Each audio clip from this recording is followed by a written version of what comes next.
Hello. Hello, everybody. Welcome to the second day of WOSC 2020 online discussion. And today we will start with 15 minutes open, unmoderated chat to express your reflections maybe about yesterday, your expectations about tomorrow, your some other perspectives, and this will last for, let's say, 15 minutes. And I would like to start with, because we already, Professor Carlos Figueiredo asked for a few minutes of some sharing his thoughts. So maybe Professor Figueiredo? Yes, thank you. I wish to make a brief point. And for so doing, I will outline the general context with three cases that happened here in my country, in Brazil. 5 years ago, we had a spillover of a dam, containing toxic waste in Minas Gerais. Well, the spillover resulted in 60 million cubic meters of waste. That is something as 15 billion American gallons of waste going through a river. And this spoiled the river Doce. This Doce in Portuguese is sweet, the river Doce, which means 600 miles was completely lost, which means fish, the work of fishermen, the crops alongside the river basin, all of this was lost due to this wrong relationship of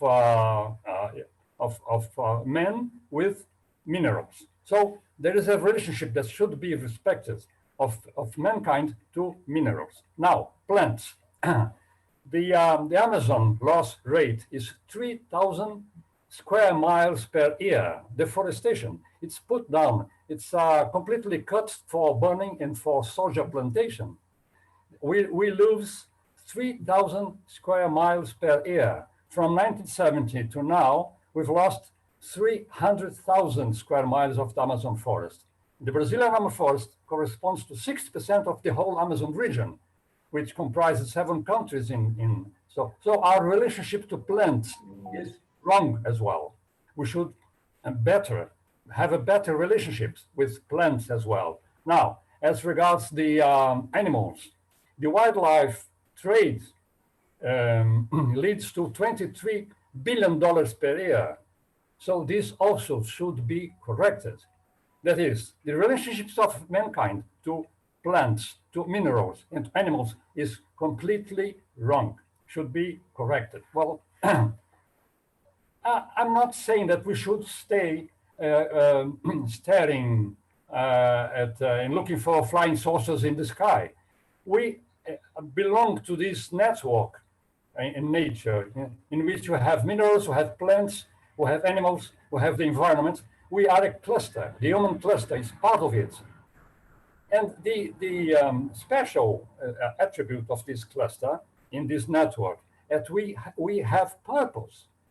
We cannot avoid having purpose. We are a cluster with purpose. We cannot stay in a sweet contemplation of nature. We have purpose. Now, the point is, what sort of purpose?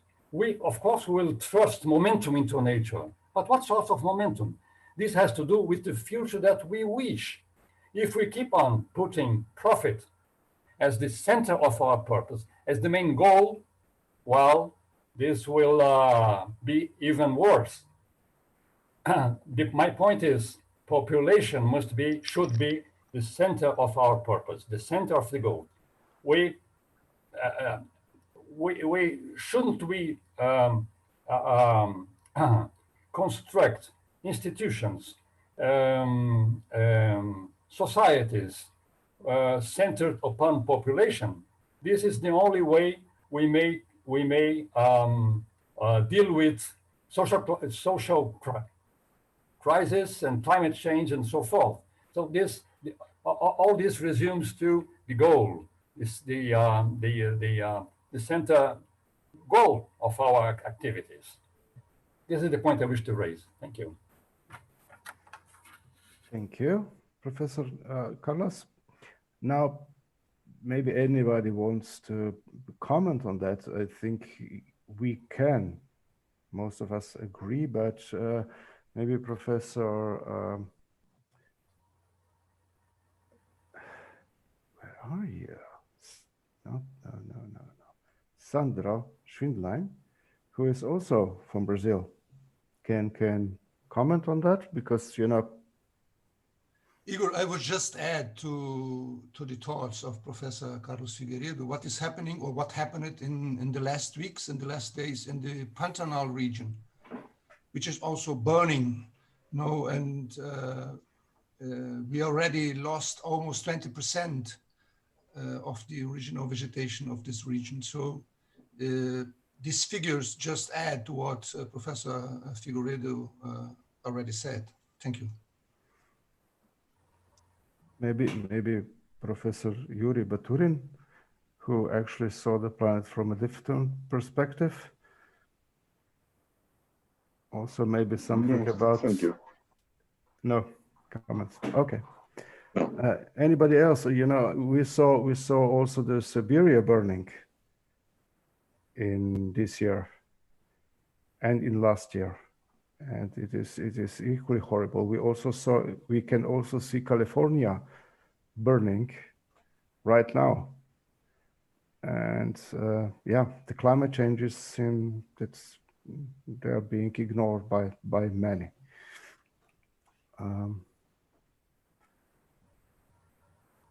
Yes, I can see Raúl Espejo speaking. I can see Raúl Espejo is putting his microphone on. Hearing Carlos Figueiredo, Carlos is a good friend of mine, so I'm not going to treat him as Professor Figueiredo. I'm going to treat him as simply Carlos. Now, Carlos was referring to something that was very, very dear to the debates and discussions of Roundtable 2 yesterday. Yesterday, his proposals and his views about humanity, purpose, would have been very, very, very much a part of this debate and discussion. Now, obviously, if Carlos has something else to add to this, it would be very much welcome. Well, yes, Raul, thank you very much. I'm most pleased to meet you again today. What I say is that the solution is people-centered projects, instead of profit-centered projects. So if we have people-centered projects and everything else could orbitate, could form, could come about towards this objective. This is how we can manage the whole crisis in which we are embedded in. We are part of the network in which we live, but a purposeful cluster. We are a purposeful cluster, and our purpose should be people-centered. This is the only way to solve all problems. If we keep on centering our projects on profit, on capitalism, we are going to a terrible end. Humanity is threatened, as we see. Can I ask a question to Carlos? I mean, if we look at the current political situation in your country, it's a terrible challenge because people means people-centered. I fully agree with you, but if a government, allow me this expression, is more egocentric than people-centric, what is your proposal?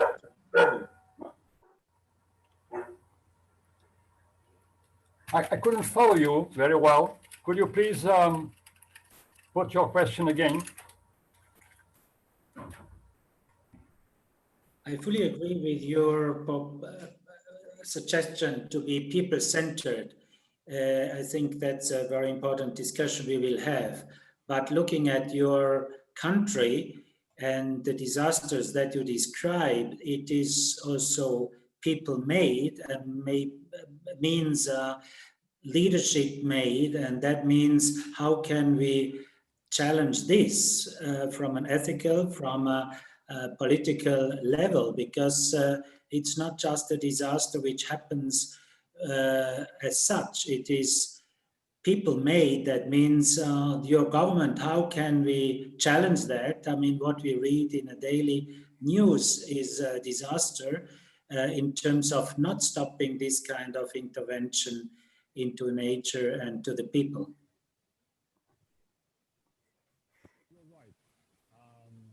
I do not wish to remember the sort of government we have. Excuse me, Professor Figueiredo, we can hear you very bad because you're Yes. Better now. Yes. Well, I think the starting point at outset we have to tackle with education from the start, education and political mobilization. We have to talk about it. This has to do with a sort of feeling. You know, Einstein used to say about Ein Fühling, which is love for things. In order to raise consciousness for this Ein Fühling, love for things, this has to do with education from the start, with children. Teach children to respect nature. As I said before, minerals, plants, animals, and the human being as well. We talked yesterday about seeing the order as legitimate order. That is, this has to do with education. Has to start with education. We are sort of it's a long process, and we should have done this before. You're right. This is a big challenge, and I think in a short answer would be education and mobilization, education, political mobilization. okay. Thank you all of you who were participating in this debate. Frankly, as Professor Raúl said, it is continuing from yesterday, but for today, let us see if we can first go a little bit further, and let us see if we can connect with that. And I do think we can. Before doing anything, I would like to just announce some technical stuff. First of all, I must regretfully inform you that tomorrow's meeting, the planned meeting for WOSC committee is going to be prolonged. So it will happen in the middle of October. Basically, circumstances demanded us to prolong it because not all of the members will be present tomorrow. So I'm sorry to do that. And then again, I would like you to use chat. Use chats not only message to all, but also message to somebody. And in this particular case, if there is something you need, it's not working, you can easily address any of our force task who are assisting us from behind. You can never see them, but they are doing a really great job. So we have Elena. Can you, Elena? Yeah. Yelena? Where is Yelena? I can't see her. Helena is down there. Is it? And then we have Anton. And where is Anton? Hello, and Francesca. So if there is anything you would like to discuss and you need to arrange, just please, just chat with them and they will help you out. Thank you for yesterday. Yeah, I wish us all a great day today. I would like to announce the first roundtable. And the first roundtable will be moderated by, let me see, yes, by me. Igor. Right? Yes. May I just clarify one word you use? Oh. You used prolong. And prolong, yeah. fact, what we are going to do is postpone the meeting that was planned for tomorrow to early October. I think I need more coffee.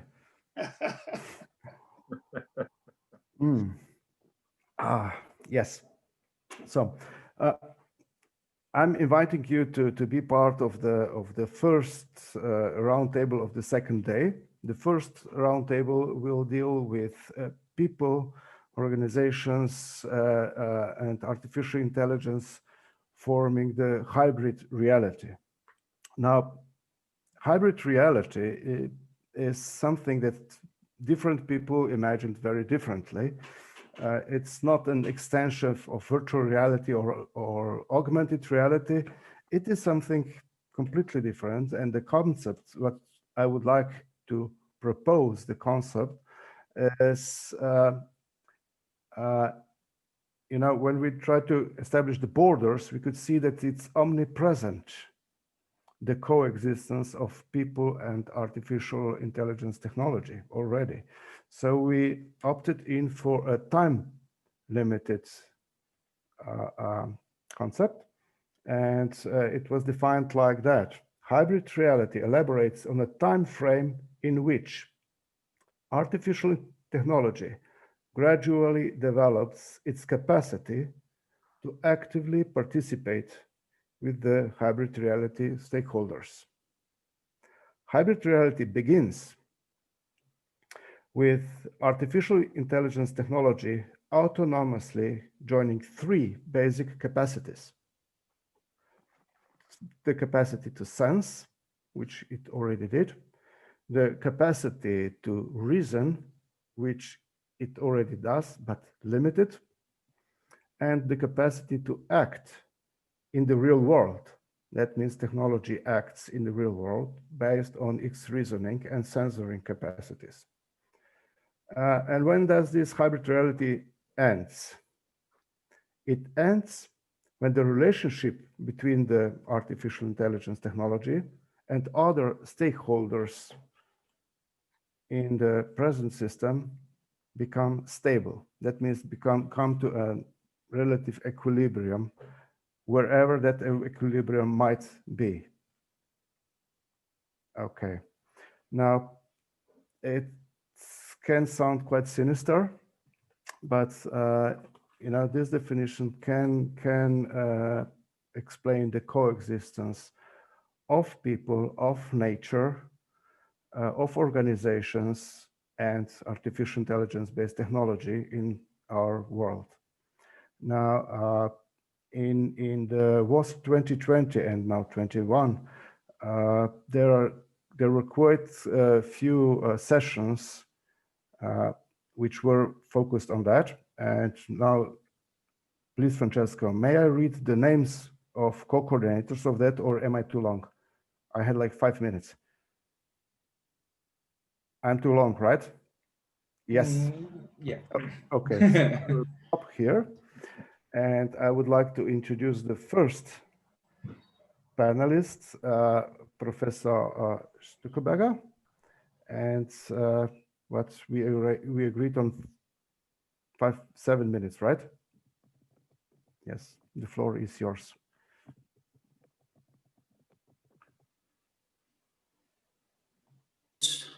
Yes. Good afternoon, good evening. It's my honor and pleasure to be with you and to talk. I'm coming from the ethics side. I'm a professor of ethics, theological ethics, philosophical ethics, environmental ethics, and I'm leading this organization, globeethics.net, Global Network on Ethics, where also Professor Ageyev is a part of it. And I'm teaching in Moscow at MEFI University as a visiting professor. Now, my topic, I try to share the screen, if you allow. Can you see the screen? Yes. The slides? Not just the background. No. No, sorry. I opened it already, but can you see now? No? No, you should close the translation of your screen and then open it again, choosing the proper window to share. Yes, I did. I'm very sorry. Otherwise, I do it without.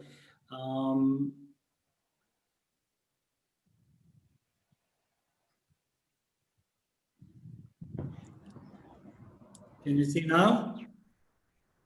No? Nothing changed. Still not? Yes, we see. Yeah. We saw it for, yes, we can see Okay. it. Yes. Please do it bigger, because now it's very small.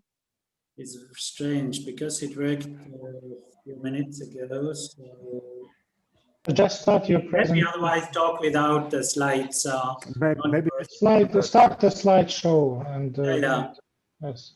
My topic is becoming better humans with more technology, with a question mark. The becoming better humans, I think, is the goal that, from an ethical point of view, we would have to behave as truly human. And how can technology help us in that, or where does it hinder us? I think that's, for me, the main question in that. And so not as much as we sometimes discuss today with AI and all the rest, that we have to combine or to merge technology and humans. I worked for years for a biocentric and creation-centric perspective, but now I'm coming back more and more on an anthropocentric perspective without excluding the bio sphere, of course. But the human being is at stake somehow. So the question is, how can we become really, truly human? And that leads to the question, of course, what is then a truly human being? What are the values and the virtues that we should aim at reaching? And if we say equality, freedom, participation, mutual respect as a virtue, human dignity, all these aspects that we know from ethics, how can we improve that? So the question of relation between humans and non-humans, or humans and technology, is how can technology contribute to become better humans? And where does it hinder us? And I think we should raise this question constantly in each new technology that we apply. And I see now a discussion which is more and more confusing, because we say, yes, AI is another kind of entity, almost on a same level or similar level to humans, and we have to cooperate, we have to find synergies. But I think my message today is more to say, how can technology, with a whole range of fascinating new efforts, how can this serve humanity to become better humans? And that leads to the key question also of who is then the human being? Is it everybody? So should it serve humankind, or does it serve a few leaders who have the power, technological leaders, business leaders, political leaders, religious leaders, who have the power to use technology for their own goal? And I think that is the big challenge we have.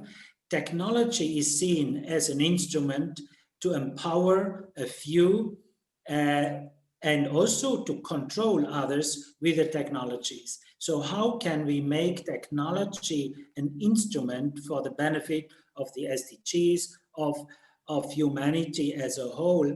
And how can we control those who control technology? This is then the whole question of governance. I'm living and working in Geneva. No, I live in Zurich, but I work in Geneva, in the midst of the UN area, with the ITU, with the WIPO, with the WHO and all the rest. So how can these institutions be strengthened in order to increase the control, but also the promotion of technologies which serve the Sustainable Development Goals?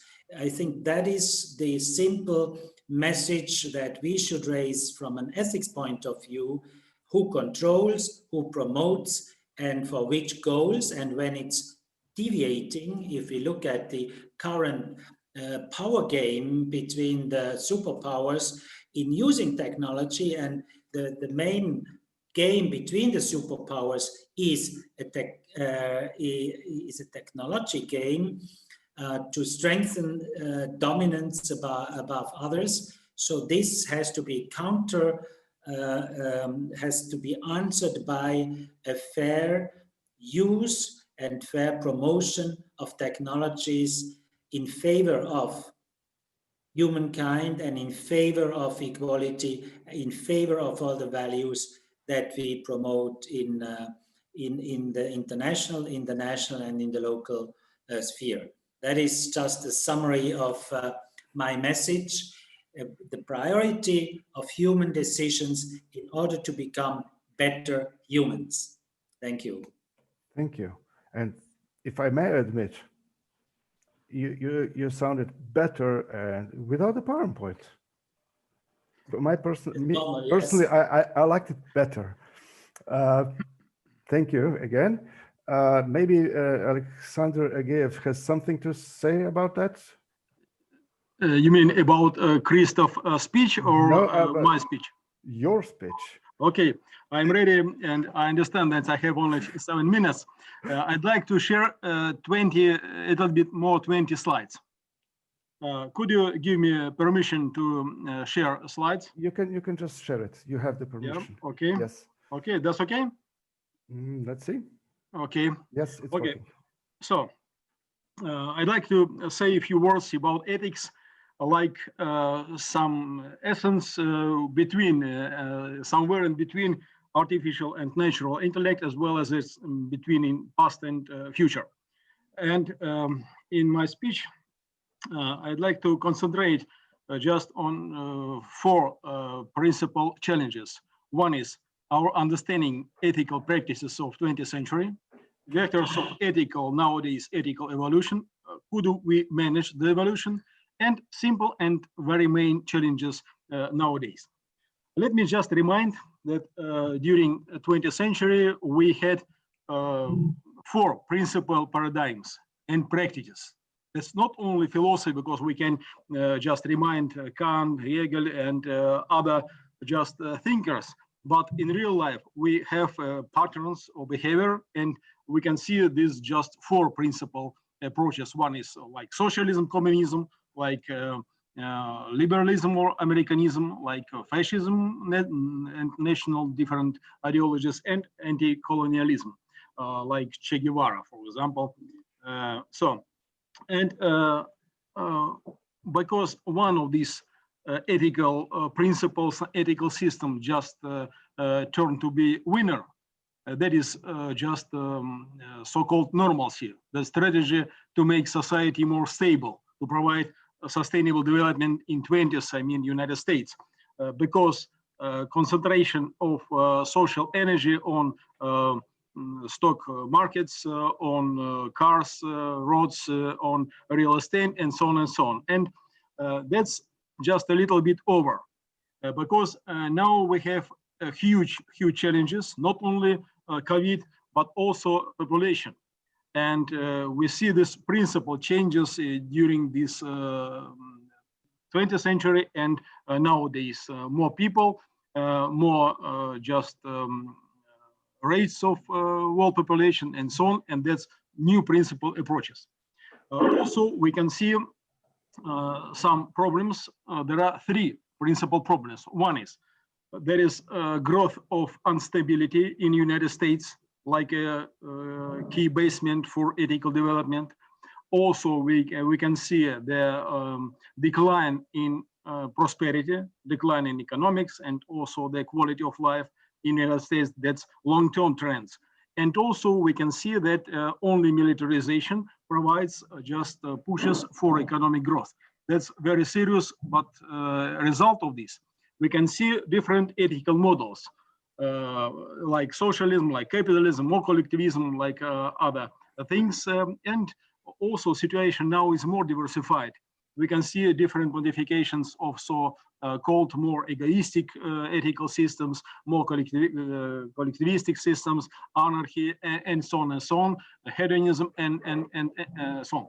And as a result, nowadays, we can see that all 4 types of 20th century ethical approaches, ethical practices, now discredited by experience. Not only social fascism and anti-colonial movement, but also just many principles of so-called liberal things.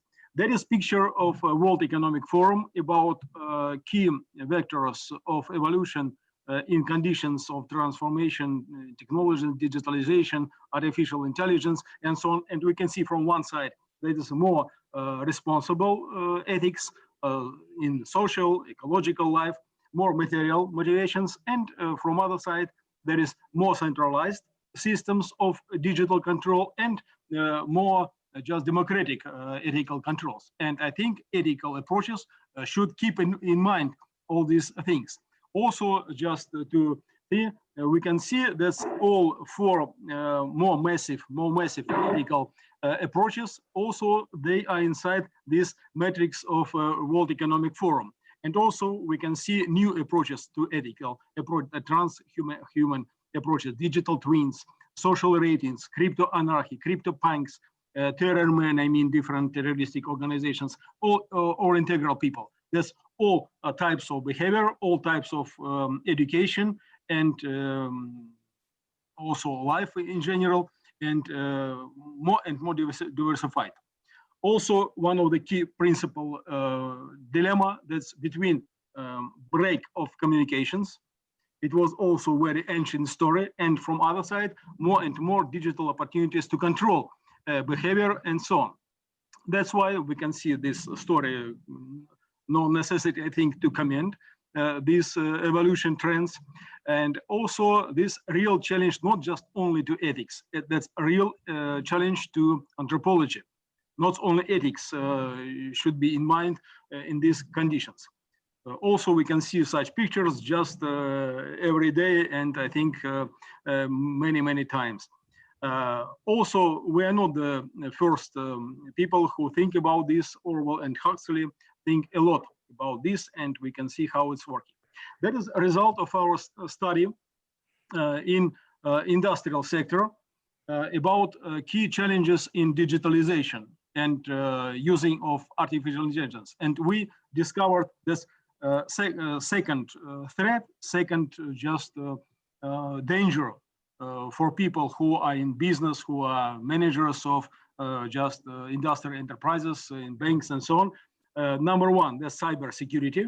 And second problem, that is degradation of natural intelligence. And we can see this importance of the problem number 2, but our ability to just deal with this problem minus 90%. We don't know in real life how to deal with the problem of degradation of natural intelligence. In any case, also that's pictures about from World Economic Forum, biotechnologies and robotics, artificial intelligence, one of the more critical risks in general, and key question, could we manage evolution in general? Not only just some separated societies, but or different groups. There's a question of evolution of mankind in general. That is picture from Economist 1 year ago, and we can see that's the person, Victorian man, actually quite different nowadays, because there are different ethical approaches like drugs, like phones and other things, and also virtual reality. There's new ethics, and also a way of birth. That's also different things. And just concluding all these arguments, I think just out of any preferences, any sympathies to some or another ethical systems, ethical theories, we can see that there are 4 principal ethical challenges. How to avoid self-killing, especially in wars, especially in nuclear wars or maybe biological war, to avoid eco catastrophe and how we can restore nature, keep biology and ethics. So good humanity just stress that's not only ethics, but also biology of people. And also world and universal ability to do so. I think we live not only just in our planet, we live in a huge universal. And I am really happy to see Yuri Baturin, who was a spaceman, cosmonaut, astronaut. And I think it's quite symbolic because we should think about this. Thinking only within our planet limitations, we couldn't solve any problems. And just to remind how maybe nuclear winter, nobody knows who will alive. But there is nature. We can see a lot of huge problems. And also principal problems, that's of course topics of our discussion, that's coexistence and co-evolution of natural and artificial intelligence. And just high time to think about both of these, not only about artificial intelligence. Thank you so much. I hope I succeeded to be within time. Thank you, Alex. You almost did it. You were extremely fast and illustrative, and thank you for that. But now let's just rush forward to Francesco Caputa, who will. Thank you. Yep. Thank you. Huh? Okay. Okay. Do you see it?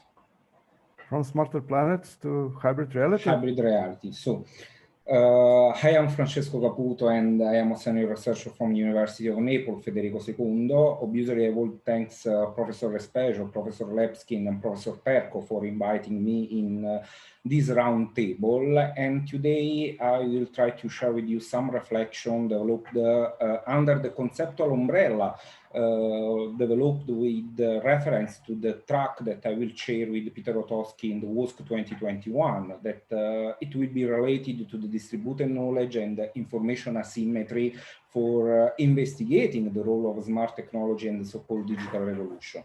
Then we aim to contextualize a little bit our reflection with reference to the theme of today's round table. I will try to share with you some reflection related to the shift from the well-known and highly debated concept of smart planet to the emerging domain of hybrid reality. Specifically in the material that I have sent also to Igor, there are a few videos that I will not have the time for sharing with you, but if you want, they are freely accessible by the presentation, and they are relevant because they were summarizing in a few minutes the key concept of a smarter planet and hybrid reality. Well, so speaking about the smarter planet, as you well know, this is a concept that has been provided, that has been suggested by the IBM in 2008. And it refers to the possibility for analyzing and investigating the emerging worlds in the light of three main drivers that are the instrumentation, interconnectedness, and intelligence.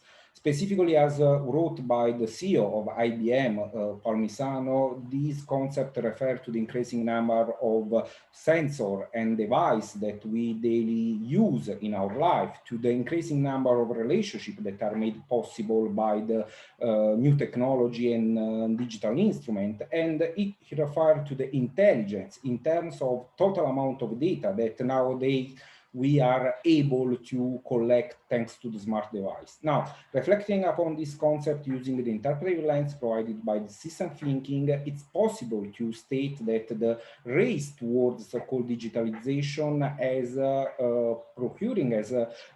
supporting the emergence of multiple specialized perspectives, because humans are more interested in understanding how to apply the technology for solving specific issue then they are not able to understand the picture. Usually they are not able to understand the picture that stay behind the technology.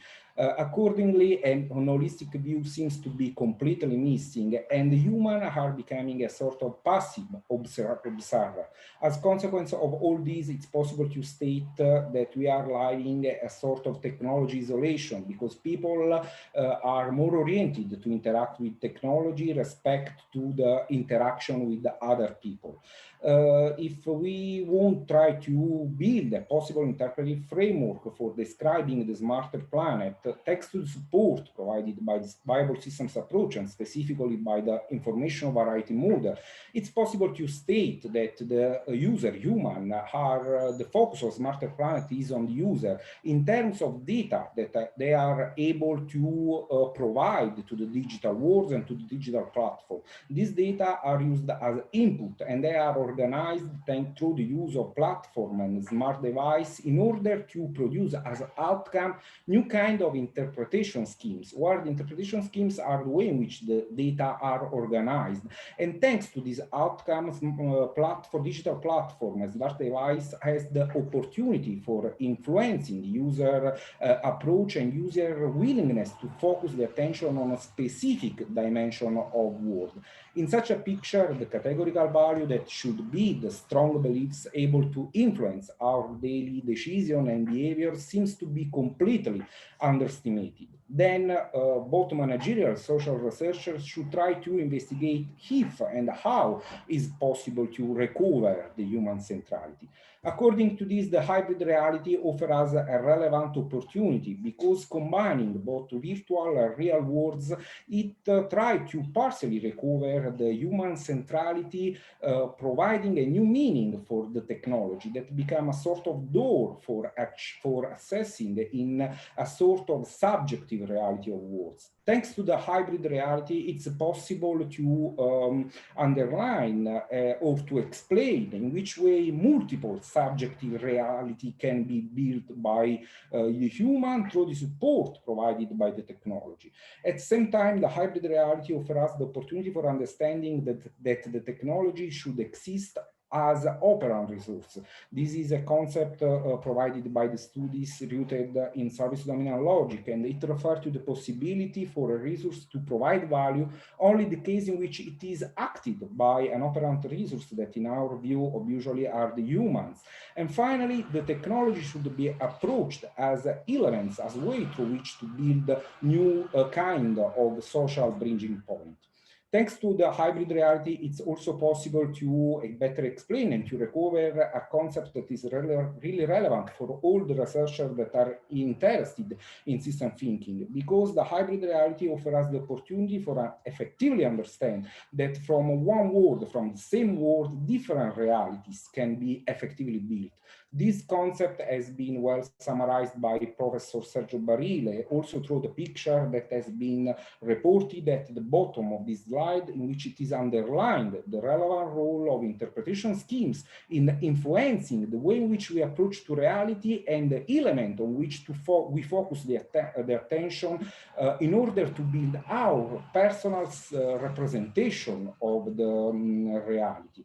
Now, if we want to try to support a possible explanation for the proposed change in perspective, again, using the support provided by the information variety model, it is possible to state that we should be able to shift the attention from the information unit as elements that is related to the single actor to the so-called shared information. According to this, Harari has wrote that we have less information with respect to our parents, but we have a bigger power, because we have the opportunity for access to the global knowledge. And according to this, we should be able to understand how to use this global knowledge for better understanding and also for better managing perhaps our daily lives.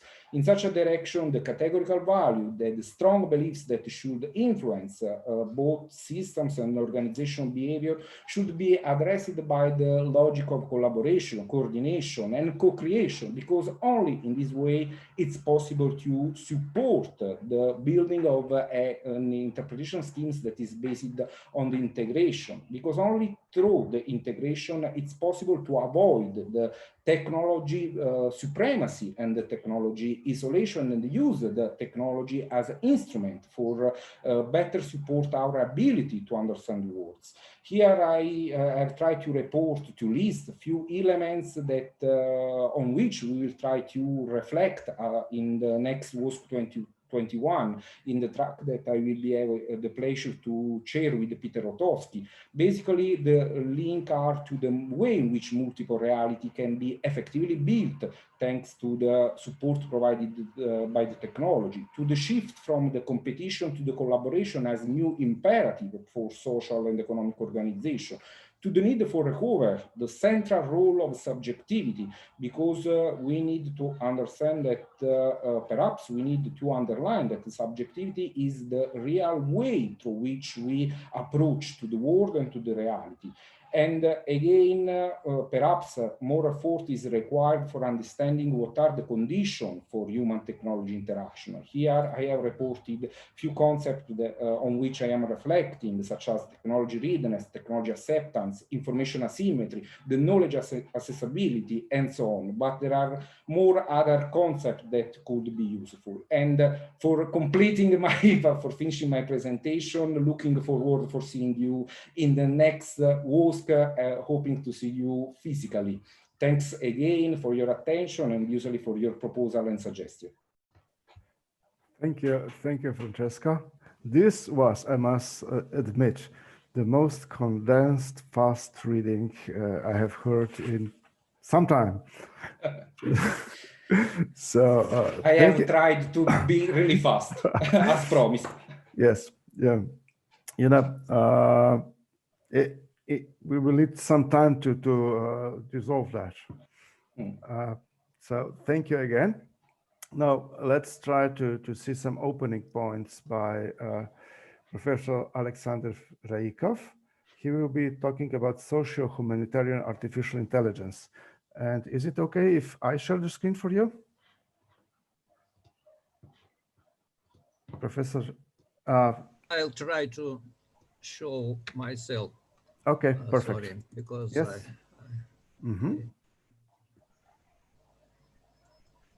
Yes, I think we can see it. Perfect. You see it? Okay. Okay, 7 slides only. I'll spend my time for technological aspects of artificial intelligence in hybrid reality, digital hybrid reality.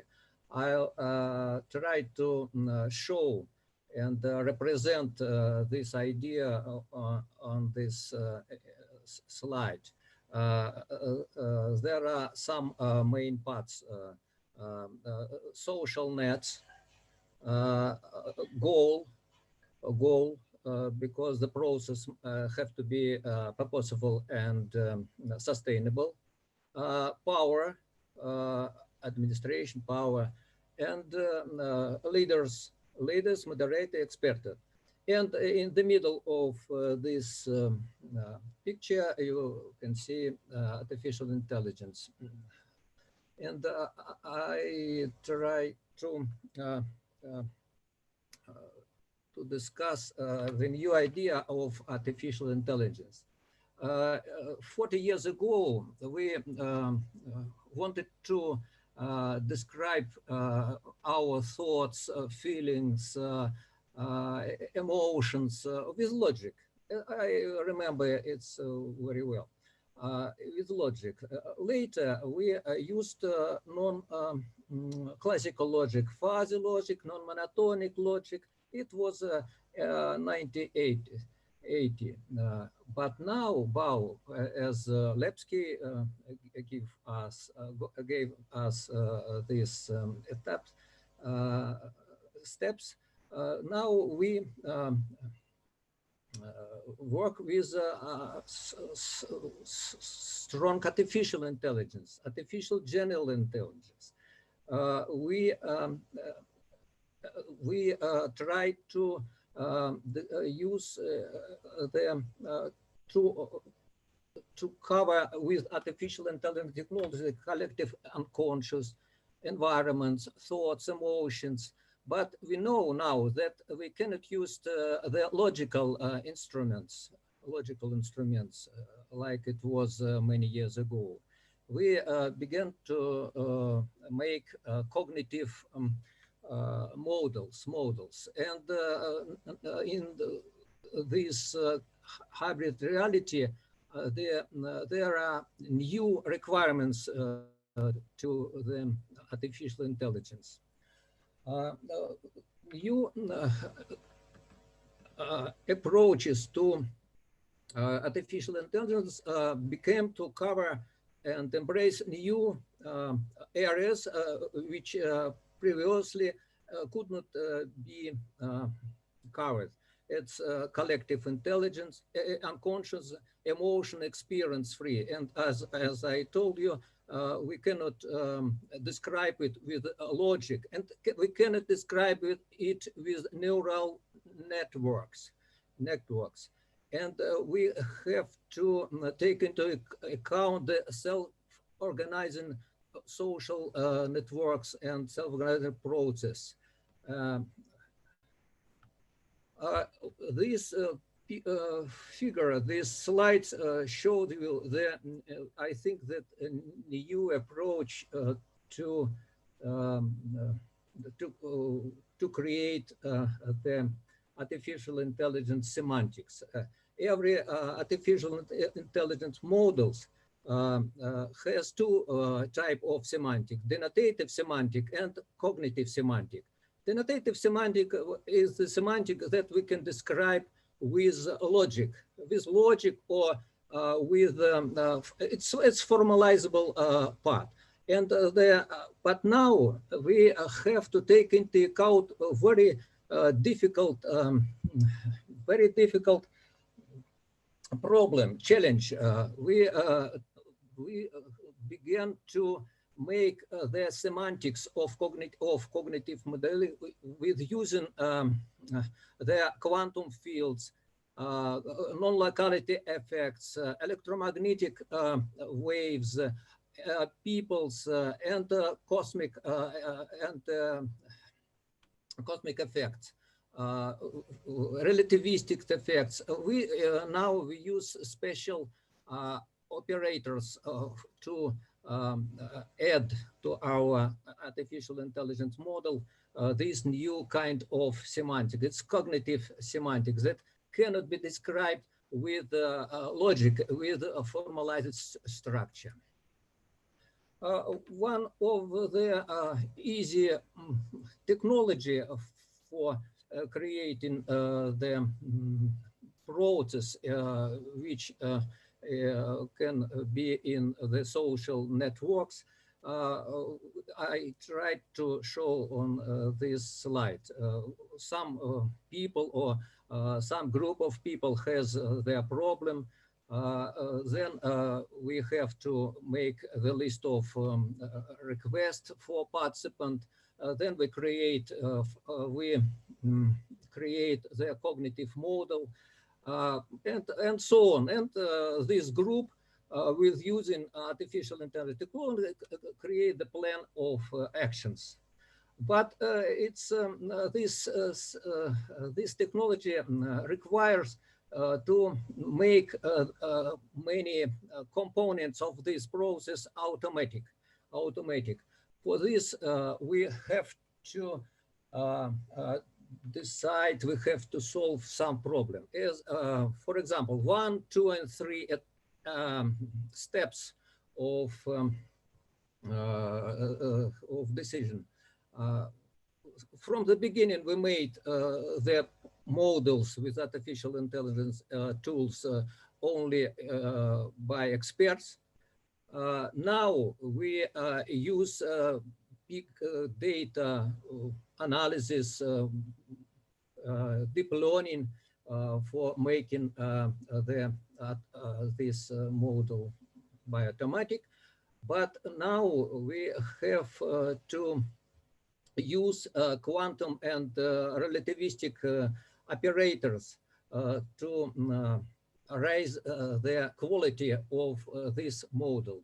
And I think it is the main aspects of the artificial intelligence future. These tools, quantum, relativistic, and so on, will help us to cover and embrace the emotions aspects of our mind, of our body, and so on. But new artificial intelligence will be very strong, especially general artificial, and it gives us some risks. This risk requires a special attention. The first very easy risk that the people begin to lose their jobs. But I think that the main risk is that it's the spiritless and the subjectless of society. All these aspects we will discuss in a year with my friend, with my colleagues, Dr.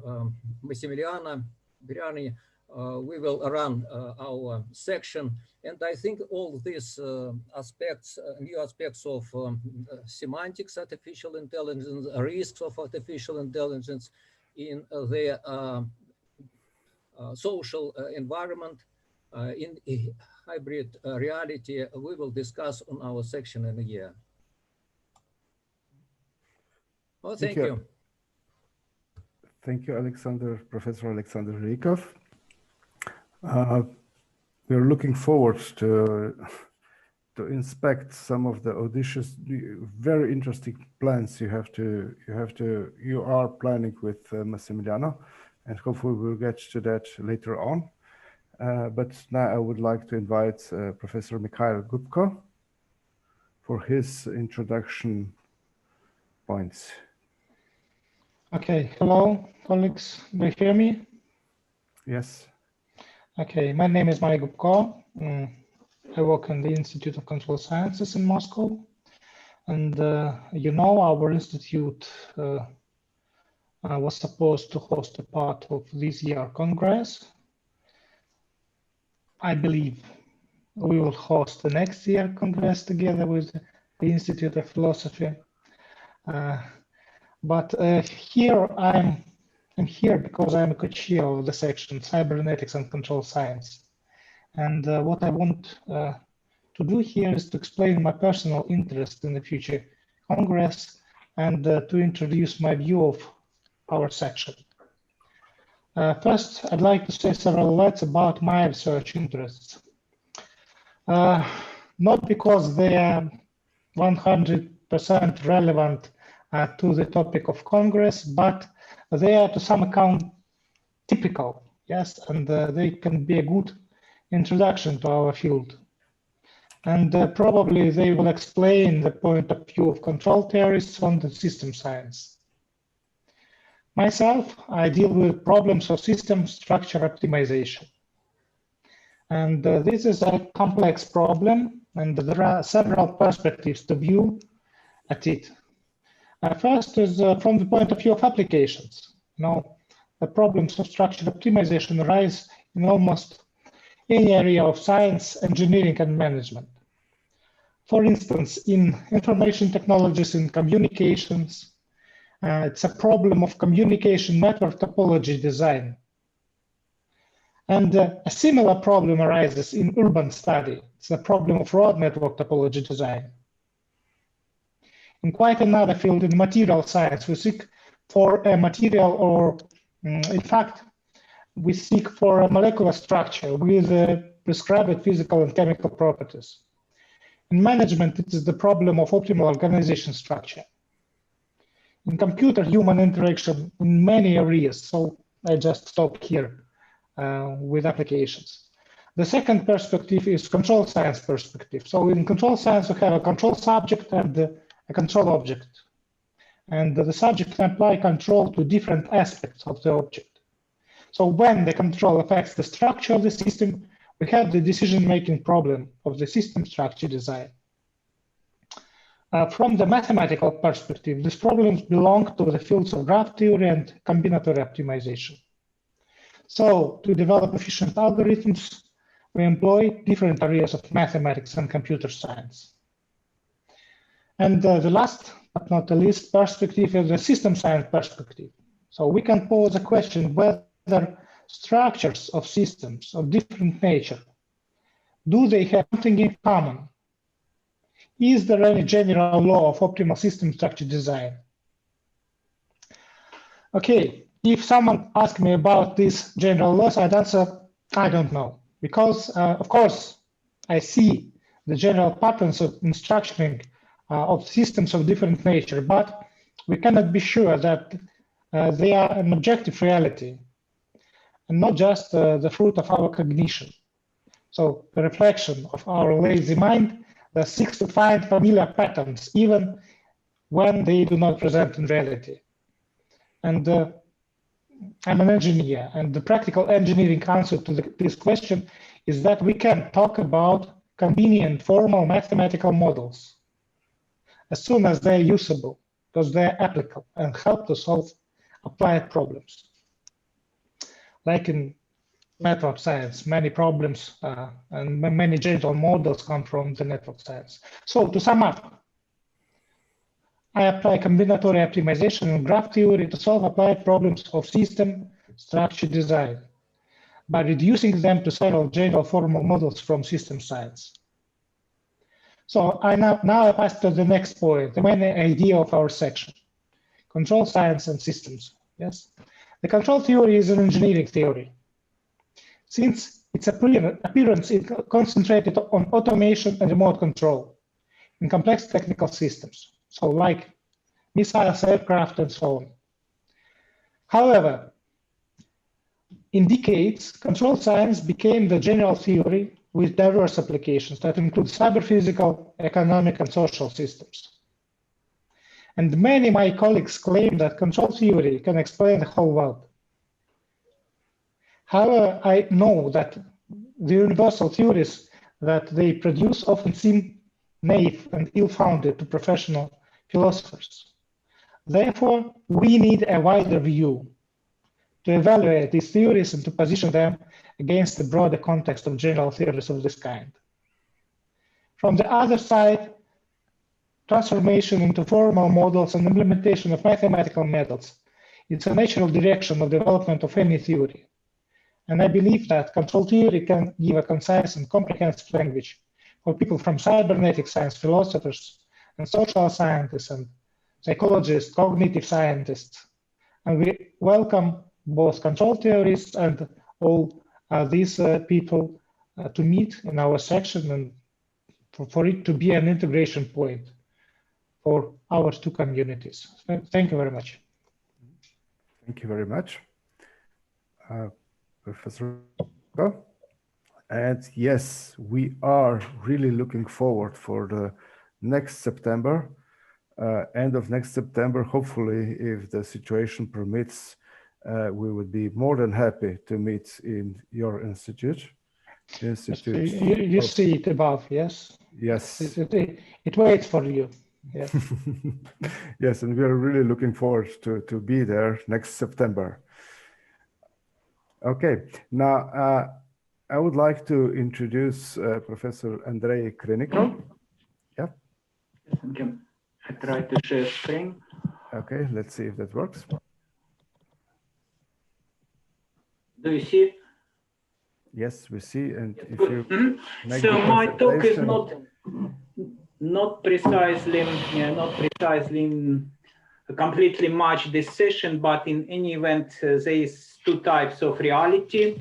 One I call maybe not virtual by information reality, and another I would call real reality. And social laser, it's work on the in between these two realities. We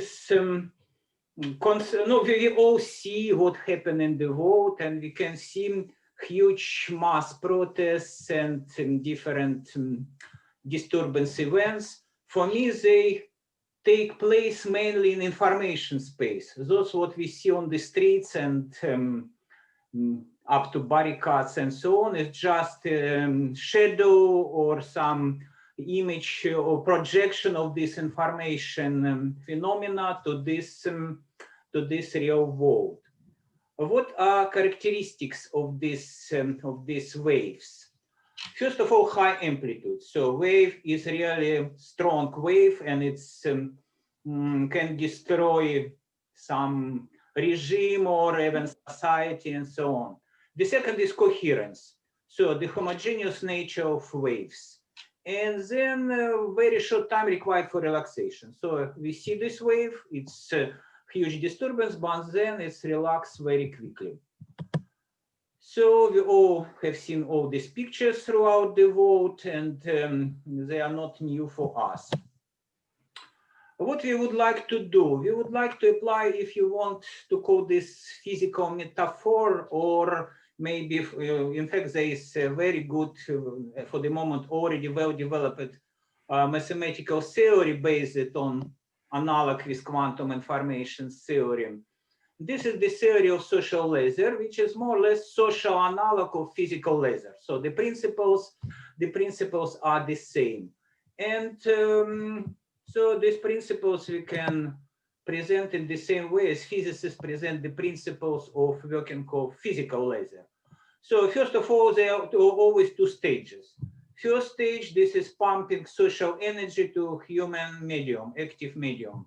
Of course, here is basic notion social energy, and we should consider this notion very seriously. It's not just blah blah that we speak as analog of this physical energy.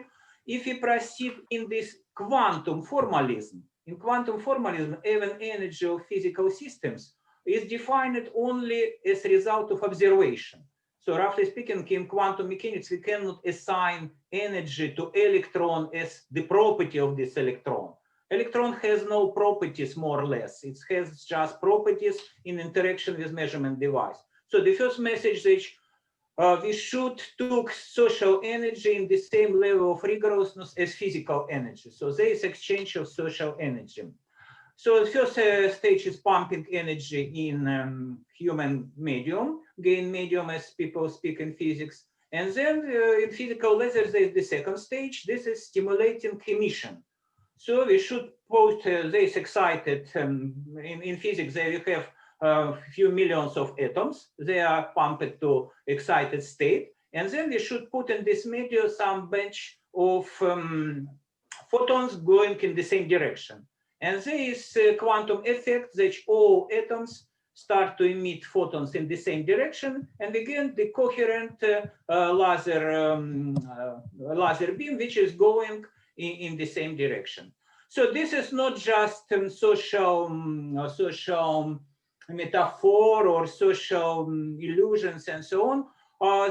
Nowadays, there's very, very well-developed area of research, which we can call quantum-like modeling.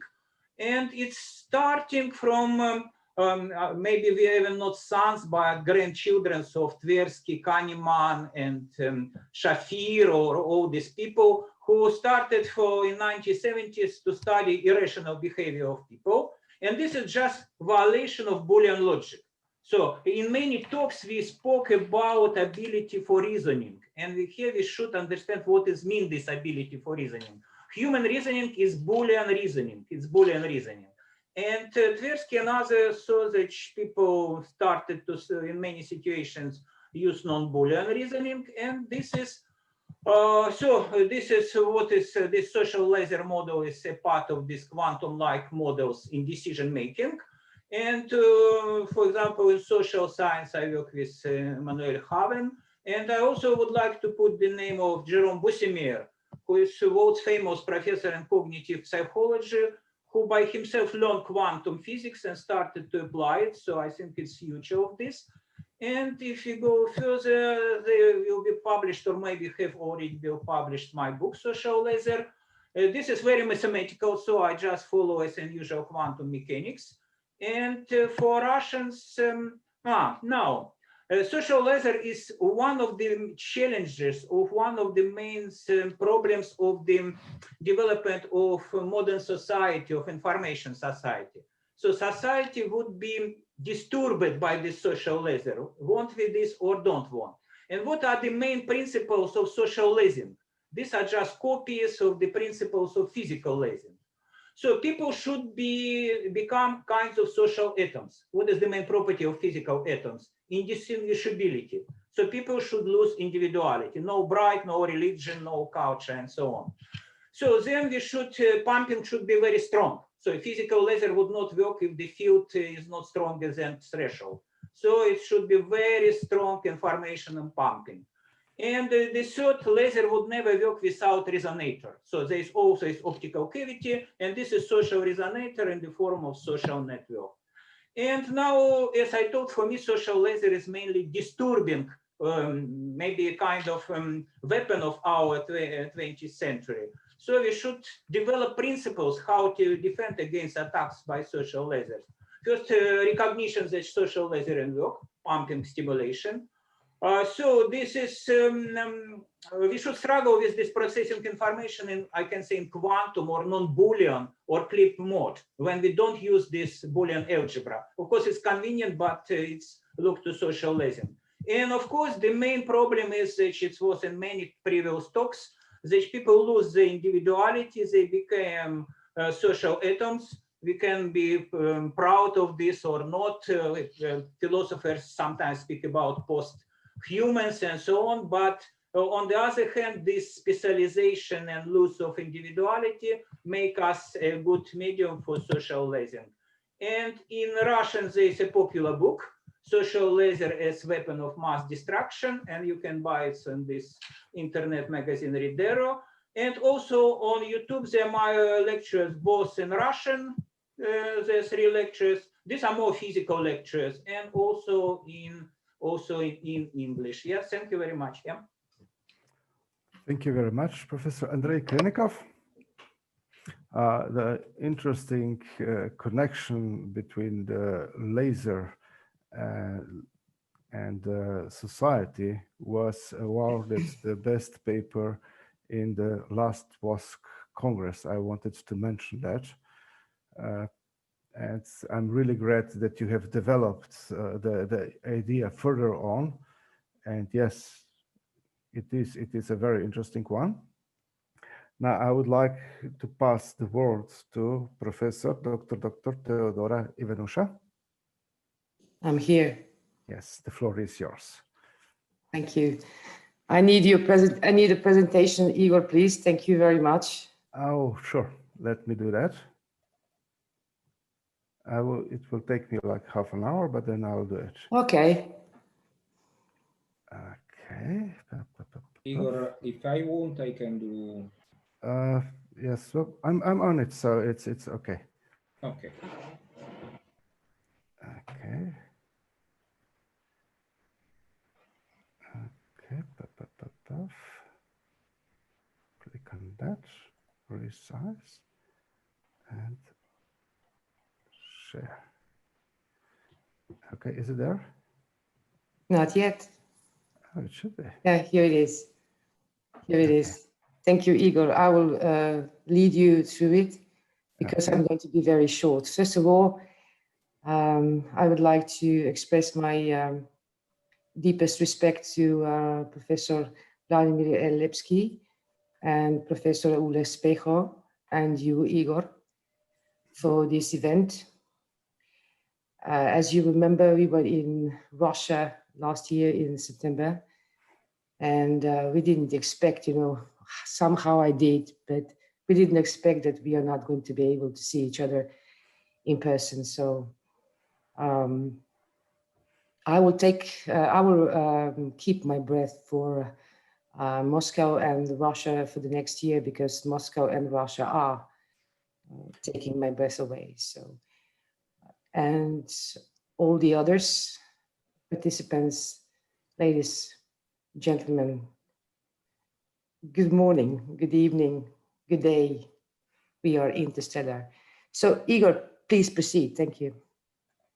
Yes.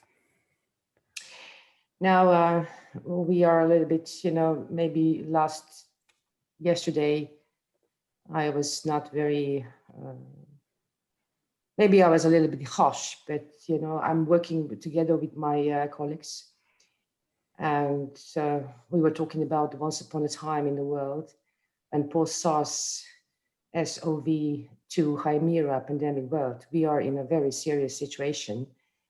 But what struck me was that, you know, people saw that this is serendipity, which is not, you know, the pandemic is a historic fact which astonished and glamorously blinded humanity of the 21st century amid crisis of plenty.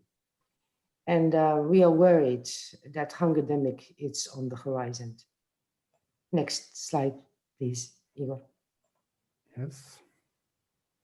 So now we agree that I'm going to be very short because we need a dialogue, not a monologue. And these are just the headlines of authors' ongoing and future research. And we are asking ourselves, and we are asking you, can system theory and cybernetics tame the pandemic, but still in serious absentia? It doesn't exist. So that is why we are writing and we are working on cybernetics of cybernetics, and that was the reason for my rather harsh question and comment to you all yesterday. Then I was working with, and I am working with the Professor Gorazd Meshko. He's a world-known criminologist, and we are working about the victimology and security connected to this pandemic. And, you know, the very important question I would like to ask you all, how viable is humanity of 21st century while nearly literally kneeled down amid SARS pandemic and markedly enhanced ambiguity of digital ecosystem amid pandemic? These are the questions, these are the reasons that we are still working, and these are our ongoing researches. Next slide, please. Now we are going to go just through this because we were talking about wir haben über Kultur, wir haben über Angst gesprochen. So we are talking about Angst and, you know, this communication, or I mean, this interdisciplinary work with the professor of criminology and victimology. So you can proceed, Igor. Proceed, thank you. Proceed. Thank you. Just go back a little bit, just a second. Yeah, we are using the Bogdanov's technology about freezing and explosive crisis, and Professor Meshko and I are trying to apply this magnificent theory to victimology and the things we're talking about, or I am talking about. So thank you. Proceed, Igor, please. Proceed. And this is the cybernetics of cybernetics, which I'm working with my mentor, Professor Emeritus Matthias Muley, and his daughter at the very moment. We are very critical, very controversial, but you know, I'm saving the best for the Moscow 2021, and I hope that we will be able to prove, or I will be able to prove, that anti-inverse cybernetics actually exists, and that the cybernetics and the cybernetics met his own positive feedback loop. Continue, Igor, thank you. So and then I'm working with my young colleague, Blaž Markel. He's a IT expert. I'm not going to read the questions for you. These are the questions we are asking you. We would really like your opinion. We would really like to talk and to get the feedback from this a distinguished society when I had the privilege to talk today. And please, Igor, proceed. Please do not, this is the conflict in cyberspace. Proceed. Just go back a little bit, just go back. No. Okay, thank you. Diplomacy, ethics, security, and cyberspace. And now for the last, yes, I am looking, my eyes are on Tour de France. When Slovenian, proceed Igor, when Slovenian golden boys left everybody behind.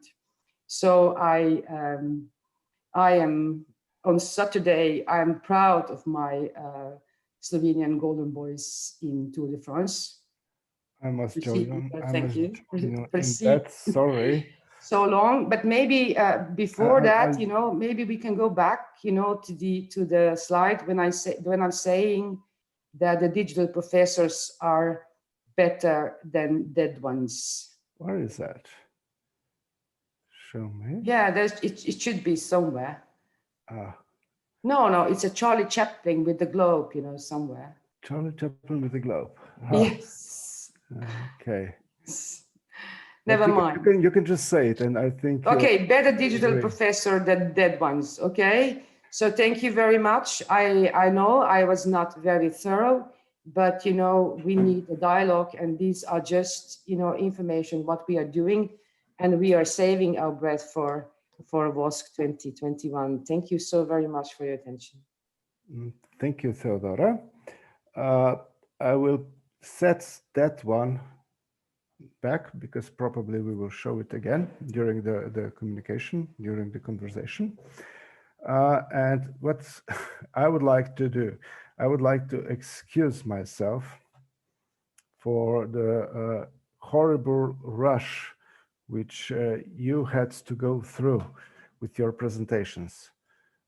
Just to be honest, most of the presentations were around from 7 to 10 minutes. And again, I'm really sorry that we pushed it so fast through.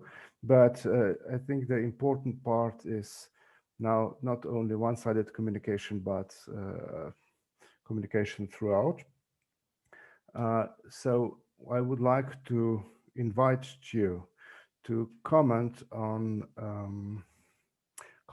each other. So this particular part of the conversations is meant to provide reflections by the panelists for the panelist. And having that in mind, I would like to ask, first of all, is there somebody who would like to volunteer and just start, or anybody? Maybe, I don't know. I will just ask Francesco to see if he's willing to comment on his peers. Okay, thank you, Igor. So, as ever, as you know, there are a lot of stimuli for reflection, and I have taken a lot of notes also starting from the video that are available on the website. So, basically, there are a couple of elements that are, for me, interesting, especially with reference to the presentation of Professor Reikov. Because he has described the evolution in some way of artificial intelligence context. And I don't know if I don't see he, but I think it should be online. Yes, he's here. He has distinguished between or among the classic, modern, and post-classic context. And I would ask to him if he think that we still stay in the artificial intelligence context, or if it is still possible to speak about artificial intelligence context, or if we need to think to something other. For example, in some recent contribution from the American school, also on which also Professor Barile, Professor Saviano, then I seen here have spoken about augmented intelligence. So a new way, a new kind of approach for considering the contribution of technology, because it is not more simple related to something that can be used, but in some way it is related to something that it is changing ourselves. So we have devices, we have instruments that are changing our life.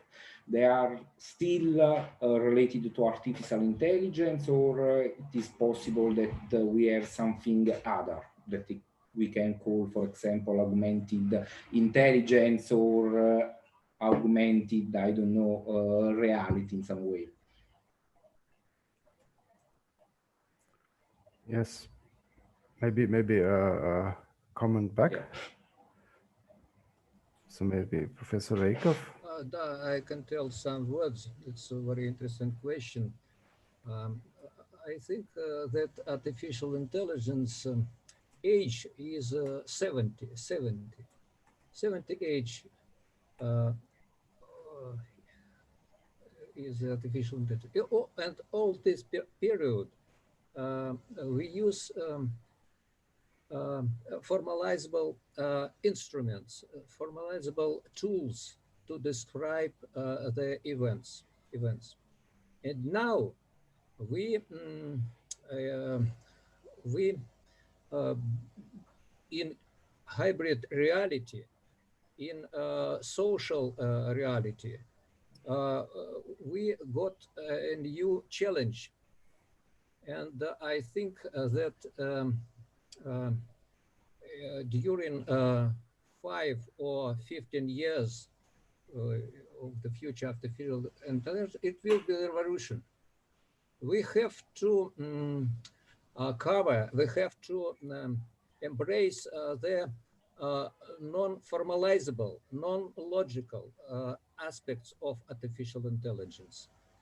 And there, I don't know the instrument that will be in 15 years, but I think that we will apply different instruments from physics, from psychology, from philosophy. Yesterday, I heard that the main philosophy of our time is for decision making, Kant, Immanuel Kant. I don't think so. I don't think so. I think that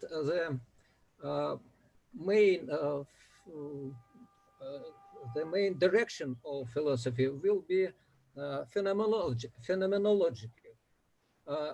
Edmund Husserl will be the main philosopher. We meet with his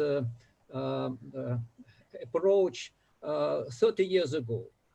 And now there's this direction of philosophy, phenomenological philosophy, will the philosophical basis of artificial intelligence of future. For example, and yesterday I was very, it was interesting for me, the question which put Theodora for us. As I remember, she asked what is the cybernetic of the future, the cybernetic of 21st century. After the many hours of discussion, she asked this question, as I understood her. I think that this question we can find the answer to this question by putting new problems for artificial intelligence. Oh, for example, there are a lot of problems that people cannot solve. Oh, for example, we don't know what is beyond the events horizon. We don't know what. Perhaps yes, but new artificial intelligence has to help us to get the answer on this question, on this problem. And there are a lot of quantum field theory, for example. We don't know many the answer on this question. And I think if we put a new question, the new issue before for the artificial intelligence of future, we will find the new cybernetics, and we will find the new answer on the question that the life are putting before. For example, I repeat, I don't know what and scientific and science does not want to answer on this question. What is beyond the events of horizon? I think that we have to put this question before the future of artificial intelligence. Yeah, obviously it will be the new problem. Okay. Now, I would like to press on as I promised. Thank you. A very, very interesting exchange. I do think we have Professor Christoph Stuckelberger wanted to make a remark and maybe a question. Yeah, thank you very much. Just in following the discussion, very interesting discussion we just heard. I mean, this development from AI to AGI is a very interesting proposal of Alexander Rykov.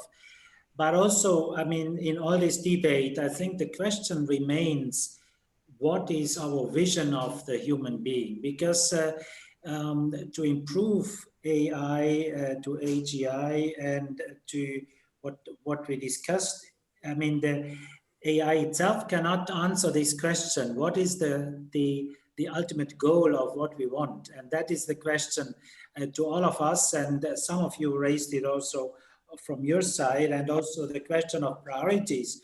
Do we have to answer this question before we do the whole research and the whole technological development, or is it an interactive procedure, so to say? But what I often see is that we avoid this very simple key question: what kind of human beings do we want to have in future? And how does AI and AGI help us or hinder us in that way? So that is a bit a question back to you also, Alexander Rykov, but also the others. Maybe I can take a part of that and connect it with the questions posted by Alena Leonard. And she was asking, is there time? You know, they were thinking about how to educate people, right? And the question was, is there time to educate? Now, maybe I can provide some comments on that and then forward it. You know, if we teach and preach something we don't do, then the time is over. You can make people learn through rule sets and theoretical backgrounds, but mostly you can make them learn through examples. So if we start behaving as we should for our future generations to learn the appropriate ways through theory, but most through the examples we post, then the time is now, and they will learn for the future. But it's not on us to teach the next generations how to behave and forget to behave accordingly ourselves. Okay? Oh, that's just, yes. Igor, I'm sorry. I also received a message from Malena Leonard. Mm-hmm. She's right. You know, the title of Cybernetics is already in the book of Heinz von Förster. And I was explaining to her that this is not a plagiat. We are working on inverse cybernetics. And this, so just to be clear, and to Professor, I would like to, I do have a goals. I do know how I would like to be, or I am trying to be. So we have a goals. Thank you. Okay. Maybe anybody else to answer Professor Christopher Stuckelberger? Yes, Andre? Please. Yeah. Perfect. Stimulating for me this because it was more or less the essence of my model of social leisure. These are social atoms. If people do not behave as social atoms, social leisure would not work. And it's clear that it's question who are these, how we imagine these people. Do we want to become social atoms or not? In fact, to become social atoms not so bad. So the social atom does not use Boolean logic. His brain is should use much less computational resources, because what is the main essence of quantum theory? Because they exist incompatible observables. And these incompatible observables need not produce Boolean algebra. So we need not produce intersection, union, or negation. You can just select one and work in this. So this is very profitable. But on the other hand, in my model, it's make very big danger, because people as physical atoms, when they become this quantum-like, I can say, thinking, the society would be very much disturbed. This is also related to the question what was the first one of the first questions which Igor presented this in his introduction. This is capacity to reason. So capacity to reason, but it's again means that even it's related to the question about education, that it's people should have still capacity, and our generation yet have, but new generation does not, to reason in Boolean logic, to construct a Boolean algebra for events. And of course, we should not teach them how to behave. Of course, never behave as we. But if we teach them that they should use at least rational thinking, and even by Kahneman, Tversky, rational thinking was Boolean thinking, then it would be already a great step. So this is my picture. Thank you. Yeah. Mm-hmm. Thank you. We have Raúl Espejo. Please unmute. Raúl, please unmute.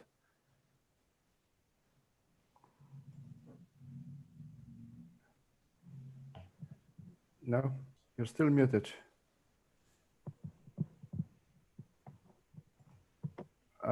Obviously, Professor Raúl Espejo, obviously something is not working. But I can't unmute you. I'm sorry.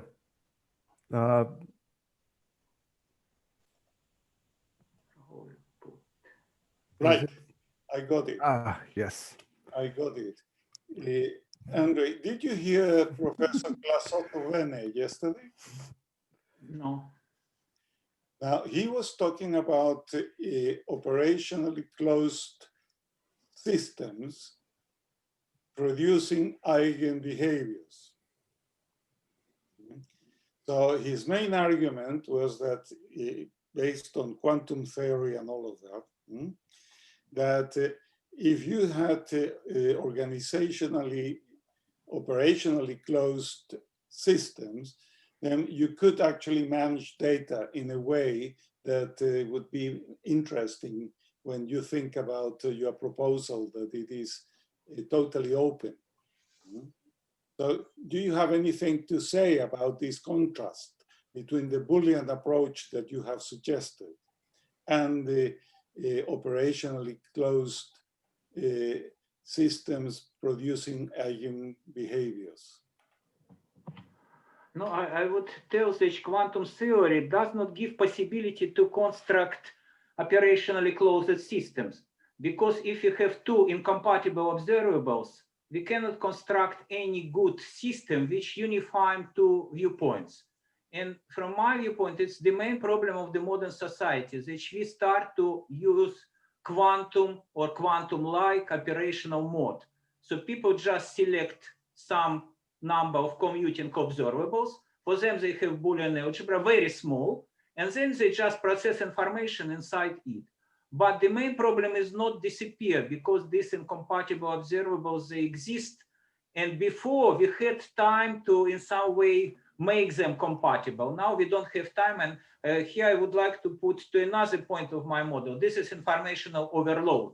So informational overload is the main danger of our society. We don't have computational resources to do any rational thinking. Yeah, okay, thank you.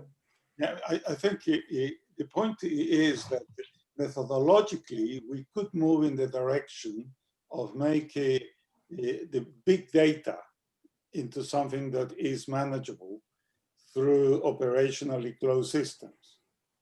And that in a way would tend to solve the problem of overload that you are talking about, and would give the opportunity to use data, big data and complexity in a direction that is supportive to the purposes of people. Otherwise, it is too open, it is too chaotic to make it any sense. And that's perhaps the point that I understood yesterday. Okay, thank you. Thank you. I shall read his work. Yeah, thank you. Okay, now we are at the cross point now. I have another question. Yes, so let me just put something to the podium. The question is, I have heard of something that people call singularity. And the singularity is the point where the artificial intelligence overtakes the capacity of human beings and makes it, improves the decision making and therefore puts human beings in a second place. What's the view of those of you who have been talking about hybrid reality regarding this process? And the other thing I have heard is that this type of problem is not in the very, very distant future. Those who are in artificial intelligence are suggesting that this singularity may emerge in the next 20, 30 years. I would like to let the panelists try. I do have a comment on that, but I would like to first ask the panel to comment on the question. Okay, so maybe I can try answering that. In the hybrid reality, in the proposed hybrid reality definition, we strictly avoided the singularity point because it's a man-made construct comparing to a human being, an average human being or whatever that might be. It's not a race. Artificial intelligence is not racing with human beings. It will develop its own form and it will probably not be designed according to man. The hybrid reality ends when the system stabilizes. So basically when all the actors in the systems are not chaotic anymore. Right now, the very speed and dynamics of the development of artificial intelligence technology makes the system very unstable.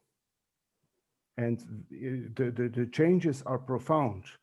So the hybrid reality will end not with the singularity point, when somebody is taken over, but really when the system stabilizes. Maybe. Okay, Igor, I pose that as a question that perhaps need some attention. Yes. Somebody, I really can't see very well. Yes, sorry. Yes, who was? Professor Zuckerberg, Igor. Professor Zuckerberg. Yes, please. So can I add to this question of hybrid reality? I mean, it's a very interesting concept, but the question from an anthropological point of view is still, is it just, so to say, two hybrid realities in a balanced way, or do we see a priority in that? Or the other way around, how do we see the role of the human in that hybrid reality? Or in another term, who controls at the end? Of course, that is the other dimension that you mentioned, but about singularity. But I'm not talking about singularity, but I'm talking about how can we, how can we define the place of the human in this hybrid reality? I think that is a key question that we have today.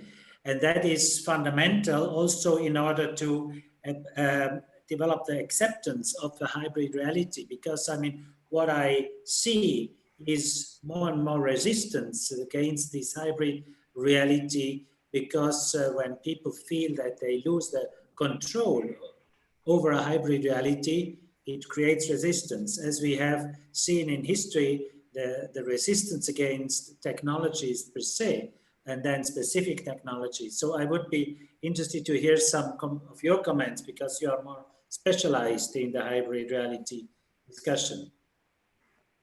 Uh,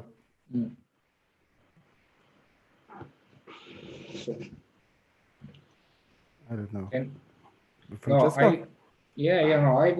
I would only do a few comments for link my reflection to your previous comments, because there are two elements that for me are really relevant. The first one is related to the education that we have mentioned before. The second one is related to the stability.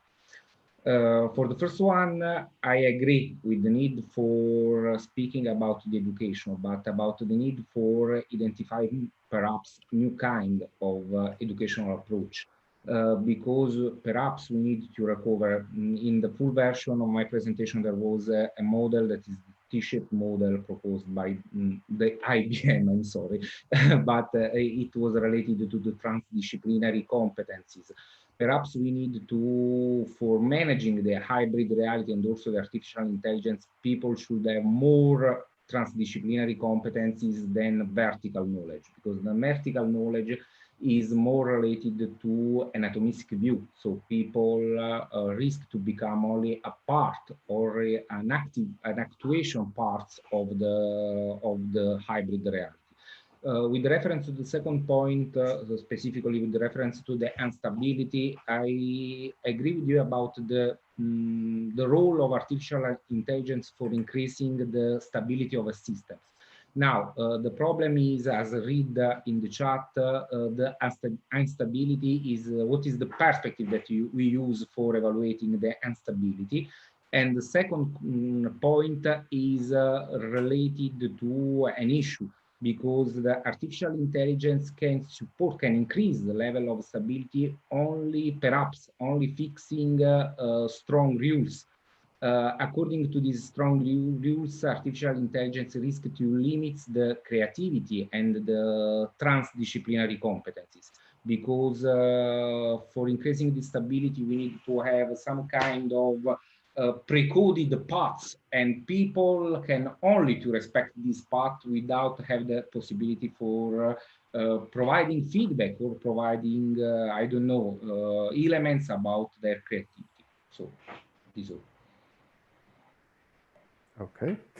Now, we were at the turning point 2 questions ago. There are 2 options we have, right? We have 45 minutes. We can spend 10 minutes to have a comfort break and rest, or we can try pushing through until the next pause. I would like, I was expecting a vivid communication, but not that vivid. So I would like to leave it to you. Please let me know. Would you prefer to have a short break now for 10 minutes? And then another 35 minutes of discussion, or should we try to press on? How do you feel?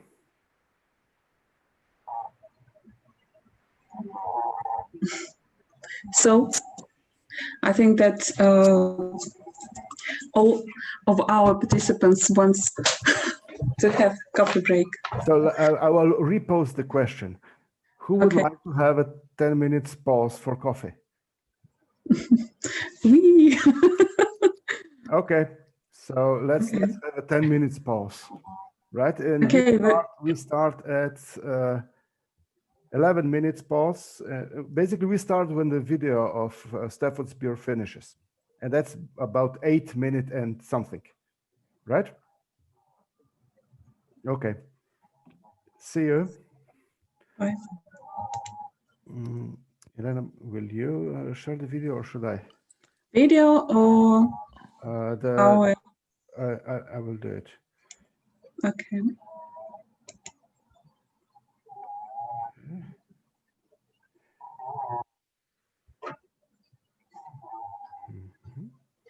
I will do. No. I will do it. And I'll go to bed. Good night. Good night. Oh, this is... See you on WOSC 2021. Okay, this is interesting. It stops with this stop.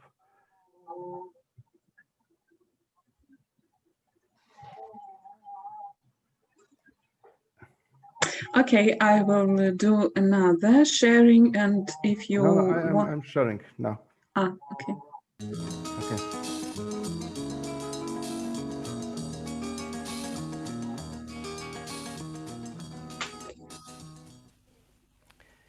Could I have the next slide, please?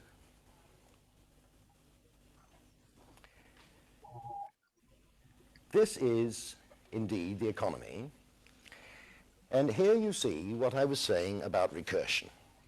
We've got the state, foreign affairs, let's say, home affairs. This one is a system one of the whole nation dealing with the economy. Let us make a recursion. Now we have the economy. And so on down. These are the ramas, the big major branches of industry: heavy industry, light industry, materials industry, and consumer industry. 4 ramas. Then we can take a rama, do a recursion, make another viable systems model of one of those ramas. Now we find that our systems 1 are sectors. These sectors are what we should usually call industries, like fishing, like textiles, like iron and steel. So when we make a viable system model of a sector, a whole industry, we find that the elements are enterprises or firms. If we make a model of any one firm by recursion, we then find that the elements of the viable system are plants. And this is how we worked through the economy, modeling everything by recursion, always against the same model which we studied last time. On this side, I am showing the workers and their interaction with the formal part that I was just explaining. We have the body of the workers, we have the trade unions, which is CUT in Chile, exactly the opposite, you notice, of TUC. I think it must be because it's in the southern hemisphere. And inside CUT, we have the branch and the chapel. I've used the English words for these, not the Spanish words, because they're a somewhat different organization. But I think you'll see, you'll understand how that's organized. And then down here again, at the plant level, there comes this closing of the loop, this interaction of the people with their work. This is where the action is. So this edifice we built. We had to make a lot of models, and I'll talk more about that towards the end. What I want to talk about now is this. How do you control an economy? As we sit in England, we may feel, well, the answer to that is you don't. Probably you remember that when Mr. Macmillan was Chancellor of the Exchequer, he made a very famous remark. He made several, but the one that I have in mind, he said, running the economy is like trying to catch a train on last year's timetable. And indeed it was. His data were about a year out of date. Not so long ago, in 1973, Mr. Harold Wilson gave his presidential address as president of the Royal Statistical Society, and he was saying that during his government, that period of a year or so had been collapsed to 6 or 8 months or so. Big achievement. Well, I'll tell you what I think about this. I've got a diagram up here which tries to relate in a very simple-minded way, I admit, facts and the information we have about the facts. As you can see, economic data is normally cyclical. We're used to that. As you can see, we have a fact line doing this, and at these 2 points exceeding the danger limits that I've marked on the diagram. The information about those facts, however, is lagged, as I've just said, by 6 or 8 months. So what happens? What happens is that just after this crisis is over, you see here, things are now improving, we get the information that we are in for a crisis. Therefore, Следующем эфире до hold паузы. everything or take more money, take away money from the economy, just after the trend has gone in the other direction. If you look at it here, you see exactly the same thing. Here's the fact, you've been in danger, you're now coming down, you're going to be all right, but at this point, wow, all the signals blow, and you think you're in danger, and you say stop, and this is how, basically, I think as a cybernetician, we get to a stop-go economy. Now, these features of information flow are very much concealed by all sorts of things in the real-life economy. That's why it isn't as obvious as I've suggested it is. Nonetheless, I do claim to detect that mechanism operating. And so I say to myself, well, how do we get over this? Why is it in a technological age we are stuck with information that's 6, 8 months out of date and causes the government to take exactly the wrong decision each time? We don't have to do that. We have a technology which deals instantaneously with communications. And so when I got to Chile, I determined to make data flow instantaneous. Never mind making an improvement on 6 to 8 months. The idea was just this. If we could find points in the economy at which to measure things, those measures would be sent every day, continuously, to computers which could analyze them and produce answers. Then we haven't got the problem with lag. I often say it's better to dissolve a problem than to solve it. So this is what we set out to do. What we have on the screen now is a typical communications center in Chile.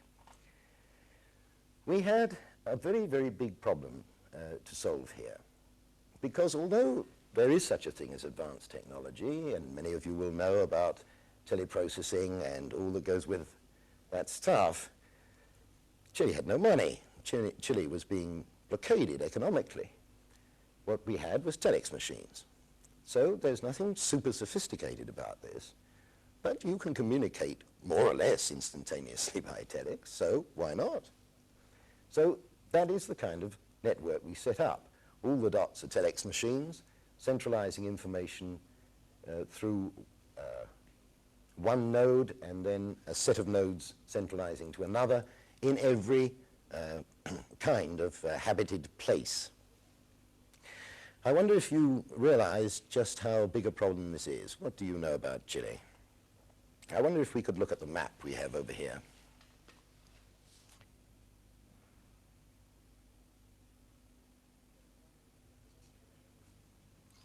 It's a long, thin country, nearly 3,000 miles high as we look at it on the map, and barely 100 miles across. Up in the north there you see Arica, and below that is a desert with a rainfall of about 0.5 millimeter a year. Very dry, that's where the nitrate mines are. In the south, where you see Puerto Montt, on the other hand, there's an unbelievable rainfall of 2.5 meters a year. It hardly ever stops pouring down. And so it is that in Santiago and the towns on the coast near Santiago is the most beautiful mix of these two extreme climates you could possibly imagine. It must be rather like the Garden of Eden. It's always, almost always, like an English summer day. There's enough rain, but not too much. Sunny. Gets a bit hot in January, but that's the picture. As to people, they are very strangely distributed. There are 10 million people in Chile, and about 4 million of them live in Santiago and outlying districts, about another million on the coast. If we add 2 million up in Arica and 2 million down in Punta Arenas, we've pretty well accounted for the place. Nonetheless, there are towns spread all along that, and the communications problem is enormous. Well, fortunately, that had all been solved before I got there for other reasons. There is a microwave link between Santiago and Arica, and between Santiago and Puerto Montt, and there is high-frequency radio link from Puerto Montt to Punta Arenas. And this was the thing that we mobilized, and now we can look at a schematic of it. Here we have it, the whole 3,000 miles, all coming to a telephone switchboard on a daily basis, all this information, going here to the cybernetic network center, which can handle these data, using, of course, a computer. Now, I have been very much blamed for doing this, and I resent the blame I've had very much. I've been told that I centralized power for Dr. Allende. This isn't the case at all, as I'm going to try and show you in a minute. These data were not used in an autocratic fashion at all. They all went to one computer because we only had one computer. And if you've only got one computer, then ipso facto, you're centralized. But we were not centralized in the political sense in which this has been taken up by some critics.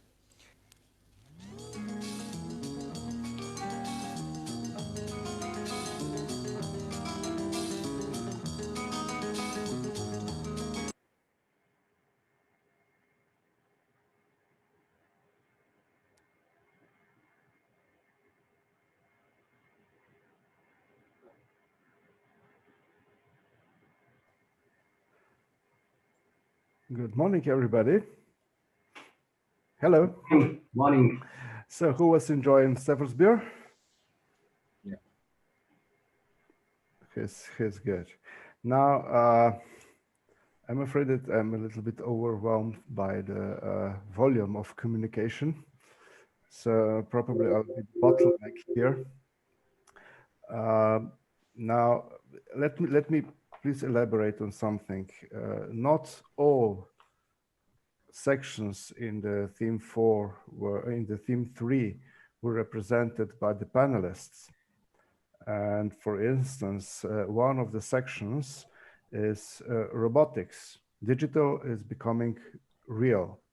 This section is co-coordinated by Jerzy Józek and Victor Glezunov. And if I'm not mistaken, we have Jerzy here. Yes. Hello, Jerzy. How are you? Okay. Is it okay for you if we post you a question? Is it possible to give a brief presentation of this section now? It would be great if we could. Sorry, because I have 2 or 3 minutes presentation, 4 slides on section 3.2. Let us vote on that. Can we do it? Yeah. Okay. So Jerzy, absolutely, the floor is yours. I should share my. Can you see my presentation? Yes, we can. Okay. So. Can you do it bigger? How to do it? Now? Yes. Yes. Yes. So. That's fine. Current situation is as follows. We have 10 sections in the framework of theme number 3. One of them is section number 3.2, robotics, digital is becoming real. Let me present some comments on this section. We have been proposing the following discussion points indicating different aspects of robotics. Undoubtedly, robotics is strongly connected with both systems and cybernetics. It is enough to realize that a robot is an engineered system interacting with an environment, including humans. Its performance is based on a closed-loop control using the exchange of information with the surroundings. We can observe in the proposed discussion points like this, we can observe at least 3 directions. The first one, robot understood as an object of scientific research activities. Here we have such topics like models of robots, control of robots, decision-making for robots, using artificial intelligence-based algorithms. The next direction is robots as a subject helping or using in different human activities. We have service robots, domestic robots, medical robots, and so on. And at the end, no non-technological issues crucial for robotics, such topics like social interaction, robot ethics, and security. All of the topics are relevant to ongoing researchers and are present for conferences in robotics. It is easy to see that they express modern research directions in robotics focused on developing not a single but many robots environment with the application of artificial intelligence-based tools for control and interaction with surroundings, including people, of course. Non-technical issues are then more and more crucial, especially when solutions became increasingly autonomous. So I would like kindly invite all interested in these areas to submit papers for the next year's Congress. Let me mention now about a book released by Springer several days ago in the beginning of this week, where the characterized aspects of robotics are profoundly presented in 27 chapters. My chapter, prepared with my colleague from my university, directly addressed the possibility and necessity to apply the systems approach in complex problems of decision-making and decision support, including selected management problems for a group of robots. And at the end, let me mention two final remarks.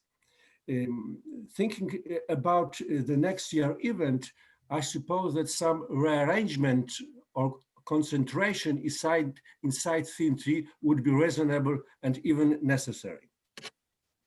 And my last comment concerns a different issue. I suppose that we all agree that the notions fundamental for WOSC community like systems thinking and cybernetics, even system, are not generally realized and known. Therefore, it is excellent that educational problems are taken into account in theme 4. We'll discuss it during the next part of our meeting. In particular, in section 4.1, learning, teaching, and education. In my opinion, they should be even strengthened, for example, by exchanging different experiences on teaching about systems and cybernetics from universities where the majority of us work. I have been presenting more details in my extended presentation sent to Igor at the end of August. I hope that it will be available for the wider audience. Thank you for your attention. Thank you, Jerzy. Frankly, the section on robots defines one of the three key elements for the artificial intelligence technology to exist, and this is the ability to act. And this is why this is, I think, very important.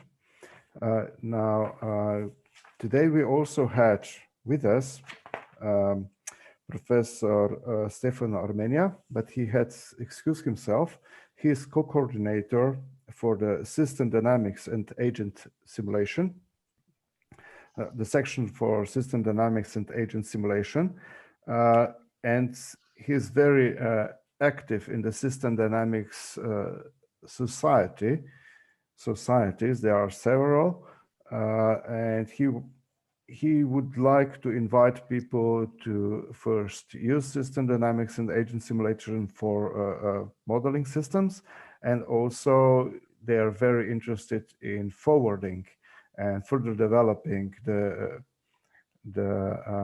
modeling tools and systems for doing that, because System Dynamics is, well, one of the really often used tools by system researchers. So this is one group. I would like to mention just one more before we continue, because I find it only fair to invite all of the sections here.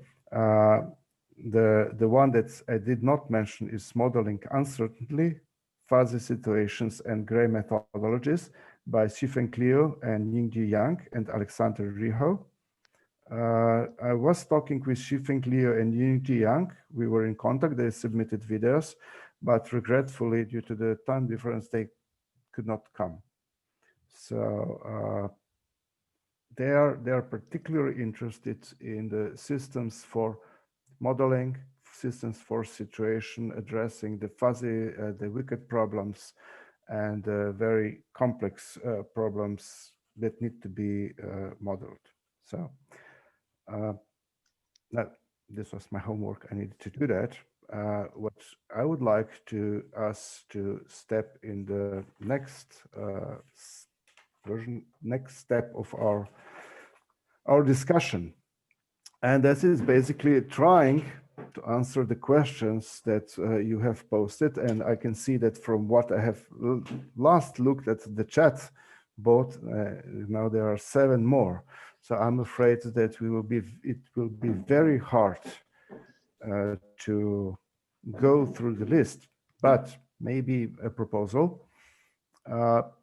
We are all present here. So everybody who has submitted a question in the chat can simply speak up. I don't think it's appropriate for me to speak in your name. So what I do have now open is maybe Lowell Christie. Yes. Can you please unmute yourself? Yes. Perfect. This is Lowell Christie in the United States. Something I've just been thinking about as we're talking about hybrid systems is that we really need to be augmenting our natural intelligence. And that's different than this sort of combination of cyber and human. And so the question is, how do we augment or add on to our human capacity? And a person named Douglas Engelbart, who invented the mouse hypertext windows at Stanford Research, where I worked, he really created the foundations for that cyber/human interaction. So that's something we should be looking at, is his world of how do you develop collective intelligence using the capacities of both cyber and human. So that would be one of my points that I would like to make. Mm-hmm.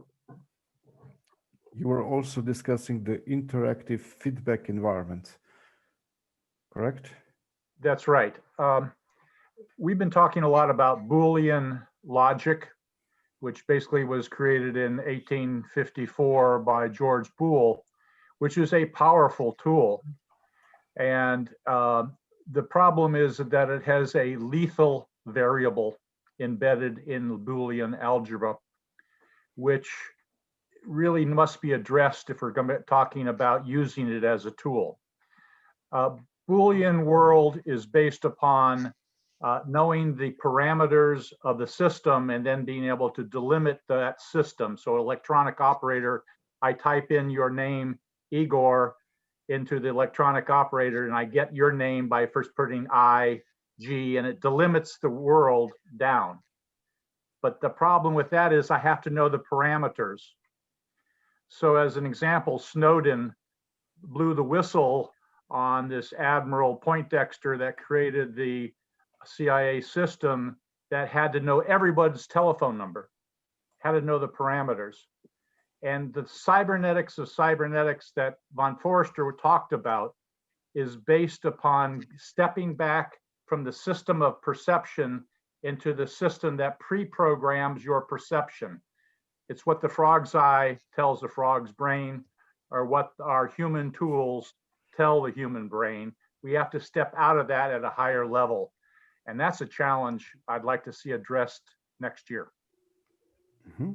Very interesting. Thank you. Maybe, is there some, I've been told that we only have, is this correct? 1 minute? Francesca? 1 minute. Gosh. I will not select anybody. Will any of you like to speak up? Yeah, maybe I can see Stuart here. Nope.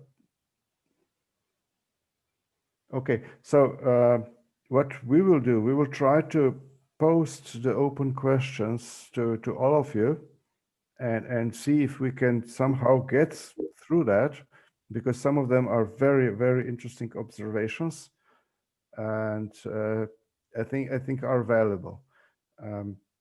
But right now, or can we still maybe a few minutes for one more comment?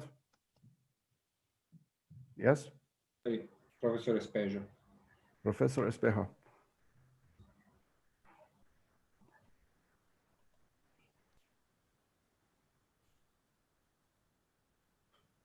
Yes, I think Lowell Christie was making the suggestion that cyber was machine and human was human. So when he was talking about the relation between one and the other, he was talking about the relation between machines and humans. Is that correct? Don't you think that cybernetics is not only a sort of machine-like type, it is far more a sort of hybrid thing? It's very much the handling complexity through human and technology. If we want to address complexity, we have to get out of the engineering mindset that throws complexity out as we define the problem. The differential diagnosis of the problem is the problem for our human systems. And the article by von Forster in the Cybernetics of Cybernetics, he says, cybernetics needs to be working on social problems, but it can't work directly on them, just manipulating control. It has to step back into the system of systems or the design of the meta system that programs the frog to see the moving fly instead of the dead fly, for those who know that study. Yep. Okay, now I have... Tom Schulte is trying. Tom Schulte is there. Are you raising your hand? I am. Do I have time? I don't want to do that. I don't have time. Let's steal some time from the break. Okay, I just wanted to because I think it connects to what Lowell was mentioning. The question I put in the chat was I was a little confused in the social laser talk about the notion that belonging to religious traditions or cultural traditions is what protects us from becoming not an individual. And to me, feels like exactly what Lowell is talking about. That sounds to me like a subjective judgment about what groups or formations it is good to belong to versus not good to belong to. So I'm very confused by what I see as a major contradiction in saying that individuality is maintained by holding on to previously established religious and cultural affiliations, and that those are what prevent us from being social atoms. To me, there's an inherent contradiction in that's confronted by exactly what Lowell is mentioning. Okay. Alexander. Maybe just in 2 minutes, I reply you. I have a small boy, my son, and he played this game, which is called Minecraft, yeah. And in this Minecraft, there are people who live in villages. And this, all my message was against we become as these people who live in these villages. They have no religion, no nationality, no clothes are just clothes of according to their profession. And what is the most interesting, they have no permission to leave the village. So they have a kind of quarantine. They can walk around the village, but cannot go to another village. So roughly speaking, my picture is that these guys are very good for socializing. So maybe examples with religion and culture is just some parameters of the model, yeah? And this gameplay, all our children, yeah. Thank you. Okay, just to wrap it up, we have here Jamie Margareta. She is raising her hand. Yes. Yes. Hello. Hello. It so happens that Lowell already partially raised my question, and I had also put it in the chat room, and I got some feedback from Lou Kaufman, who actually completely put it in the proper context. So the only thing that I may add then is my emphasis on the container metaphor, which is categorical logic. And I put a picture there of a woman about to give birth. There is an argument going around that, and I've seen it in the work of George Lakoff and Mark Johnson about metaphors that kind of say that the baby uses his body as a container, and that embodied experience can be used and explored and modeled to kind of say that categorical logic needs to be studied together with Boolean logic. So that Boolean logic is not before, but is together with categorical logic. And then the next thing, also already mentioned in the notes, is Karl Popper's three-world hypothesis, who proposes that instead of thinking of one container, the material world, electricity, or to think of two containers, the mind versus the matter, we ought to think of three containers, and the third container would be artifacts, and everything we say and do about artifacts. And the artifact that Popper really focused on was knowledge, dus our models, but also computer technology, computers, robots. And so then I further would maybe add as a closing argument that I think of Popper as work in progress. So I completely acknowledge that he had a couple of things in his philosophy that are very confusing, but I think the net effect is that there's something promising in his three-world hypothesis. And I just wanted to throw that idea out there, that it allows us to combine categorical logic with Boolean logic. Thank you. And of course, I look forward to feedback from the people who have talked about Boolean logic and that I've not heard from before. Thank you. I must, yes, a comment? Open his. Yes, who is? Should I speak? Yes, but we are short of eating ourselves in the next session, which I would really not like to do. So maybe if you're very short, and then we can wrap it up. All right. So this speaks to what Jamie was talking about, and also Lowell. If one wants to think about other logics, then I think it's very helpful to go back to thinking about how distinctions arise.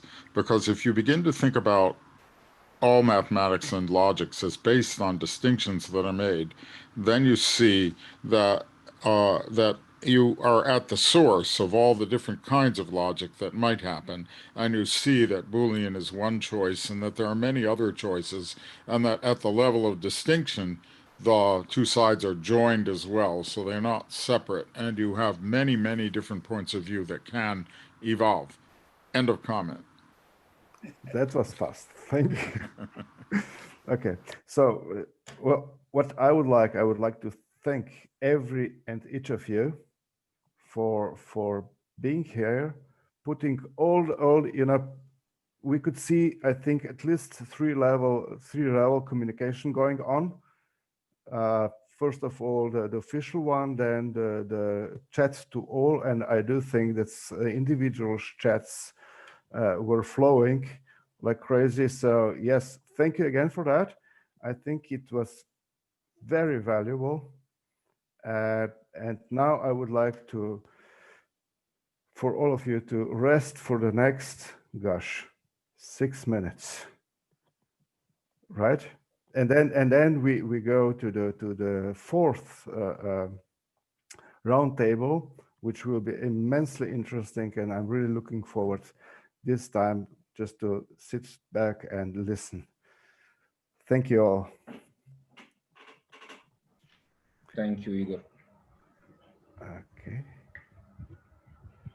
Thank you, Igor. Hey guys, you were great. So were you.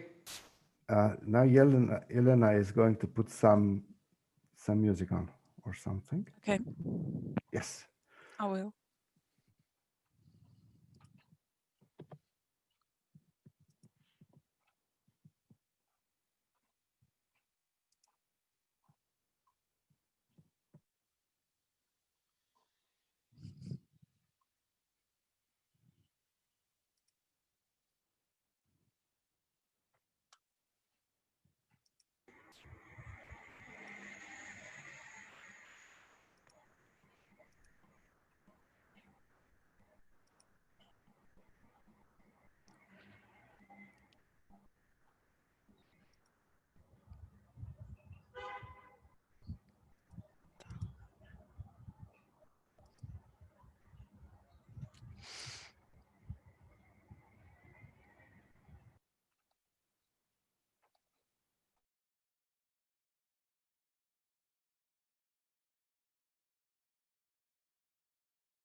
Well, I'm afraid that this 6 minutes was really, really, really fast.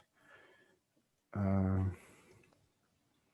would like to introduce the fourth roundtable,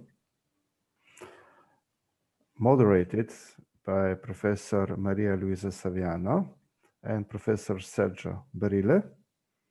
And the technical moderator, I can see Francesco Caputo already fighting with the phone. So, yes, the floor is yours.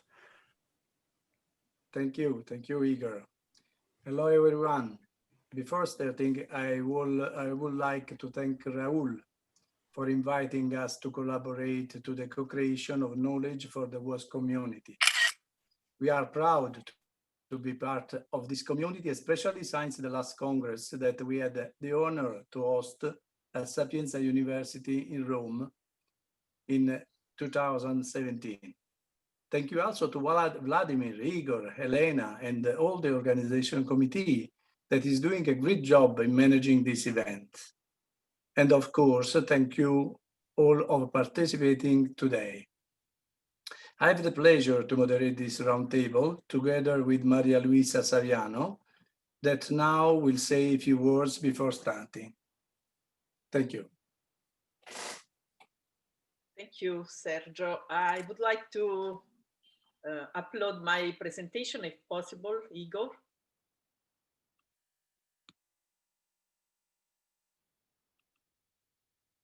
Okay. Francesca?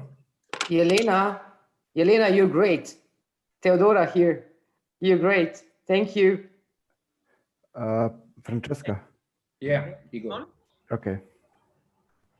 Okay, I would like to thank Sergio for giving me the chance to be by your side as always. And I would like to join his thanks to Raul, Vladimir, Igor, and Elena for inviting us to moderate such highly qualified roundtables that is made of 7 persons. And I am about going to present them, and they are invited to provide their insights to reflect together and to co-create knowledge for a collective synergy that is the aim of the theme 4 of the WOSC 2021. And they come from different countries and provide probably different perspectives on the problem, although all they in more or less directly participate in the community of the system scientists and cyberneticians. So let's go on to introduce each of them very briefly. So we will start with Alfonso Reyes, who is a physicist and a systems engineer from the Los Andes University in Colombia.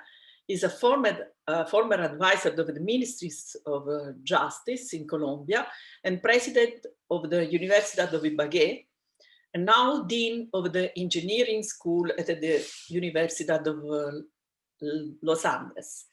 He's a member of the board of directors of the WOSC, and these research interests range from individual learning, organizational learning, and self-regulation from the point of view of second-order cybernetics. Then we have the presentation by José Pérez Ríos, who is a full professor at the University of Valladolid in Spain, where he has been director of international relations, and is a member of the board of directors of the WOSC and also of the International Academy of Systems and Cybernetic Sciences. His research focuses on the application of management cybernetics and system dynamics to the studies of complex systems. Then we have a presentation by Alexander Kodryk, who is the head of the Interdisciplinary Research and Design Laboratory at the Cuban State University. He's specialized in the field of knowledge economy, urban, and the university's ecosystems development and management capacity building.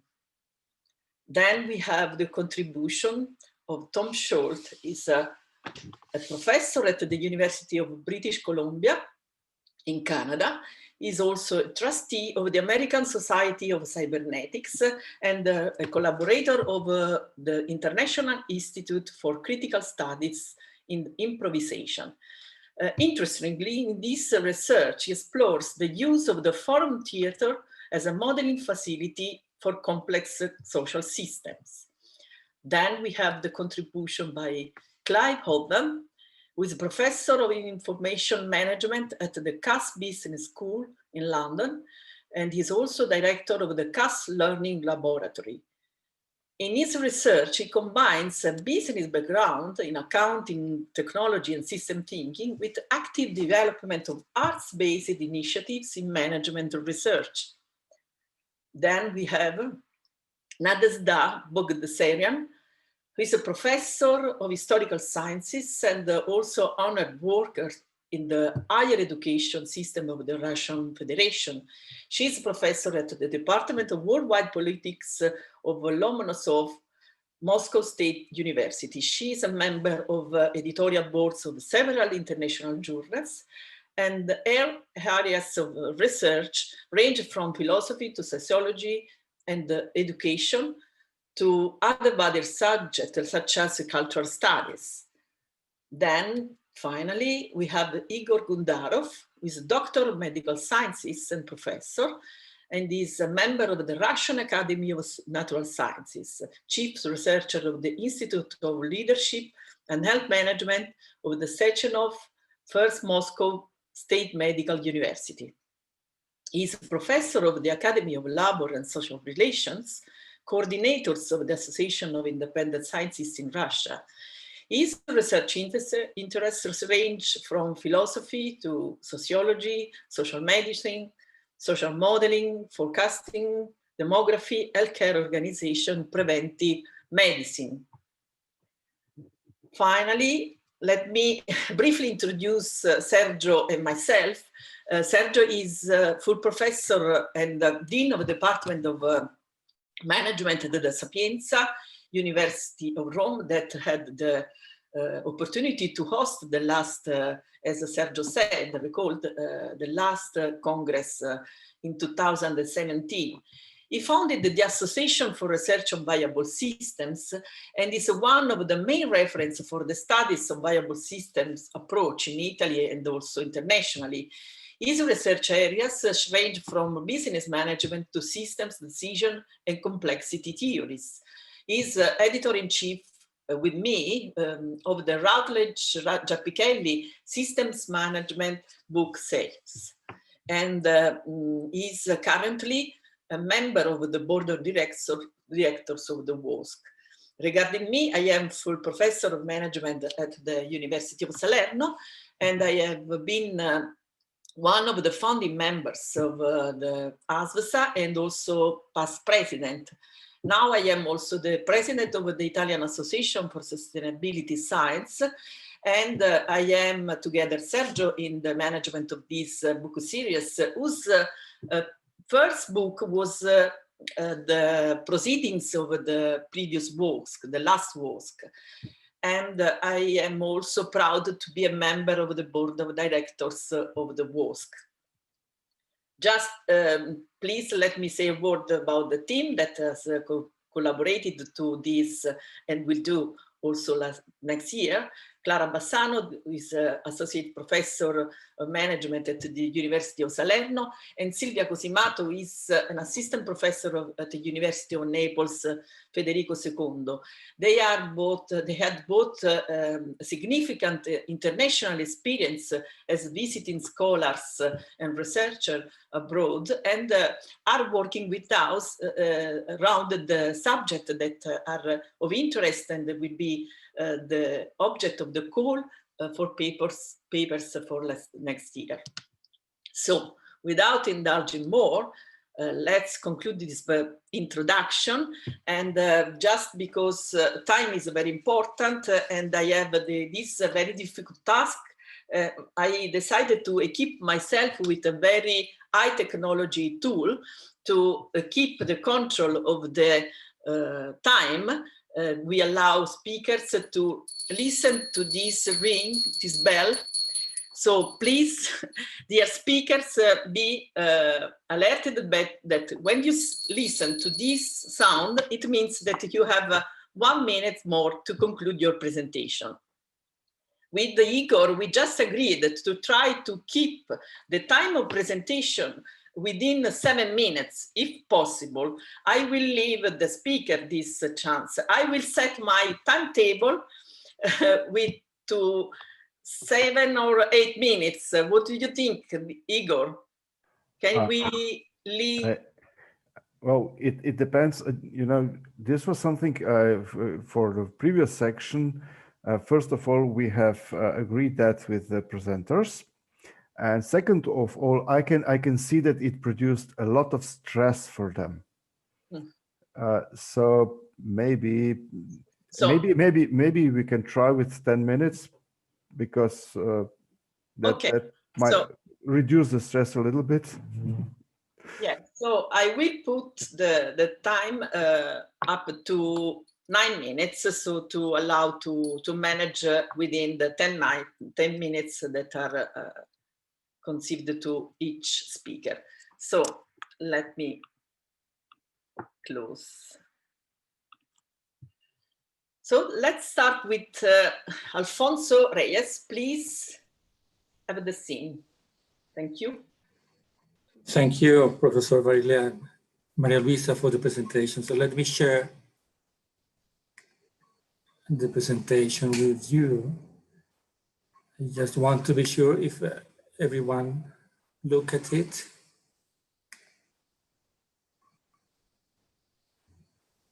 Can you see the presentation, Igor?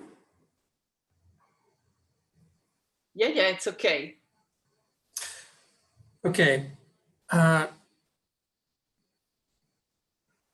It seems that 21st century is starting right now in 2020, and that COVID-19 could be the trigger.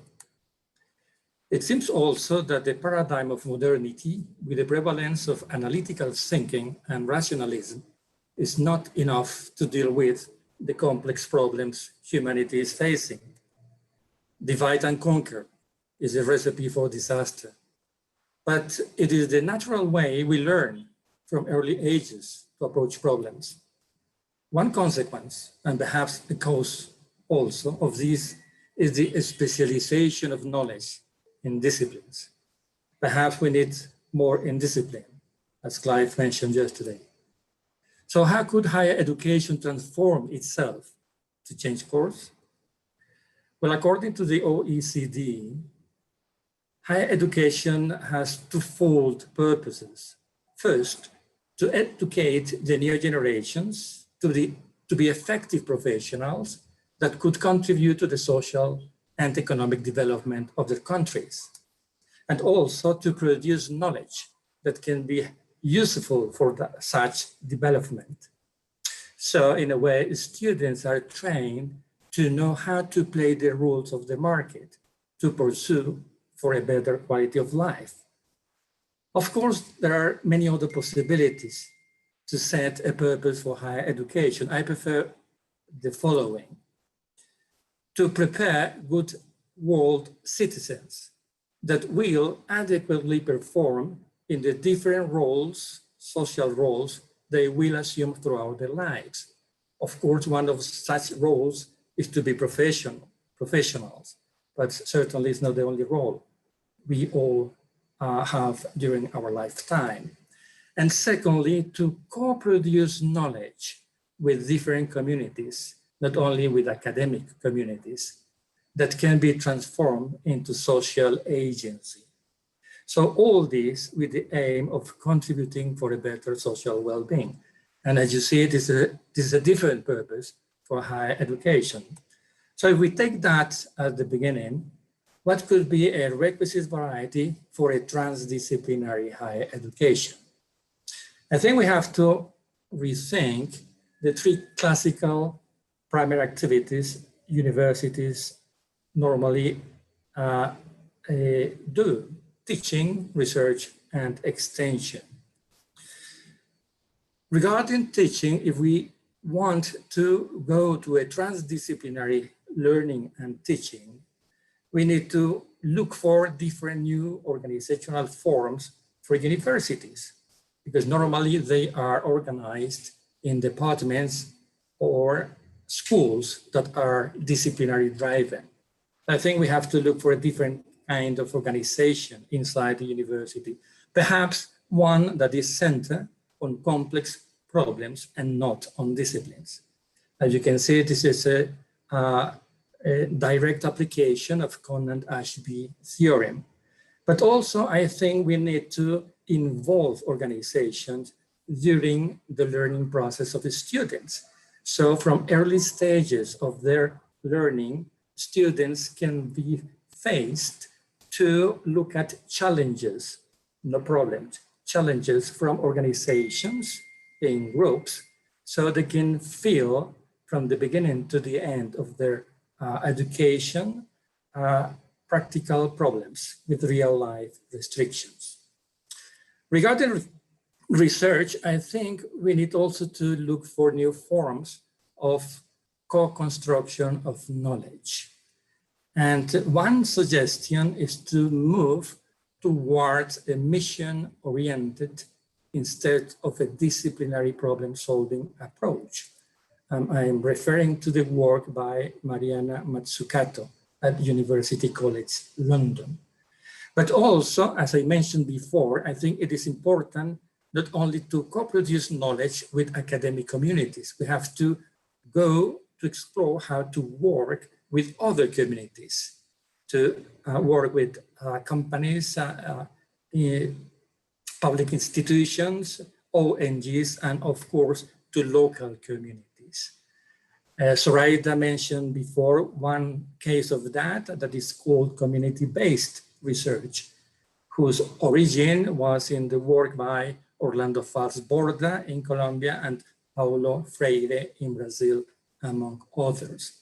So I think that universities could have missions related to the vision of a region, a nation, or a world. Regarding extension, I think the challenge is to transform knowledge into agency. One way to do that is to develop capabilities following the ideas of Martha Nussbaum. So universities could move towards promoting a kind of social appropriation of knowledge, some kind of practical wisdom or phronesis, according to Aristotle, that Clive mentioned yesterday as well. I think that all these new ways of facing the primary activities of universities need a common ethical underpinning. And one proposal is the ethics of care. So people, we, all of us, take care, consciousness of our own selves, but also take care of the relationships we develop with others, and take care of the consequences, and intended and non-intended, of our actions to the world. So the relationship between universities, transdisciplinary universities with society is mixed from the beginning to the end. And one way to see a practical, ethical underpinning of those relationships could be to see the sustainable development goals at different structural levels as one way to follow up that approach. Thank you.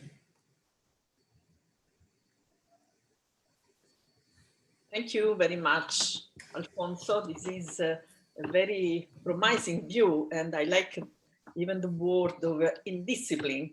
That is very meaningful. So you were just, you didn't use all your time, so we keep for questions. And if you agree, we can go forward with the other presentation. And we will come back again on your ideas, which are very intriguing. like the notion of the transdisciplinarity, but also the necessity to develop capabilities and to change the arrangements of the education system. So let's go to the presentation. If we can see the, okay, this is the Jose Perez Rios presentation. Please, you can start. Thank you.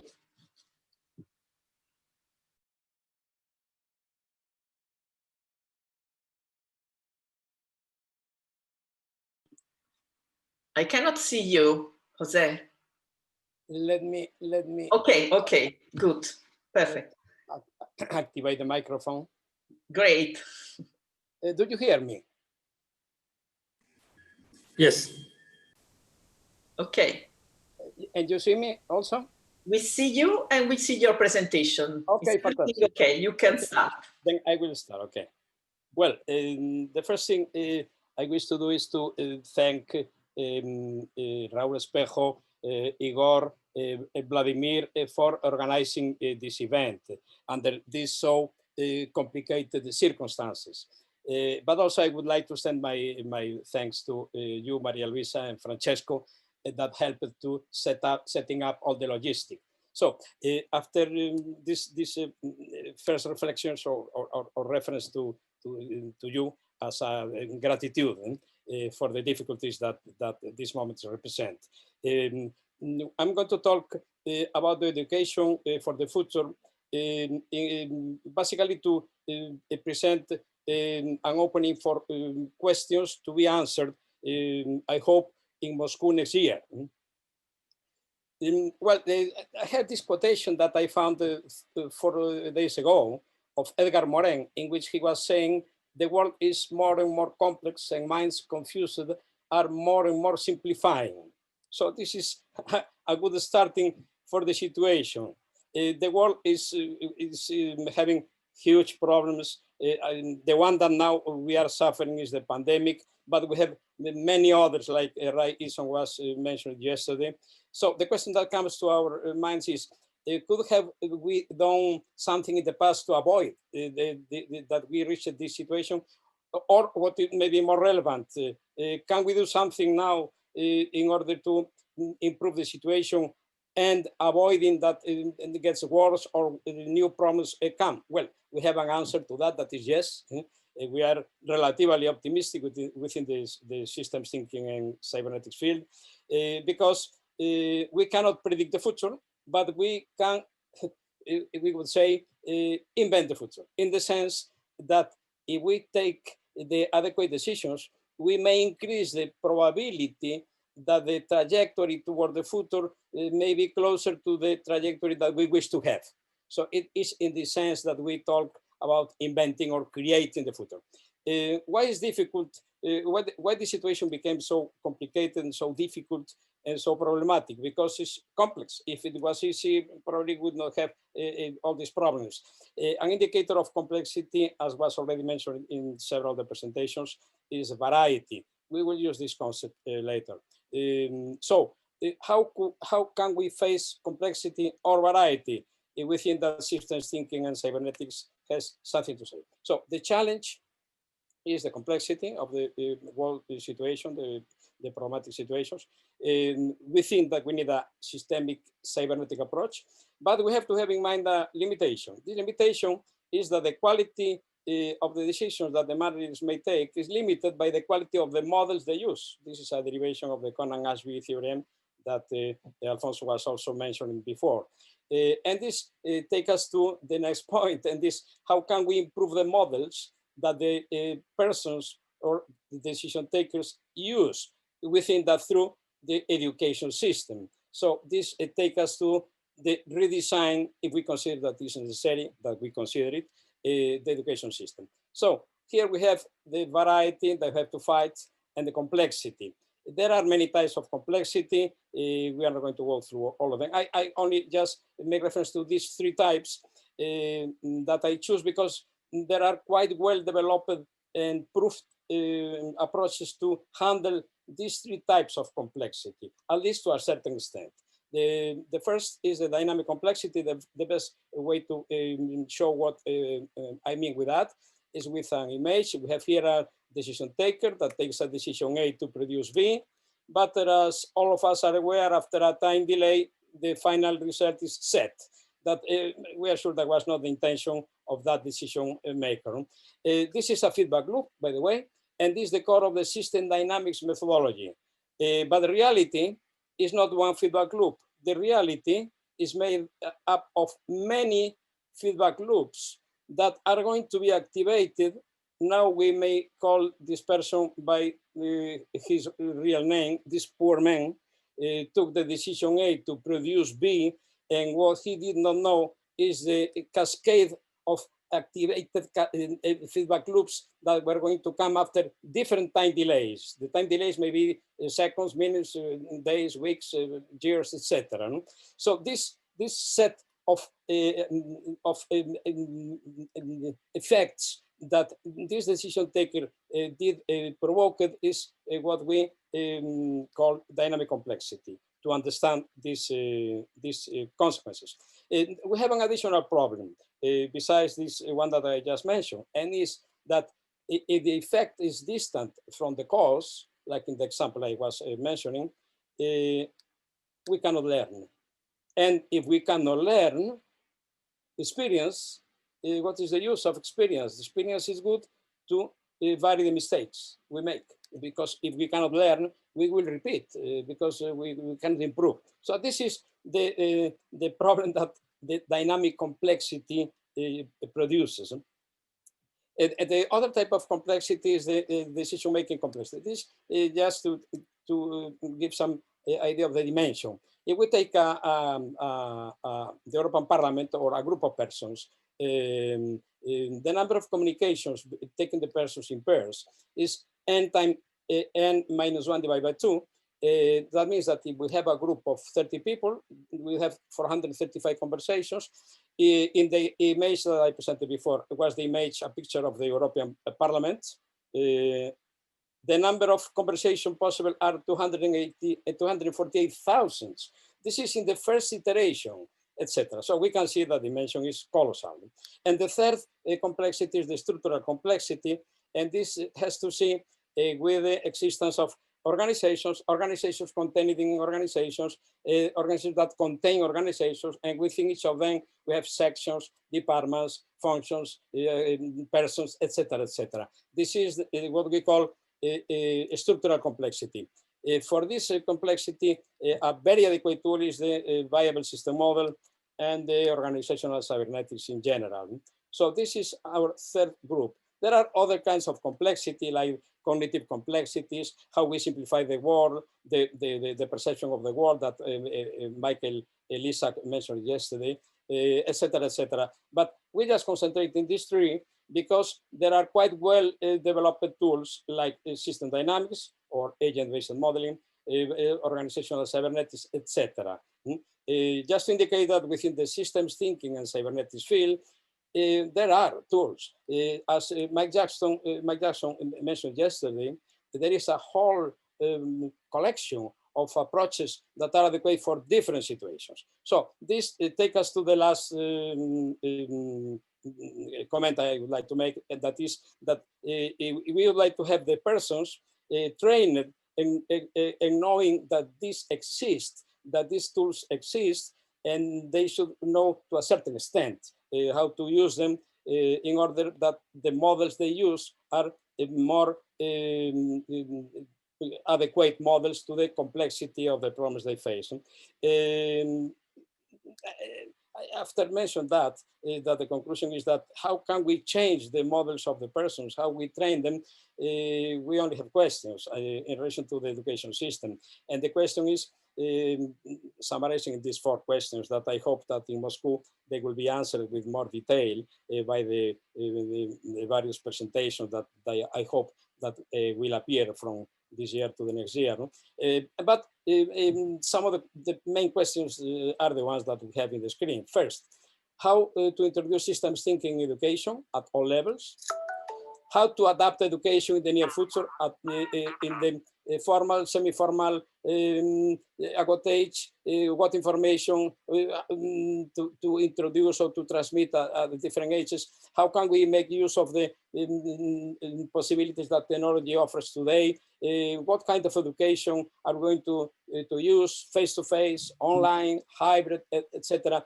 For instance, this point today is very important. We are now going through it, at least in Spain, and I think in most of the places. That is how to go back to school. This month are starting the classes in the elementary, university, etc. No? And they have this problem. Are they going to do it physically? Are they going to do it online? Are they going to do it hybrid, etc.? So this is a huge problem to handle. The first question is diffusion. How can we transmit to society that this knowledge exists, and how can we be present in the media, the traditional media, television, press, etc., but particularly in the new media, the social media that is being used more and more by everybody, but particularly the young people. That is the crucial people that have to focus. And finally, we know that there are experiences that are having a success. It would be interesting to know those experiences. So the person that have this knowledge would be good to share it with the rest of the community. So that's my presentation. I like to end up with this image that is a lighthouse. The oldest lighthouse that is operative is 2,000 years old. It's a good metaphor, I think, for the scientific societies, for the universities, etc., to throw lights to the society, so the society can reach harbor safely. Thanks very much for listening, and I apologize for going a little fast, trying to meet the 10 minutes point 43 seconds. Excuse me for the 43 seconds, Maria Luisa. Thank you. Perfect on time. Thank you, Jose. Education is one of the main subjects of Team 4, so we will be back to discuss much about this problem and issue. So it's the time of Alexander Kovrig. Please, can you upload your presentation?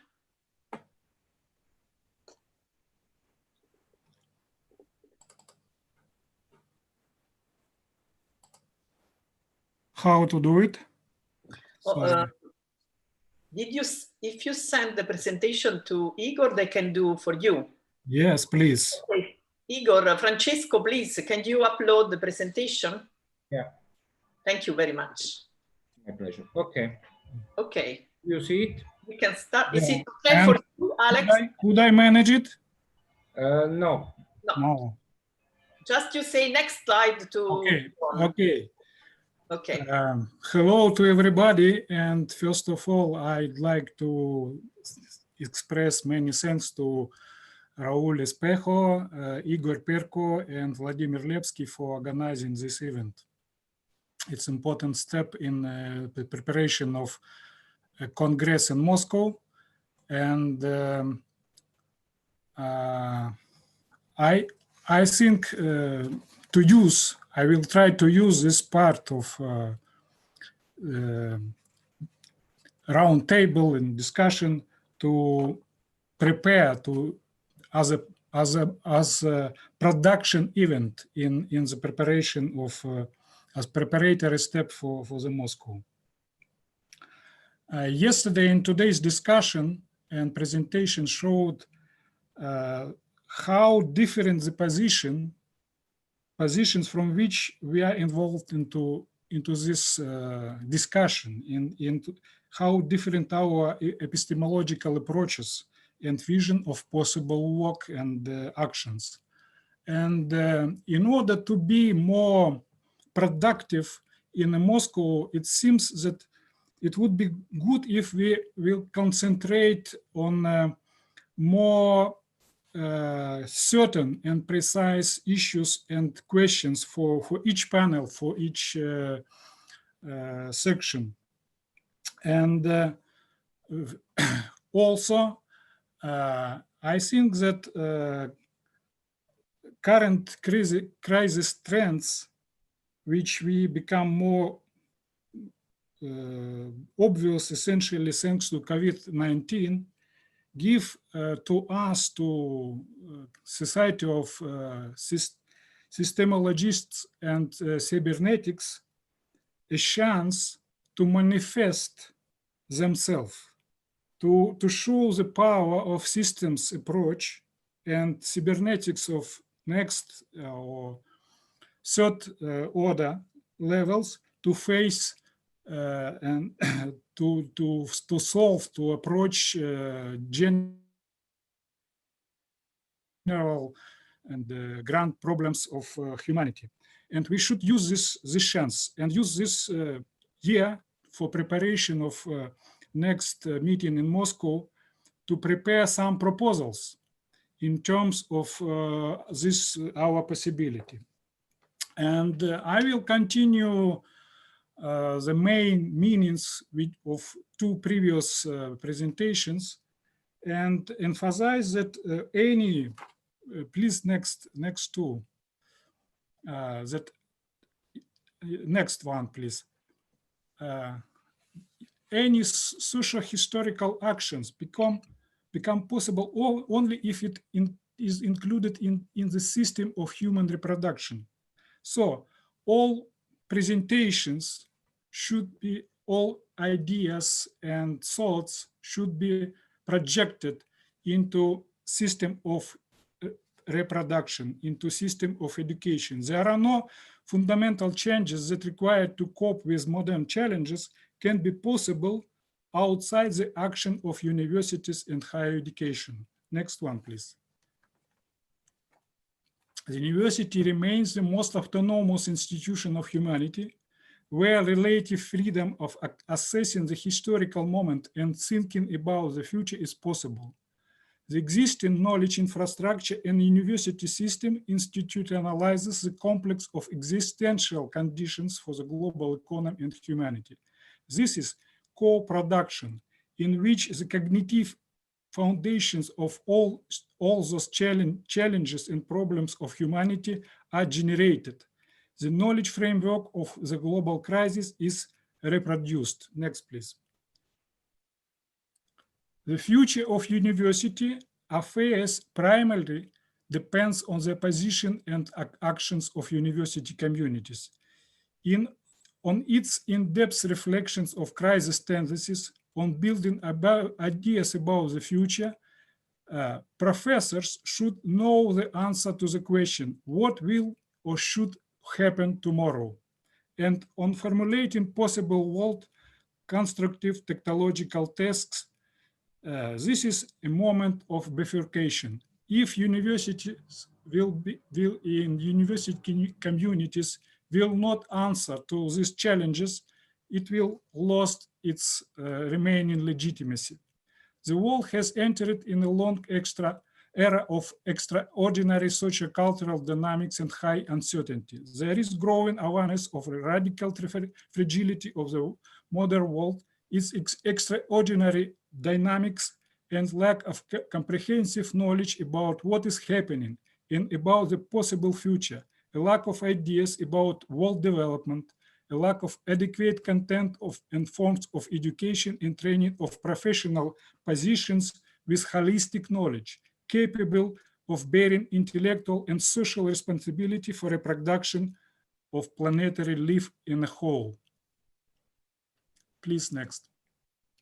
Without an image of the desired future, the task of providing new generation with a chance for existence and positive activity is not feasible.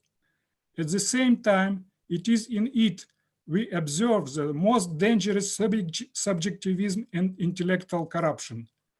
Various kinds of private strategists and structural entrepreneurs stand out, who seeks to use chaos and uncertainty, turn them in their favor. There are an attempt to privatize, appropriate, and in fact, plunder the future. Please, next. Universities must become defenders of the future. Universities community should find active answer to the hardest philosophical, sociological, metaphysical, and theological question. Who does the future belong to? Through avant-garde design and cultivating long-term thinking, universities must become defenders of the future. The forced desertion of universities in determining the future associated with the global crisis and shock from unexpected events must be overcome. The ability to work constructively with a complex future must become an essential part of the set of competencies of modern graduates. Next, please. The most important characteristic of a university as an institution of modern civilization is its ability to cultivate and reproduce long-term thinking. By long-term, I mean at least 50, 100 years or more.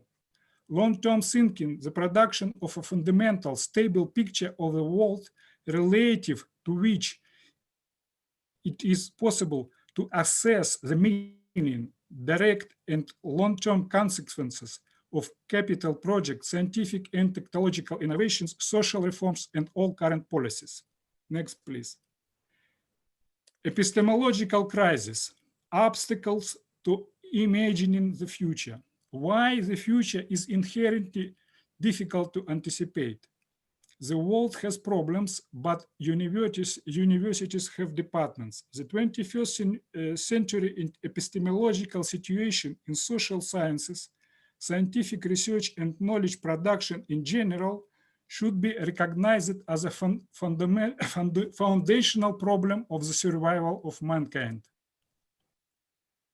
By and large, the university disciplinary matrix closes the possibility for interdisciplinary and international understanding of the problems of grand challenges that are systemic in nature. Universities were unable to respond productively to current crisis trends. The position of systemic, projective, and developing cybernetic training in international cooperation and at the front of global problems is vacant at the moment.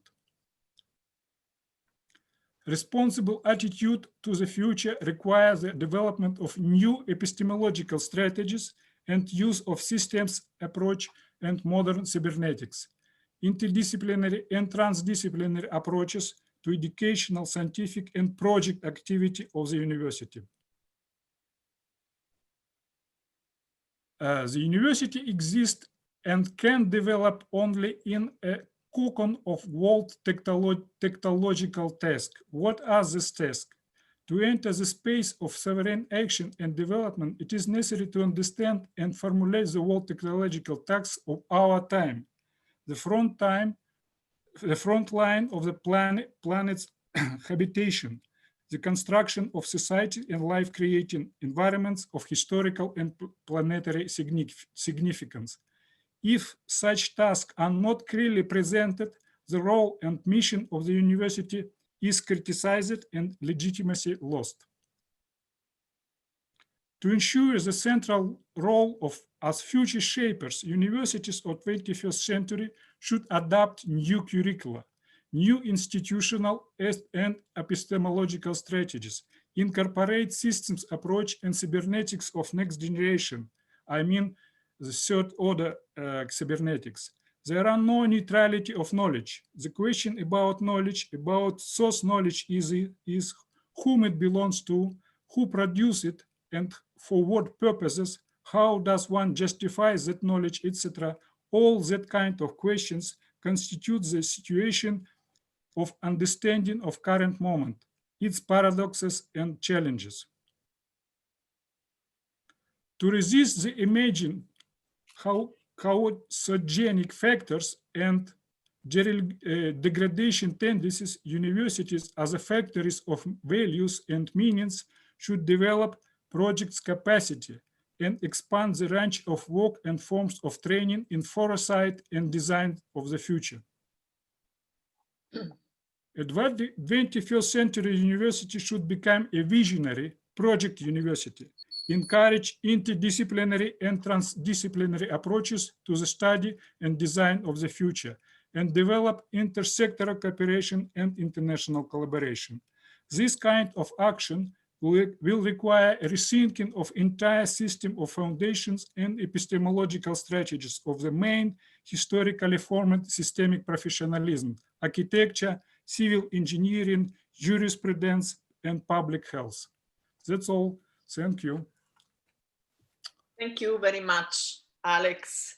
And we will continue this interesting discourse later on. So let's go give the word to Tom Short now. Thank you very much, Marie-Louise. Yourself? Yeah, I'm actually don't have slides, but I am going to ask to screen share at a certain moment. I've got just a couple of images I want to share, but mostly I'm just going to speak and then refer to those images. Okay, Francesco is ready. Okay. Great. So thank you very much. First of all, again, I want to reiterate the many thanks to all of the organizers, starting with Raul and Igor and Maria-Luisa and Sergio Barile and everyone involved in allowing us to have this conversation in the absence of coming to Moscow.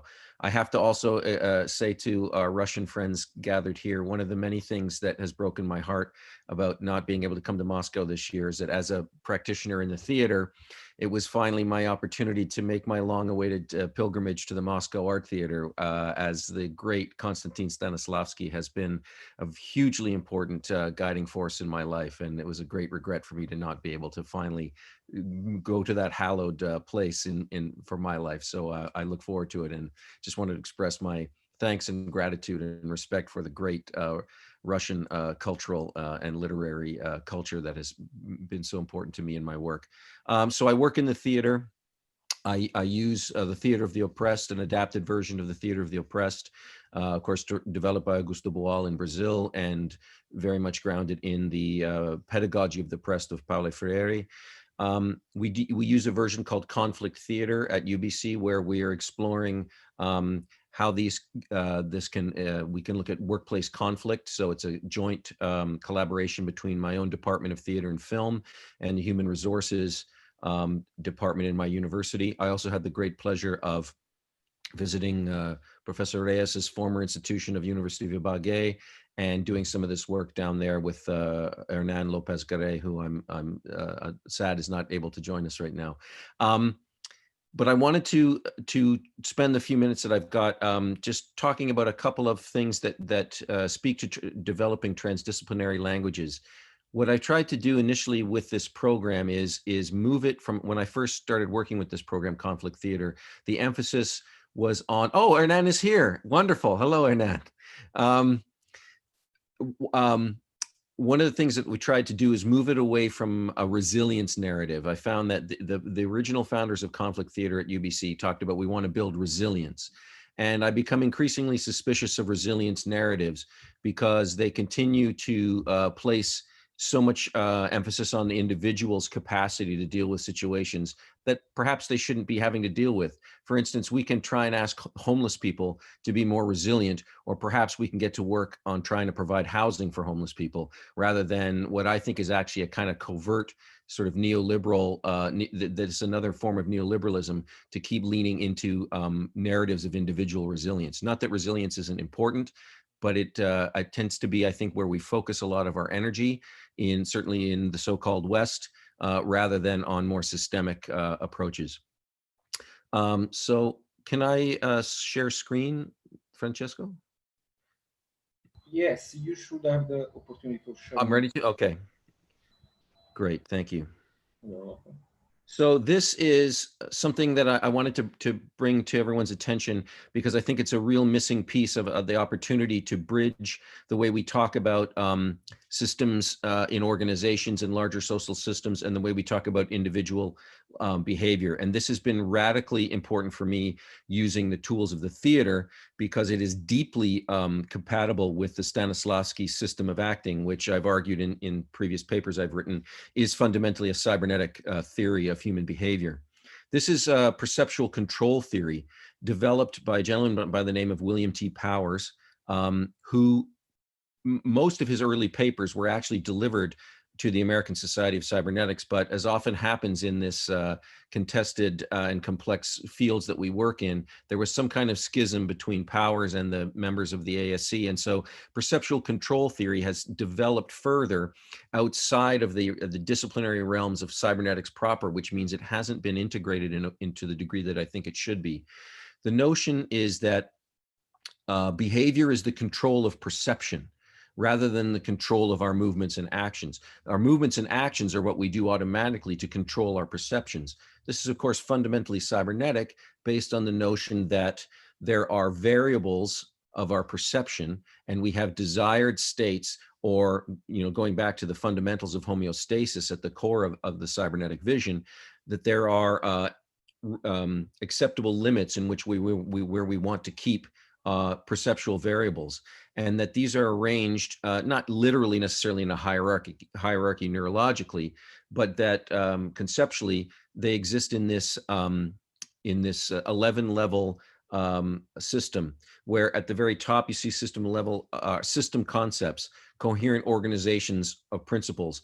And this is a rather trivial example used in this diagram that I borrowed from a gentleman by the name of Fred Nichols. But the idea of, I want to live a certain lifestyle. So the kinds of perceptions I have about the person that I want to be. So my perception of myself as a competent professor, my perceptions of myself as a good parent. These are where values come in. Every level sets the reference value for the level below it.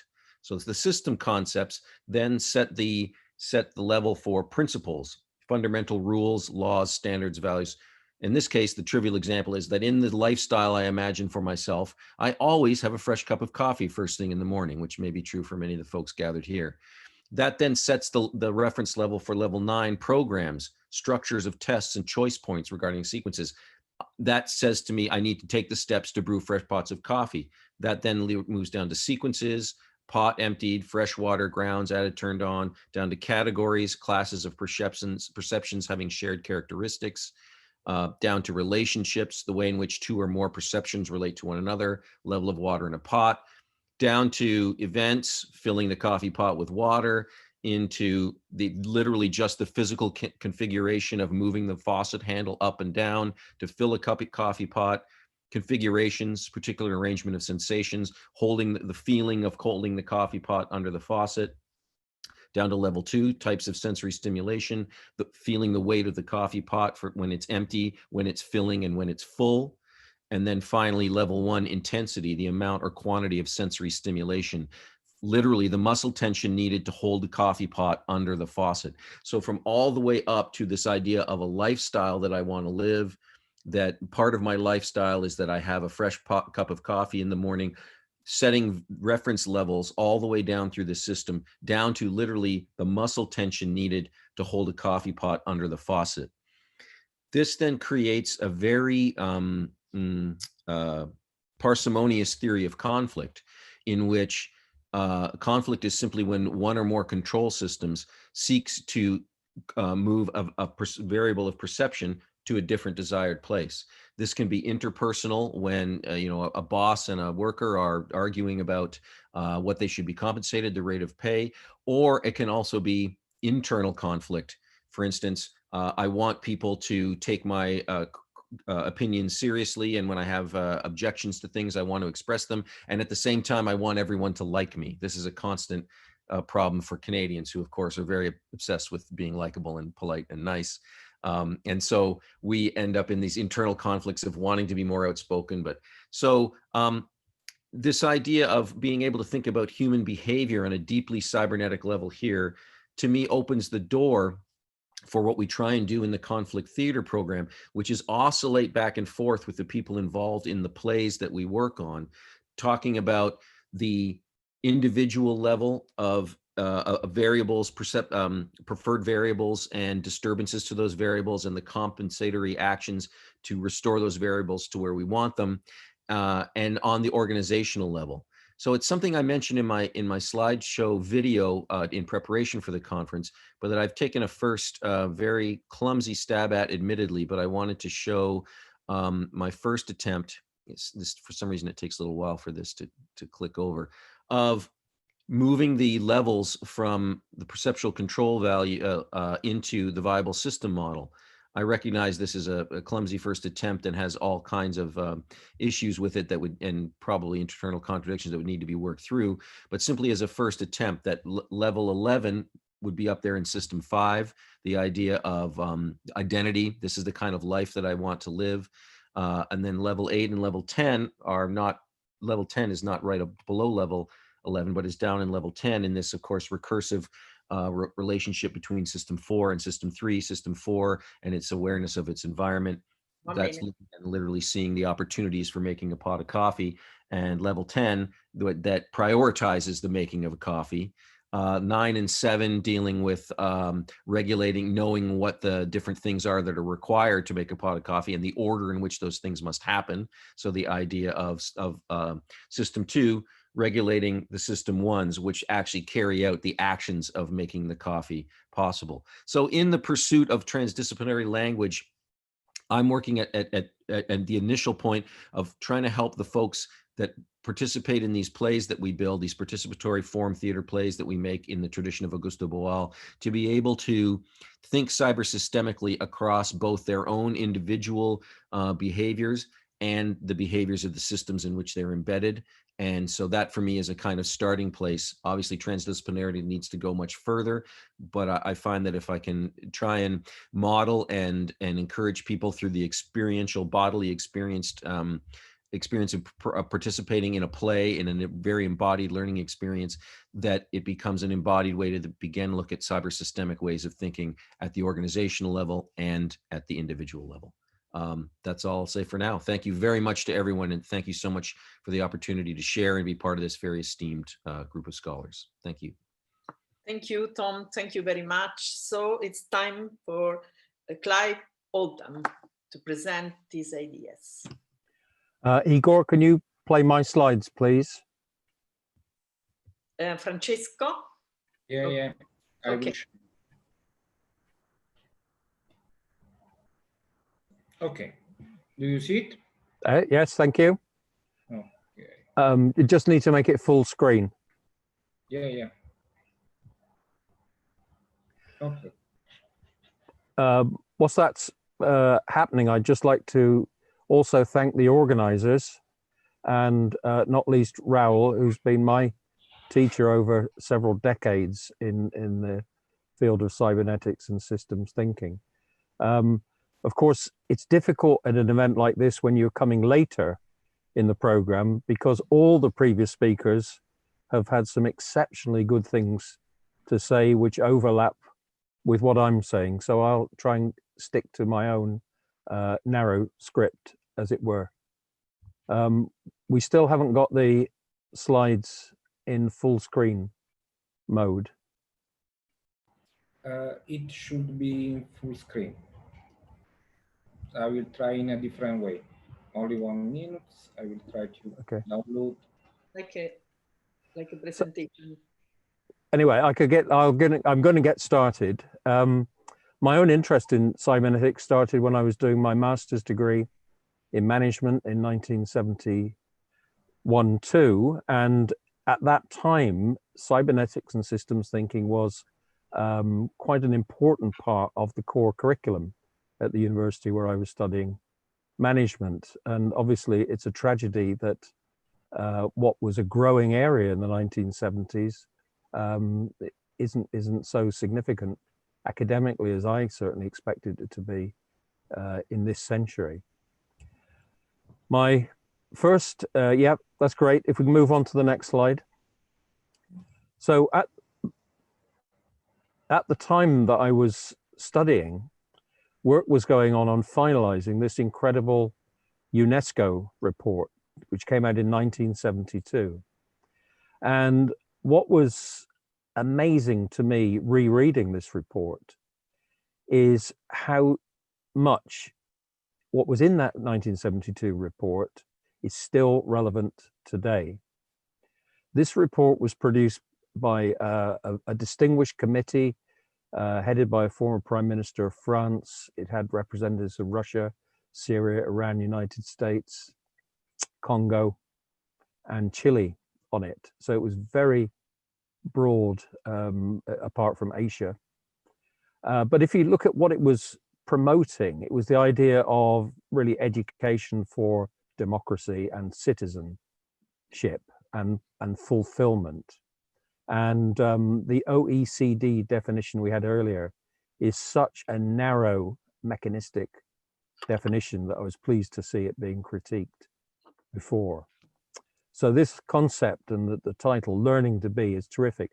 Also interesting in passing that Piaget and Illich contributed to this. And of course, Piaget was so old by that time that it's easy to forget that Vygotsky was actually a follower of Piaget, and Vygotsky died in 1934.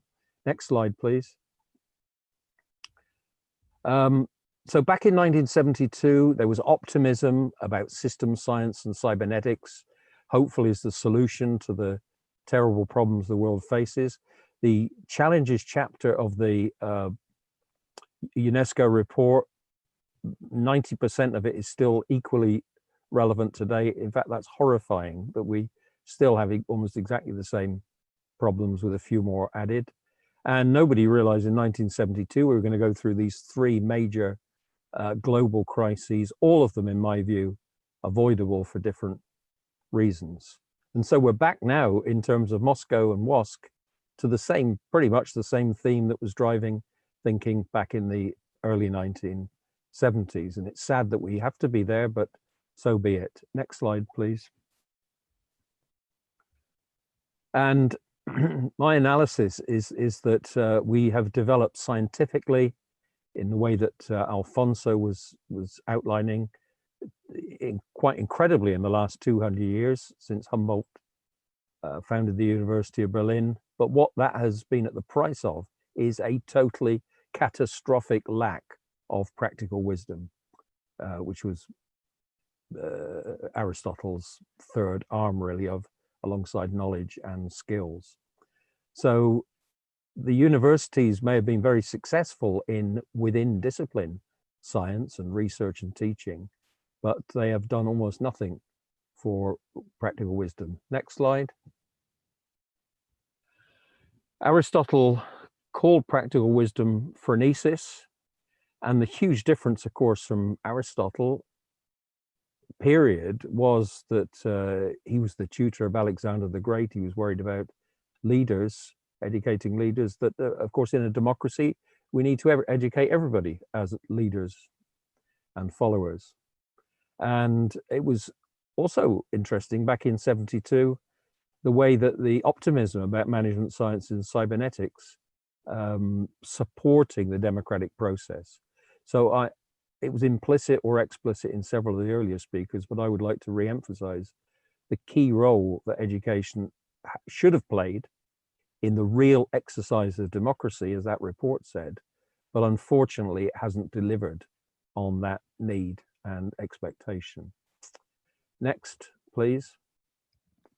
I think a key text for me is one that has been nowhere near enough recognized by Ian McGilchrist. McGilchrist, his doctorate is in English literature, but in his 20s, he decided to become a psychiatrist. So he retrained as a medical doctor. And this book combines his insights into the arts and humanities with his scientific and expertise and his work in dealing with ill people.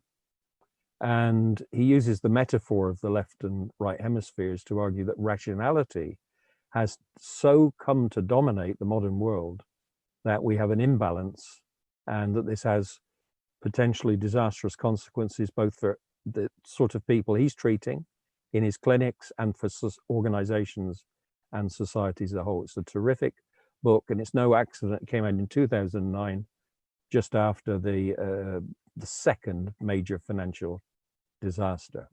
Next. Thanks. There's already been reference to transdisciplinarity, which is, I think, a vital concept. But one of when Niculescu defined transdisciplinarity, he had this phrase, beyond all discipline. And the concept of indiscipline comes from the arts. It specifically came from art history And I feel we are at this moment of breakage or rupture where it's not enough just to be transdisciplinary. We need a strong element of indisciplinary where we are setting out to break the mold. Thank you. Next slide. And the work that we've been doing in our multinational study is to look at how higher education could promote practical wisdom. And we've come up with 5 dimensions of what we think is needed. The audience, which is adults, lifelong. The mindset, which is indisciplinary. The pedagogy, which needs to shift from transmission to active conversational learning. The focus shifting from the, if you like, anonymous transmission of knowledge towards something that is personalized to individuals. And finally, hierarchically, we move to co-production, or what Ivan Illich called in Deschooling Society, a web. Interestingly, well before any World Wide Web, he was using the metaphor of the web.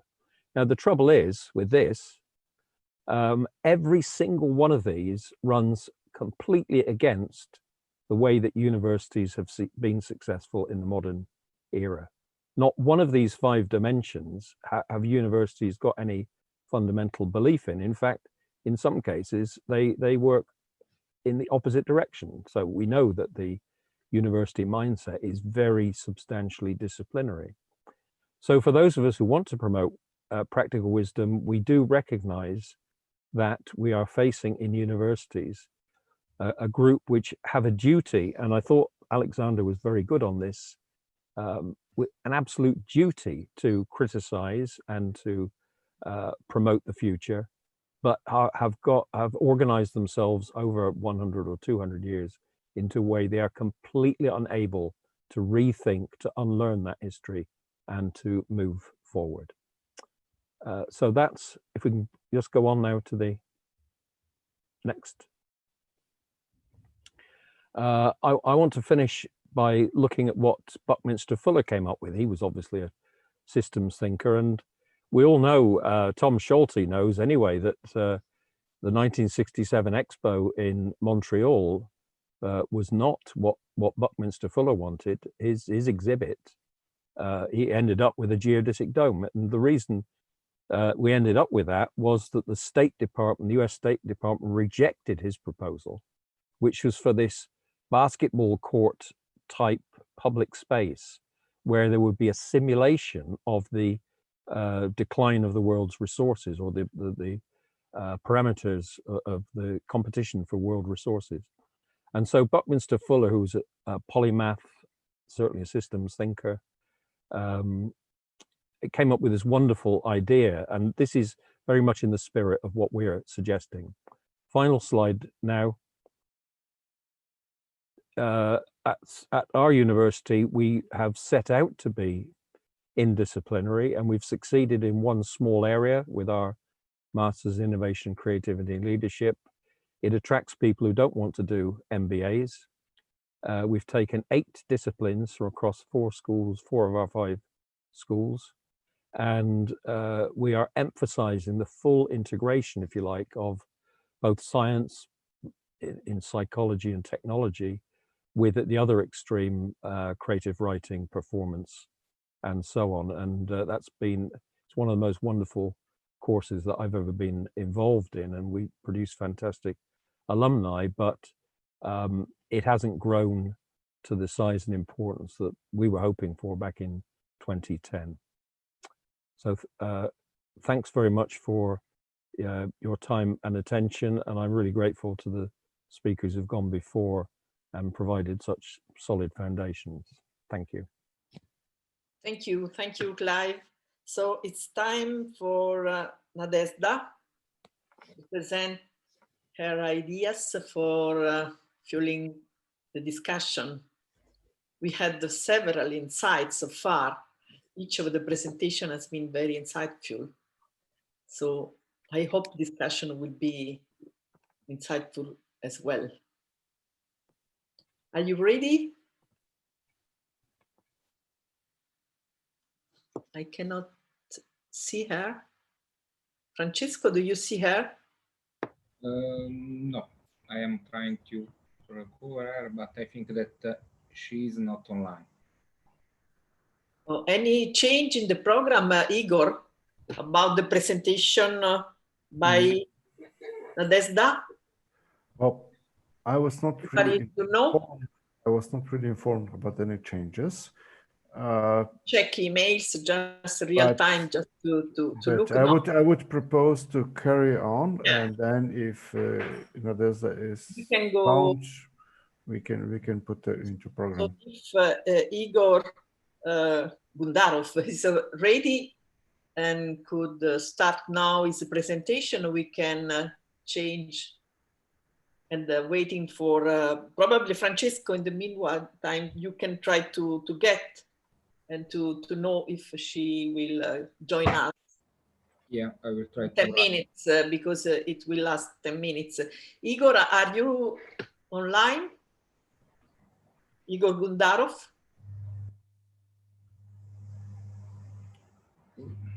We have received the abstract from Igor, but I don't see her here.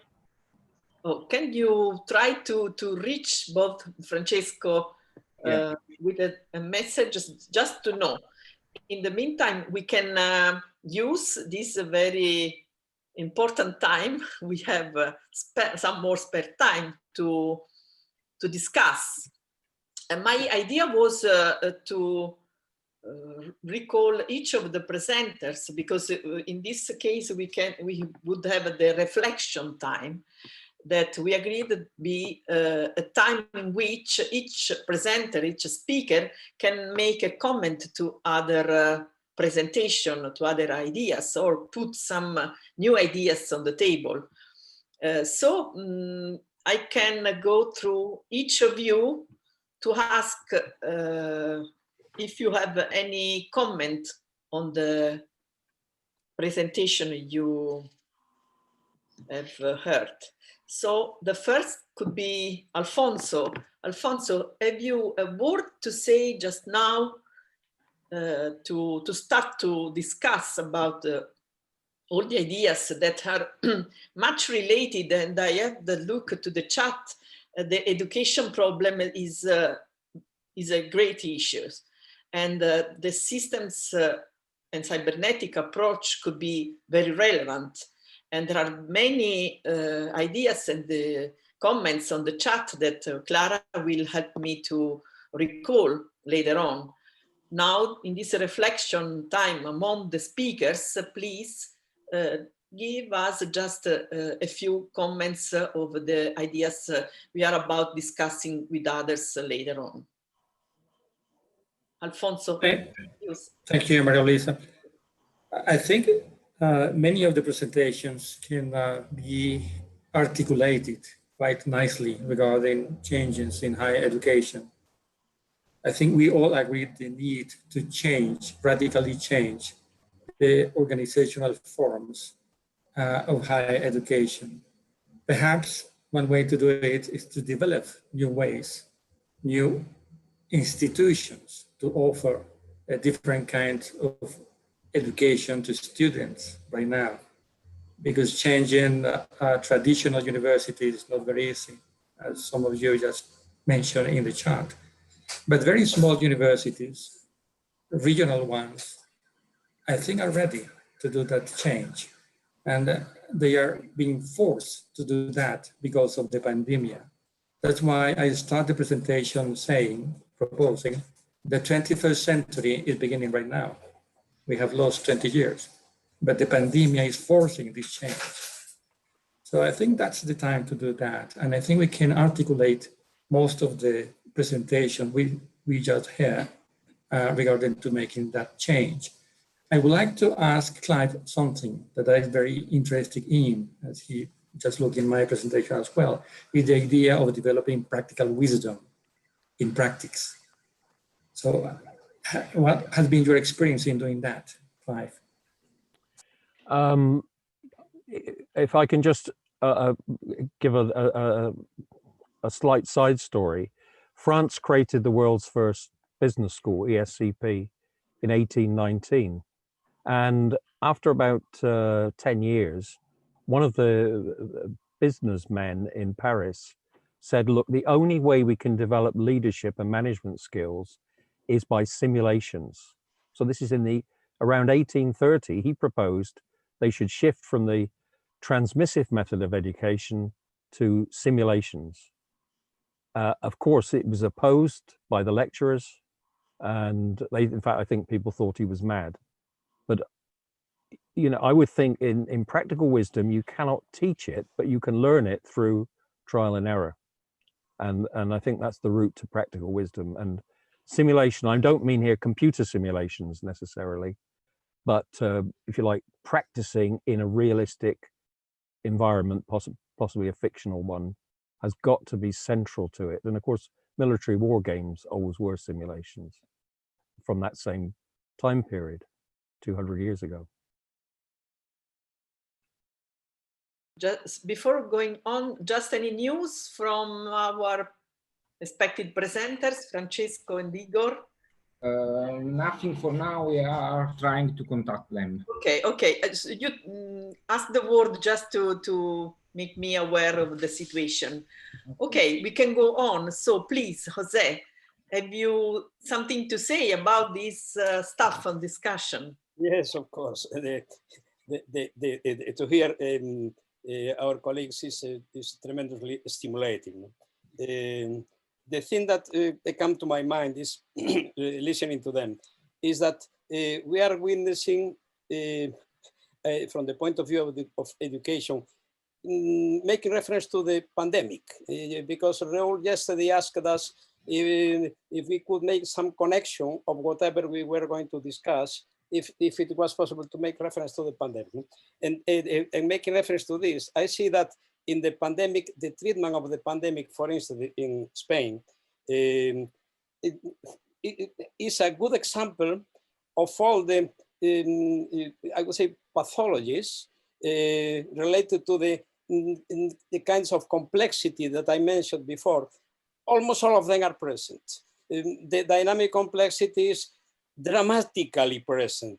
They don't have doctors, they don't have nurses, they did not have masks, they did not have space, they did not have, etc., which is something that, for instance, from the point of view of planning, it should be easy. If you have the population pyramid where you see the ages of the doctors, it's quite easy to know 20 years back that 20 years after they are going to be 20 years older. That means that the 40% of the doctors that now are above 60 years, they are going to retire. So this is a dynamic problem that is not very difficult to handle because it's just to see the age and make a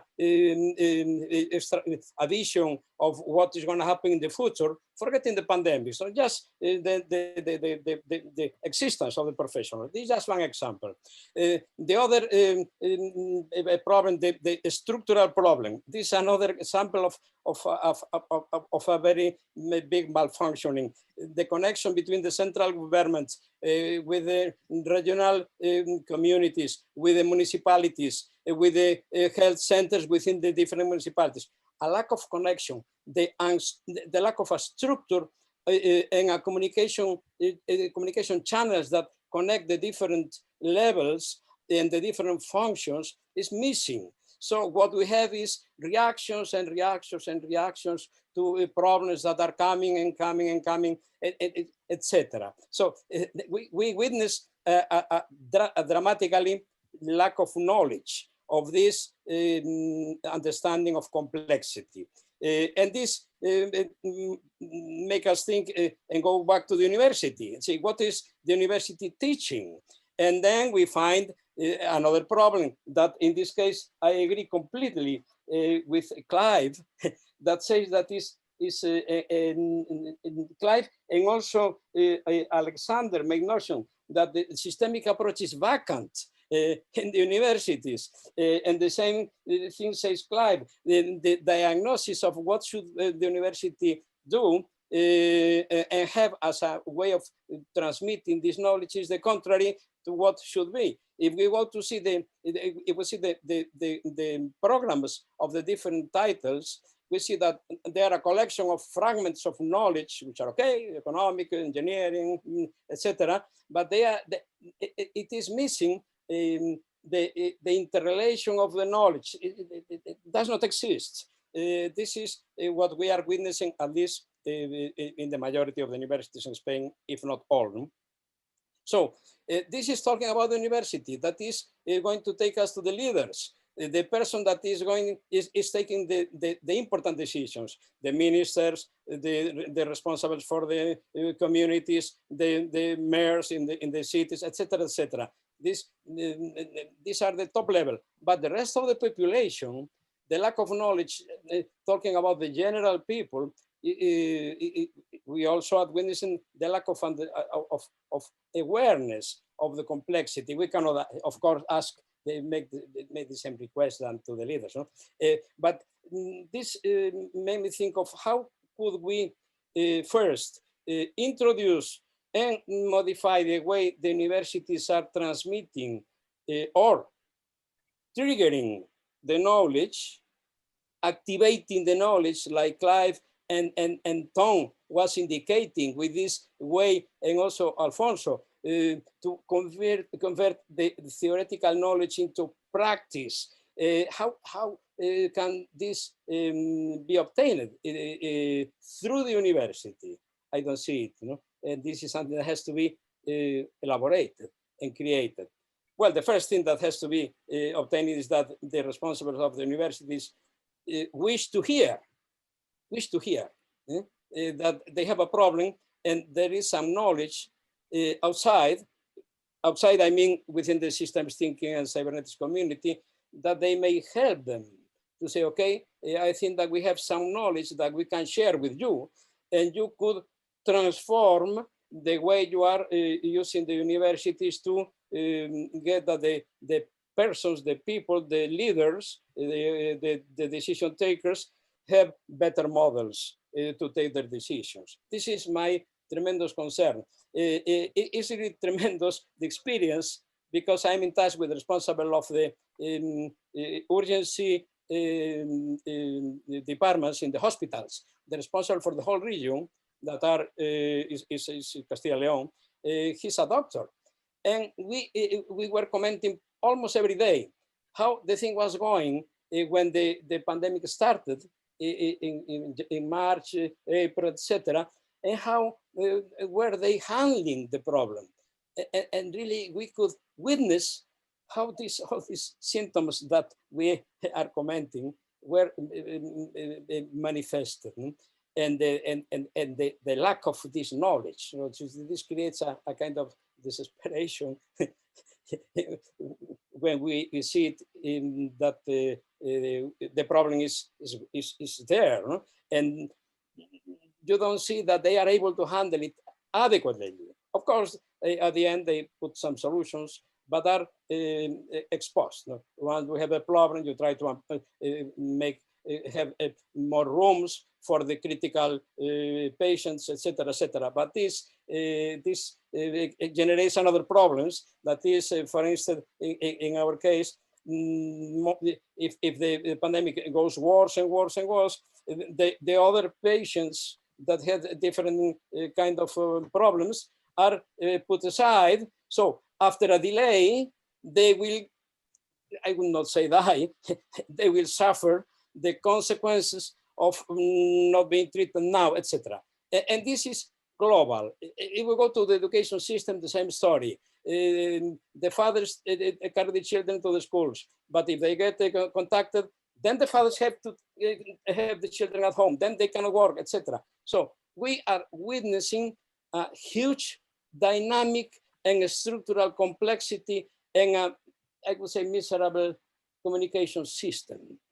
So this is a reflection, more than a comment, is a reflection. The thing is, what can we do in the education system? How can we transform the education system? So first, all the graduates are aware, all kinds of graduates, not the business or the engineer, no, all kinds of these are aware of this knowledge that is transdisciplinary. And the other part is how can we get that the society, the people in general, is aware of that. Raul mentioned in some of the works that he shared recently that one way to handle the homeostat and reducing the variety and amplifying the variety is through the persons. If the persons behave individually in a certain way, we are amplifying the capacity of the doctors and of the decision takers to control the situation, etc. So we have so much knowledge available and relatively easy to implement if the people is aware that it exists. So this is my well, reflection, my coincidence with all of you in your comments. So I thank you very much for your presentations and for clarifying my mind. No? Thank you. I can see other people that want to make questions, but this is just the time for reflection among the speakers. So we will have the chance to give the word to external people or participants in the next part of the roundtable. So Rodolfo can just wait a moment. I would like to, probably in a few minutes, Igor would be able to join us for his presentation. And just to complete our round of comments, in the meantime, I would like to ask Alexander Kobrig if he has something to say about the discussion made so far with the presentation. Thank you. I'd like to focus on just one dimension of in this discussion on how we can take this vacancy of system approach in cybernetics at the universities. And what does it mean? And this is important that current crisis and this worldwide pandemic and other economic tendencies, crisis tendencies, showed that everybody act reactively. After something recognized and all kinds of actions created in monodisciplinary and not systemic approach. And the issue is whether we as a society and as a university communities can produce some capacity for proactive, to build proactive positions, to be able to meet new challenges. And this is the challenge to design, to create diverse vision of the future, to decolonize imaginaries. And the next problem arises if all kind of professions, all kind of groups and corporations will produce their own vision of the future. There will be explosion of different kind of visions, how we can govern and how we can realize our own goals and our own projects in such a context.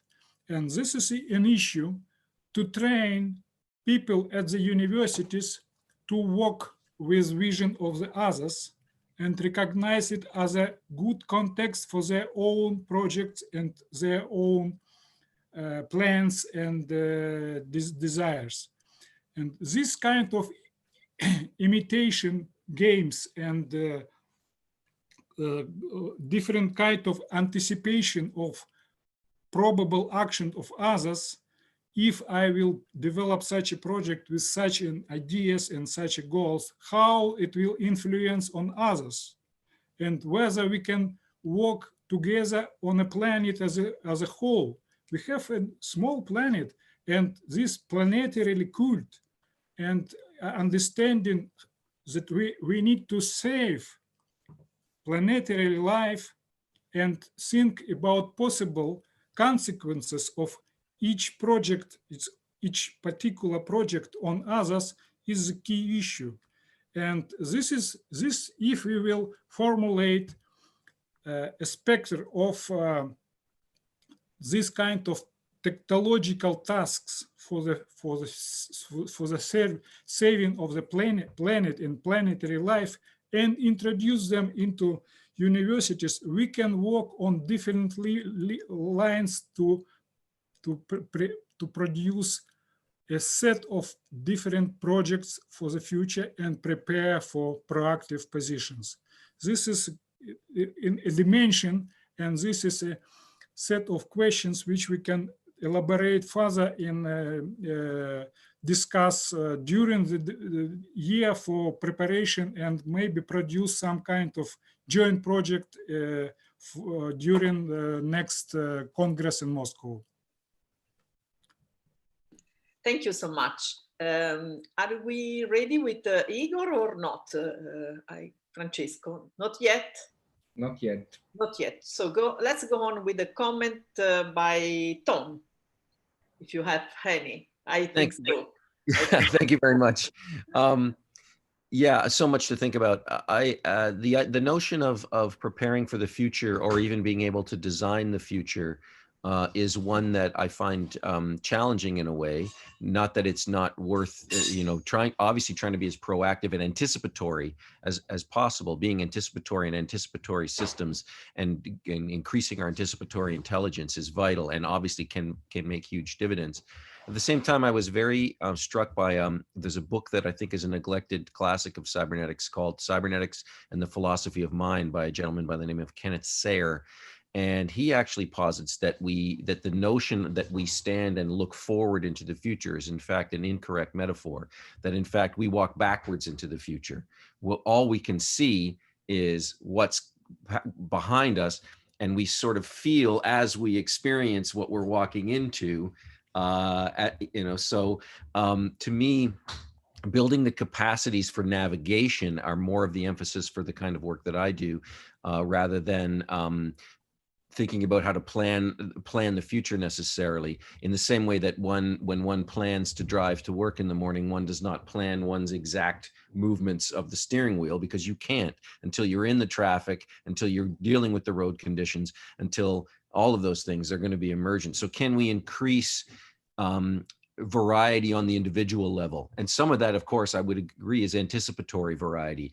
But I think variety, nothing proliferates variety for better and for worse than human beings. You can have the best designed systems in the world, but I'm sure we all have stories of just trying to communicate with our colleagues during the pandemic, and the kinds of variety that are proliferating through the systems that are just the size of our individual university departments is radical. Just another quick thought is, agreed that systems science and cybernetics is really absent, certainly from universities in North America.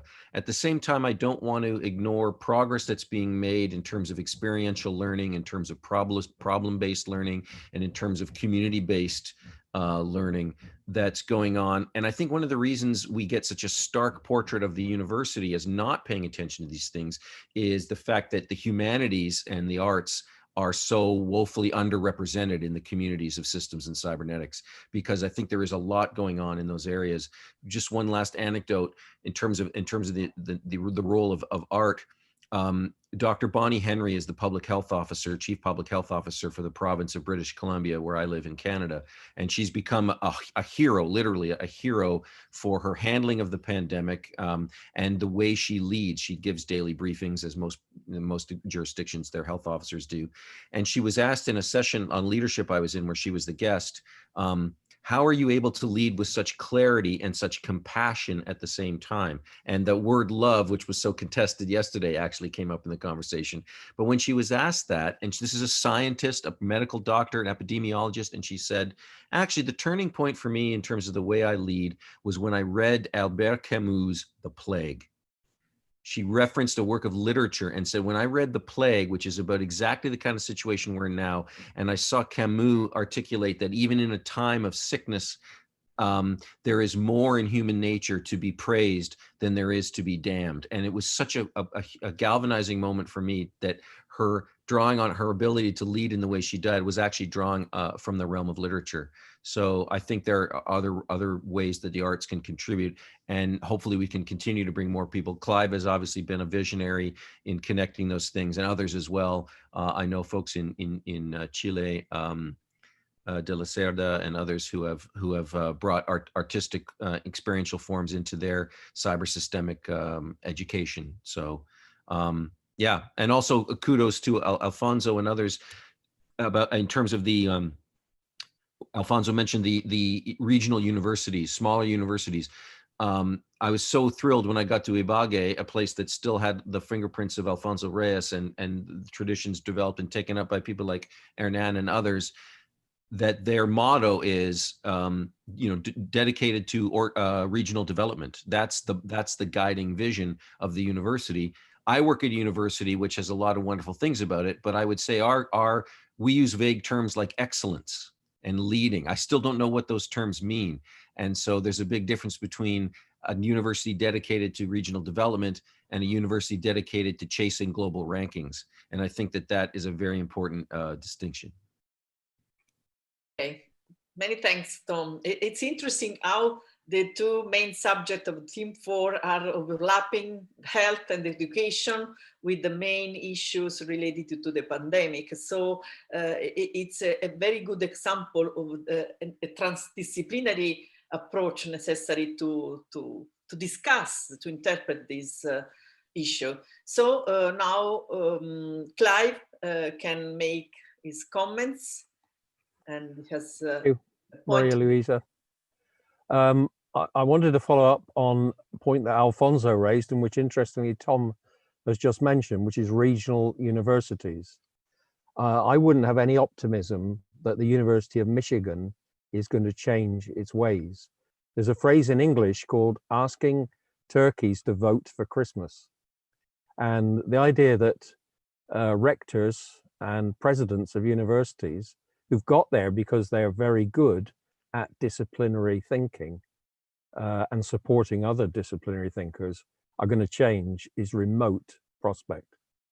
My proposal is that we collectively take over a regional university and explicitly develop that as the powerhouse of change.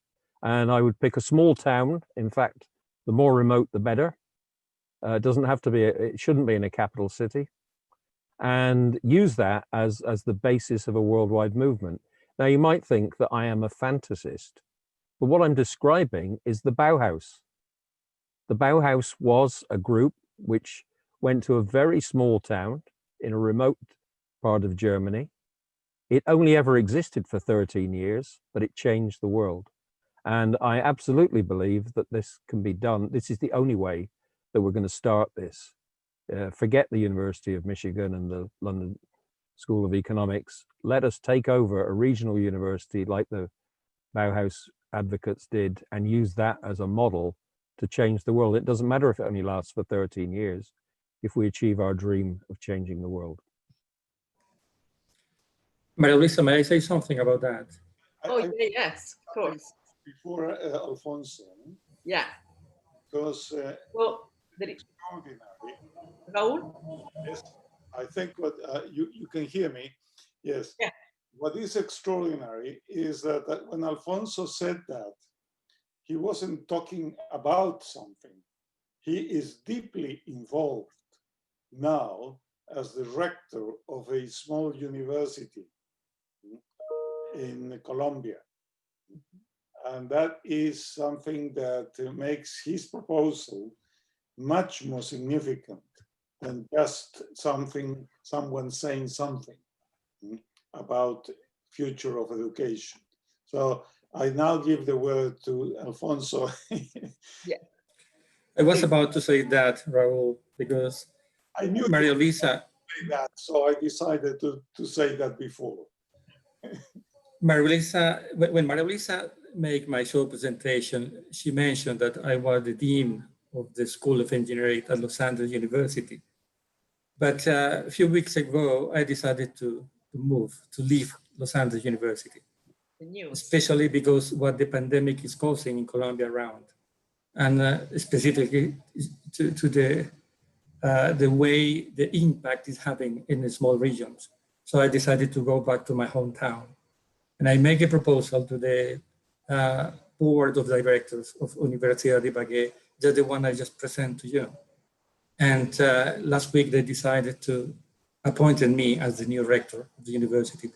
So I take what Clive is telling, and I offer Ibagué as this small town. We can perhaps all together try to make the change. Okay, thank you. Thank you, Alfonso. You are getting many forces around. So. Can you, you want to add something? No, there is Alex that want to say something. It's practice at the same time of making a proposal. Okay. Alex, could add something? Yes, I think that the idea to use Bauhaus as an example, very important one, because it's turned us to revision of what kind of professional capacities or what kind of professions could be used for introduction of systemic vision and new kind of cybernetics. And architecture and town planning, regional planning development could be used as a basic professions, because in fact, architects should think in their work in terms of tens of years at least. So they actually prepared for long-term thinking and understanding of deep and diverse tendencies and process in the society. And as I understood, the Ibagué University, where Alphonse is a rector now, possesses a small architecture program. And probably we can use and create some kind of inter-university international links to use it for introduction of new kind of systemic work based on architectural professionalism. Included other other professions, sociologists, economists, maybe different kind of humanities, to create interdisciplinary, multidisciplinary teams for joint designing of the future, and it included as a core part of educational process, as a special activity of the students from different universities and different countries, but use the architectural professionalism as a entry point for this program. Thank you very much. Okay, another comment from Jose? Yeah, I have two questions. One is, I agree, by the way, with this idea, with this proposal of Clive, and I know the activity of Alfonso in Ibagué. I had the pleasure and the honor to be there, invited by Alfonso. So I knew how that was when he was developing this in the first years. It was a fantastic experience, exceptional. The question is that is a small scale. So my question is, how can we scale? Because these are fantastic experiences. The question is how to amplify. Where are the amplifiers? So this can be changed from just small groups, small universities in some places. How can we move and make this more broadly known? This is the first thing. And the other thing is, where are the transducers? We talk among us, but when we try to transmit this kind of ideas to other colleagues, we start to have some difficulties to transmit even the complexity of the message. You know, how can we make them interested in these ideas? I'm not talking now about university, I'm talking in general. What do we transducers? And the third point is in relation to the students. If the students demanded this knowledge, the universities would offer this knowledge. The thing is that the students do not demand it because they don't know that exists. And this is an experience that at least I have it in many cases in certain specific courses that are very, very, very monographic. When the students, particularly postgraduate students, say, I didn't know that these subjects did exist. They are hugely important for my job in my company, in my organization. And they recognize that the usefulness of that. And say, why in the university they didn't tell me about that? The thing is that this is the question. If they know that this knowledge exists, they like it and they want to have it. But we are not able to let them know that exists on one side, and the other problem is that we cannot get that the rectors of the universities, as Clive was indicating, try to change a big university. Mine is the oldest university of the Spanish-speaking world, together with Salamanca, is from the 12th century. How can I change a dinosaur that has 800 years? Now I come there and try to convince all the rector team, let's change, go to, I have some difficulty trying to move that, but we have to do it anyway. So these are the three big questions that I don't have the answer. I only have the questions. What are the incentives for the students? First, how they may know that this exists, and second, what would be the incentives for them to ask for this knowledge? This would be the some reflections about how to coming out of our circle, because we exchange ideas, we all are convinced, we agree. The thing is, how can we transfer this knowledge outside our community? Thank you so much. Oh, I am sure now that the Russian name is the one of Igor Gundarov that is now with us, and we will use this. This was the time for comfort break, but we will use to listen to the presentation by Igor. Are you uploading yourself, or do you need any help from Francesco? Sorry? Igor, have you a presentation to upload? Yes. Okay. Do you do by yourself, or you need Francesco's help? Excuse me. First, good evening. We have evening in Moscow. For the last time I spoke English 25 years ago, and since then my vocabulary is very rusty. Okay. And I'll read my presentation from paper. Okay, good. We will listen to you. Happy to do. Thank you. My first basic occupation, I graduated from the medical institute, and I am the epidemiologist. And that's why I decided to take the theme about coronavirus and its role for our goals concerning cybernetics. And the title is The Role of COVID-19 in the Discovering of New Fields for Intersectoral Research. And I am very glad as a doctor that you all are alive and healthy.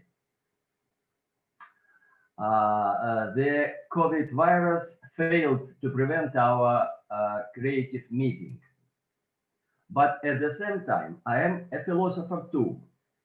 And I'm grateful to him because of his help in developing the topic of our section, looking for new areas of scientific activity that require the intersectoral research. Now I'll try to show these intersectoral questions that were lately born and are of major significance for epidemic security. Do you understand what I read?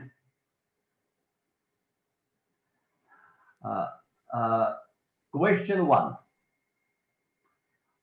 It relates to the ecological interaction between the biological world of viruses and the socio-biological world of humanity. For tens of thousands of years, they have been evolving together, viruses and people. But modern medicine, trying to explain the COVID origin, pushed a notion of the patient zero. It means that a single person in the planet was infected in January 2020 in Wuhan, China, and became the only one source of worldwide infection. While from the ecological point of view, SARS-CoV-2, the virus, existed in mankind before 2020, competing with other viruses, toxins, streaks, etc. Such peaceful behavior is called as healthy virus transmission. Healthy transmission, because our body contains of millions germs, approximately 2.5 kilograms.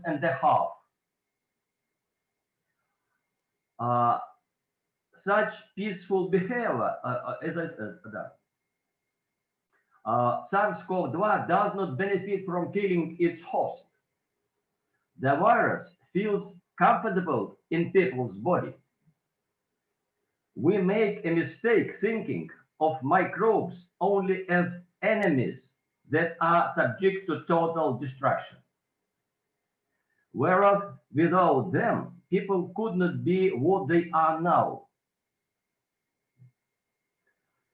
Though peaceful cohabitation is periodically aggravated, in this case, the spread of infection is performing not through transmission from people to people, but with simultaneously appearance of all patients in the different countries. In such a case, the isolative measures are not effective for prevention. To study this ecological system is needed an annual monitoring of diversity and intensity of microbial populations. Question 2. This is a theme of the respiratory diseases waves. We, in all countries, we speak about waves, and we are waiting for the second wave in autumn, and are very afraid. But I tried to look what does it mean waves, and didn't find a scientific study and rather complete explanation.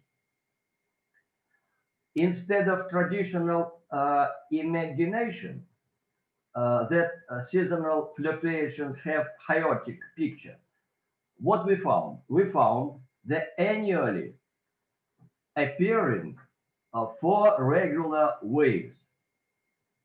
3 of them are growing with peaks in October, January, March, and the 4th has falling trend in June. This cyclicity has been constantly reproducing with long-term observations. From year to year, we see the same picture. We then revealed that wave peaks coincide with 4 astronomical milestones: the winter and summer solstices, the spring and autumn equinoxes. This proves the astrological nature of epidemic cyclicity. It's difficult for me as a scientist to pronounce it, but really what we see, the influence of planets to the waves of infection flashes. And this proves that astrological nature of epidemic cyclicity, including the unity of micro, meso, and microcosms. Question 3. This is a theme of social atmosphere and immaterial reality in the form of dominant meanings and emotions in society. Through its influence on cognitive and reflexive abilities, it determines the material behavior of the population. Here we review the transition of immaterial reality into a material one. The fact, named as psychosomatic, really exists and requires a fundamental research for the wide implementation. The examples of psychosomatic mechanisms we see in psychoneurology, psychoimmunology, psychodermatology, etc. In relation to COVID, the mentality of the society and politicians appeared not ready for adequate vision of external reality and internal inner reflection. They are unable to cope with neither virus virtual aggression nor errors of own behavior. Though it was proven that danger of COVID does not differ from previous outbreaks of respiratory diseases. The mortality rate from pneumonia all these months in Russia and in many other countries does not differ from previous trends.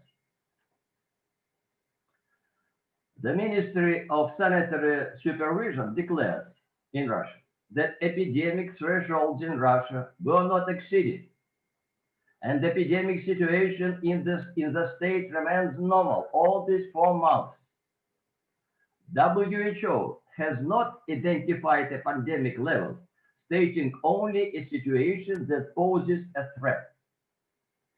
So it's surprising that public consciousness of most countries plunged into chaos, which led to the economic collapse and deterioration of the social situation.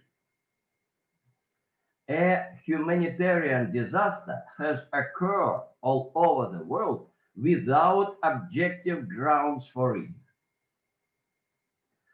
The reason for it was the inability of population to competent cognitive behavior in time of spontaneous panic. The escalating activity of mass media and social networks blocked the consciousness by virtual information. A unified human brain was formed, filled with false meanings and emotions. It's known that a tremendous lie can form an immaterial reality that damages almost any mind. Really, the dream of the mind gives birth of monsters. Question 4. Due to the deformation of the social atmosphere, the pandemic of social psychosis emerged. It has the following symptoms. First, hallucination traces of coronavirus in all diseases, even non-communicable. Second, mania of the persecution of death, when the mention of this word greatly increased. Third, illogical thinking, which revealed itself in the mass shopping of toilet paper, wearing rubber gloves, etc. Fourth, split consciousness, when the Minister of Health indicates the normal epidemiological situation and at the same time declares the necessity of strict quarantine and emotional stupidity. For example, strict isolation of elderly people. The described syndrome is regarded as in psychiatry as schizophrenia. In our example, there is a social schizophrenia of the mankind and the political schizophrenia of the government. To treat and prevent can be the restoration of normal cognitive ability and critical reflection of both. This task could be fulfilled with the help of cybernetic management. It regulates the social and political life by means of feedback on the final result. And the result is a healthy somatic life, psychical, social, and economic well-being. This is briefly what I wanted to tell to you. Thank you very much. Thank you, Igor, for your speech. And now to rearrange our time, maybe I would propose you to, because we used our reflection time, and also we complete the presentation time. So we would have our comfort break. I would propose to take just not more than 5 minutes for this break, just to allow people to. Igor, do you agree? I don't know, because we have, we have planned to end at around 8 o'clock. Yeah. We have so it's a half an hour. If we have a break, then we have like 20 minutes discussion. Maybe if all of you agree, we can use this 20 minutes now and then finish maybe 10 minutes earlier. Could be if they agree. Also to open. If you agree. Because we would have some question time now for our speakers coming from the audience also, and then the open question time. So we can complete our discussion in these 20 minutes. So please let me know if you need just 1 or 2 minutes to stop, or we can go on. Can we go on? Yes. For how long? 5 minutes? No, if we can go on. No just 2 or 3 minutes to just to have a glass of 3 minutes. Okay. Not the script by Tom to have a cup of coffee, but just a glass of water. 3 minutes. Will it be enough? Okay, just 2 minutes. Glass of water and back here. Okay. Thank you. Okay.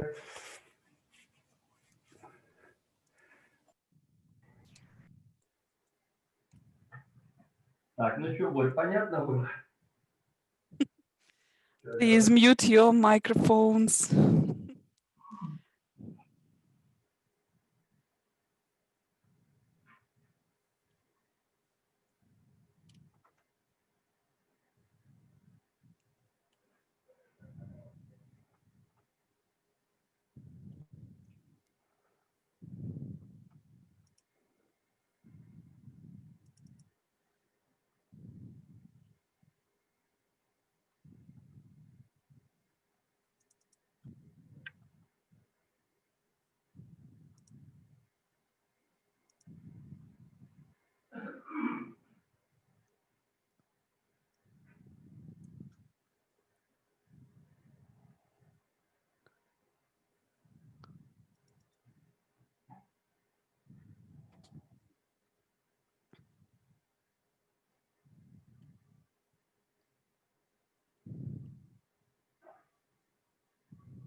can't let speakers come back. This very fast glass of water, leaving the coffee for next time. And we have 20 minutes in total. So I would suggest to use the first 10 minutes to complete discussion, also giving the words to people that were waiting their turn, and then to look at the question that are in the chat. I kindly ask Clara to give a look and to try to verify if there are the main curiosities about the main topics, because we had our attention put on one of the main policy systems areas of knowledge related to our team 4, the education, but also treated with reference to health, and also including some economic and political aspects.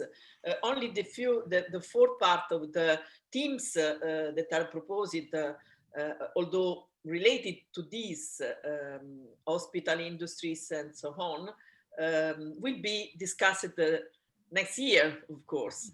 So we have the chance to give final insights to the people that are going to participate in the next Congress next year. And if any other comment on the previous comments is to be proposed, it's time now. And then anyway, Rodolfo was waiting to have the words. In the meantime, Clara can have a look at the questions. Okay. Thank you, Maria Luisa. Okay. Well, most of the questions and comments were referring to what the university is for. So probably I'm here referring to the question of Jamie and even Lowell Christie, and some questions were referred to Clive and also to Igor. And then there is a question that Zoraida was asking. So if you want to... So if you follow the order, and we try to allow speakers to reply to these, just put following the order the main questions, and to all the speakers on to the most involved ones. Okay, so from Jamie, Margareta Hendricks. Short replies, please, just very short replies. Yes, from Jamie, Margareta Hendricks to Andrew Krenikov. The question was how would he would address the problem of the misdirected university, design an alternative institution, change the university from within, pressure the board of trustees of universities or other. So this was probably a chat between the participants. Any other question? To Andrew Krenikov. Yes, it is participating probably to the round as a audience to the. Okay, if he wants to, because we are changing now the kind of. Question times, because I had as a moderator together with Sergio a few questions, but I prefer to give the word to the audience now, to the participants, because we are sure to have the chance to make the questions next year. If time will remain, we'll ask just one or two. But now, please, there was maybe a main question to the speakers. What was the one to Clive? No. Maria Luisa. From Zoraida, there was a question from Zoraida to Clive. I've answered mine online. Oh, you've answered. Okay. Yep. Just chatting on yourself. Good. Okay. So we will look at all the replies to have satisfied our curiosities. What was nice is the problem was on the role about education, the role of the universities. This is a problem. Oh, there is Theodora that wants to say a word. So give that it will be difficult to stop this stage of discussion. I would use all the time for discussing together. So sorry, Theodora. Rodolfo was asking to say a word just before. Rodolfo Hernandez, are you here? Still you're here? Oh. Yeah, sorry. Okay. So We are waiting. You have been waiting. I was almost destroyed waiting. Just thank you very No, much. I was just I wanna say something related to Jose Perez was commenting about the university and about the general perception. My understanding about the university is that we have to think from a new perspective. I know that we consider ourselves very, heterodox and alternative and so on, but the world is changing a lot. And in fact, my video was related to that. And I remind me that someone said, if you don't believe in that, it's not, you don't perceive what is happening. So the sharing economy, I didn't think to present it, and it could be a possibility about, from a self-organization paradigm, or even from a more systemic perspective, because, I'm working at the university, I have to teach, I'm involved in economics and involved in library, so I don't want to present myself like, I don't know what I'm talking about. So the discourse is very heavy from an economic perspective. It's going to change everything, but as you don't perceive, it's not, we can say, connected to you, you don't understand what is happening. So you still live in the old world without understanding what is happening. What is happening now? COVID is an economic war. It's going to change absolutely everything. And it's in the direction of the new economy. The new economy means, you don't need teachers. I'm following right now a course about disinformation, which is at the University of Michigan right now. I was going to follow one about, the big giants of internet, but I am registered because it was a very old perspective. So this is what I wanted to share, that the university, as we perceive it right now, we can say it's more classic than ever.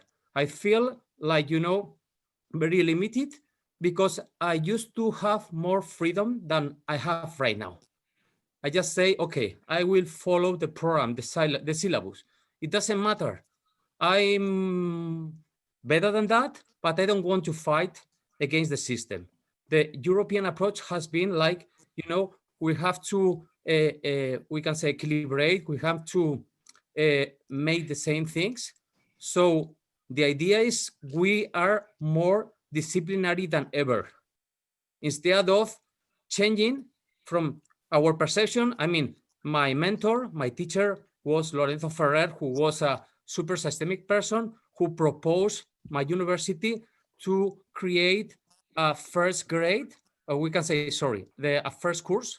We can say the first year at the university should be common. So it doesn't matter if you study engineer or you study law.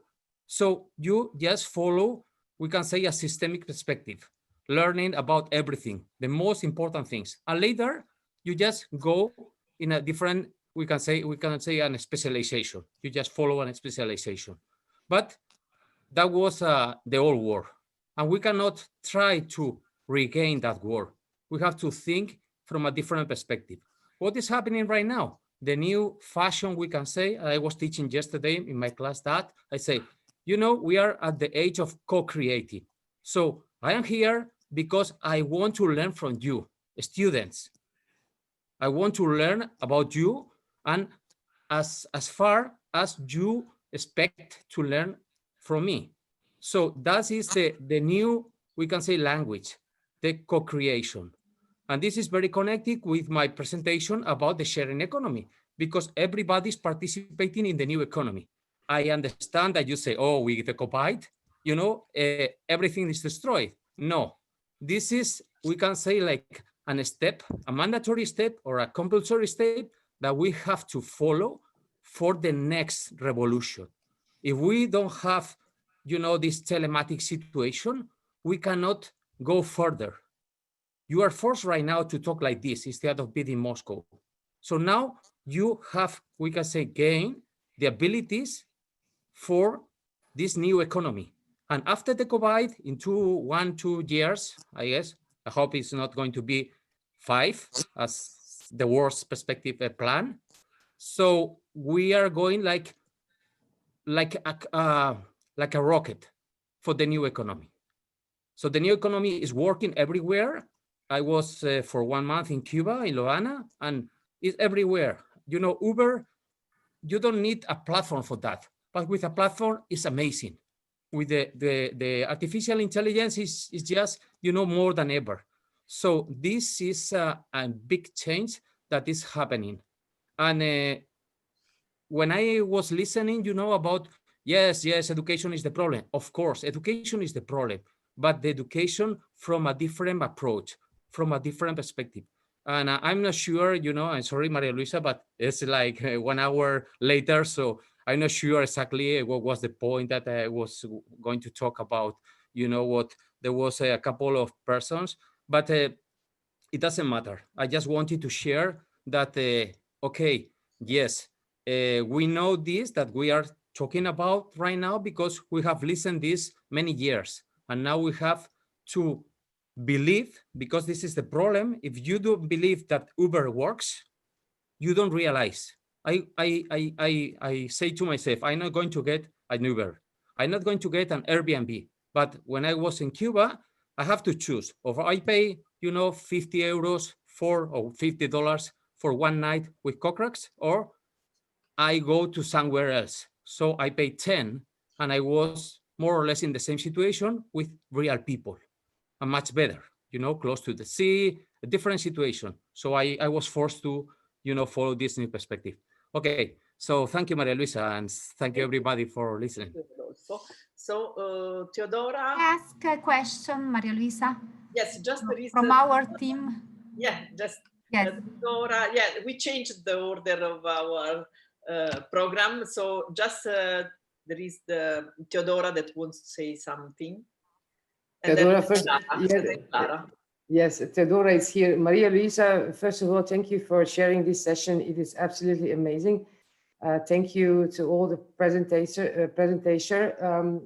lecturer.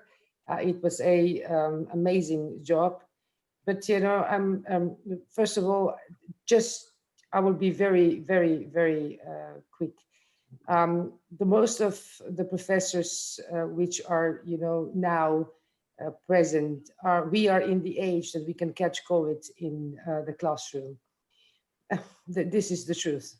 But the other thing is, you know, I'm a professor as well. I'm working with the students for 26 years. I have a feeling that, you know, you talk, or everybody talks about their experiences. Shouldn't we ask students something about it? Thank you, Maria Luisa. Always very provocative, Teodora. Any comment on the comment of Teodora? Just okay. Nobody likes me. Nobody likes me. If it is a comment to the Teodora comments, yes. And then Clara will put a question by the team. Okay. Just that I agree absolutely. And Paulo Freire's name has come up a number of times. Not the only voice of this kind, obviously, but the idea of co-creating knowledge, the idea of that the so-called learner comes in. We break away from the banking model of education into a dialogic, co-creative one. So I would say that's the spirit. Hopefully, I believe the spirit of that kind of inclusion of the voice and experience of the student is alive and well in many of the things that we're talking about today. May I say something, Maria Luisa? Okay, just let us, Clara, put the question from the team. But Marisa, I would like to mention what Theodora. Okay, good. Questions. So to have the point and the line of thinking. Thank you, Alfonso. Yeah, because I care so much about what Theodora says. And by the way, the Colombian, regarding the Tour of France, yesterday, the Colombian one, leave aside the two Slovenia. So, great. But regarding your question, Theodora, I totally agree with you. And I think the root of the problem right now is that in the universities, we just take, without a critical approach, the language of companies and organizations. And we tend to try and understand the way universities are built and relate with others, especially students, as if the university is a company.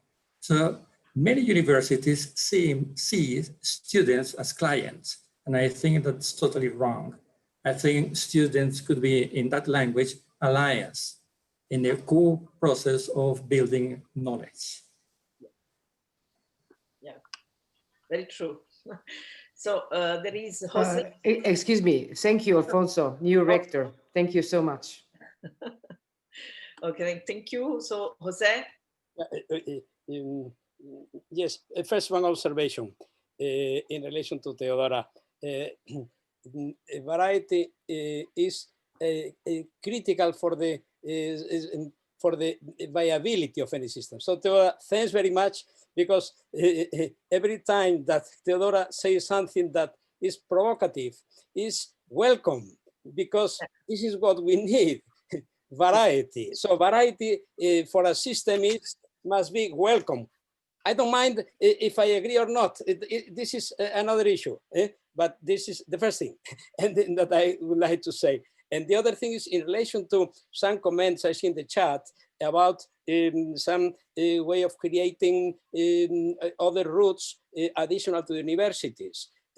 Well, the companies are doing it. There are many private companies that are creating their own systems of preparing the professionals that fit for them, and they are very successful, because the people that goes there, they have jobs when they finish their studies, is guaranteed, etc. No? I think that was Clive with Elena. They were commenting about creating some kind of program that could be done online using the new technologies. I think that this is an option that our community has. No? Forgetting the universities, okay, if we succeed with universities, welcome. No? Trying to introduce this kind of thinking and this kind of educating or transmitting or sharing knowledge, how we want to call it. No? So this use of the new technologies, I think that open a tremendous possibility. We can do short courses that can be free, shared. If we succeed in introducing it through certain amplifiers, influencers are called in Spain, I don't know everywhere. No? If we succeed in getting some of these influencers, instead of being a terraplanist, we call in Spain the ones that think that the planet is flat, no? That the virus it doesn't exist, things like that. No? If we can succeed in hitting in these amplifiers, huge amplifiers, this would be a way to reach the society. Well, I don't know how to do it. This is a question for the ideas in 1 year, no? To develop it through this year and to share them in Moscow. Thank you. Te adoro. And there is Margareta. Would like to say something? Hello, I could not help, Theodora. I agree with your comment about the students, but I've been in the classroom and I've tried it. And as I said in the chat session, the students replies, we're paying you to teach us something. So it's kind of a tricky approach how to engage the students. And so what I totally agree is that they understand the problems better than anyone else. They understand the problems, it's their future. However, I mean, that's the whole point of cybernetics. I think we have to be around for 30 years. I definitely didn't understand cybernetics when I was 32. I needed another 20 years to get it. And that is our job, I think, is to try to translate our experience into easy to understand words and give those vocabularies and models to our students so that they can experiment with it. So I do understand the importance of treating the student in a horizontal way. But I just want to emphasize that as soon to become senior citizens, we have some wisdom and we should not sell short our wisdom. I mean, and the wisdom that we have is that we make mistakes. I mean, at least I'm talking about myself. So I can share all what I learned from the mistakes, and a student cannot share that because they have never had an opportunity to make mistakes. Thank you. Thank you. Thank you. There is the question from the team that Clara would put to Jose. Yes, our question is for Jose. Jose. According to your definition of complexity, which is very interesting, from structural complexity to dynamic systems complexity, we were wondering, in your opinion, is the atom more complex or is the universe more complex to you? When you were talking about the atom and the universe, to you, in your opinion, the atom could be more complex or the universe? Or has the same complexity, could be. Please, the phone, the audio. Jose. Yeah, okay. Jose. We may get a jump from the social world to the physical world. This is better to ask to my colleagues from the physics that study quantum mechanics and astrophysics. What do they think? If they think that the quantum mechanics is more complicated than the astrophysics, I think that we have to transfer the question to them. I think that I'm not very much worried about that complexity that is out of my reach. I'm worried about the complexity of our society, of our organizations, and if to see if we can help something with the small knowledge that we may have, if we can share it and make a little better the functioning of the organizations that we have access to. By the way, I use the moment that I have the voice to thank this opportunity of being here with so many friends. Besides the panelists that join me in the session, I see in the screen lots of friends: Marcus Banninger, Herman Bula, Zoraida. It's a crowd of vanilla. So it's a fantastic. So I wanted to thank you for this opportunity. Okay, now is a decision time.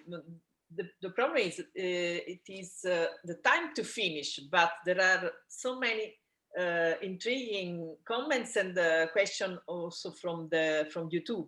So what do you think, Igor? Do we want to use some more minutes, or do we want to reflect 1 year upon these questions? I have some questions as well. Oh, this is a tough one. What do you suggest? What I would suggest for people to decide. You know,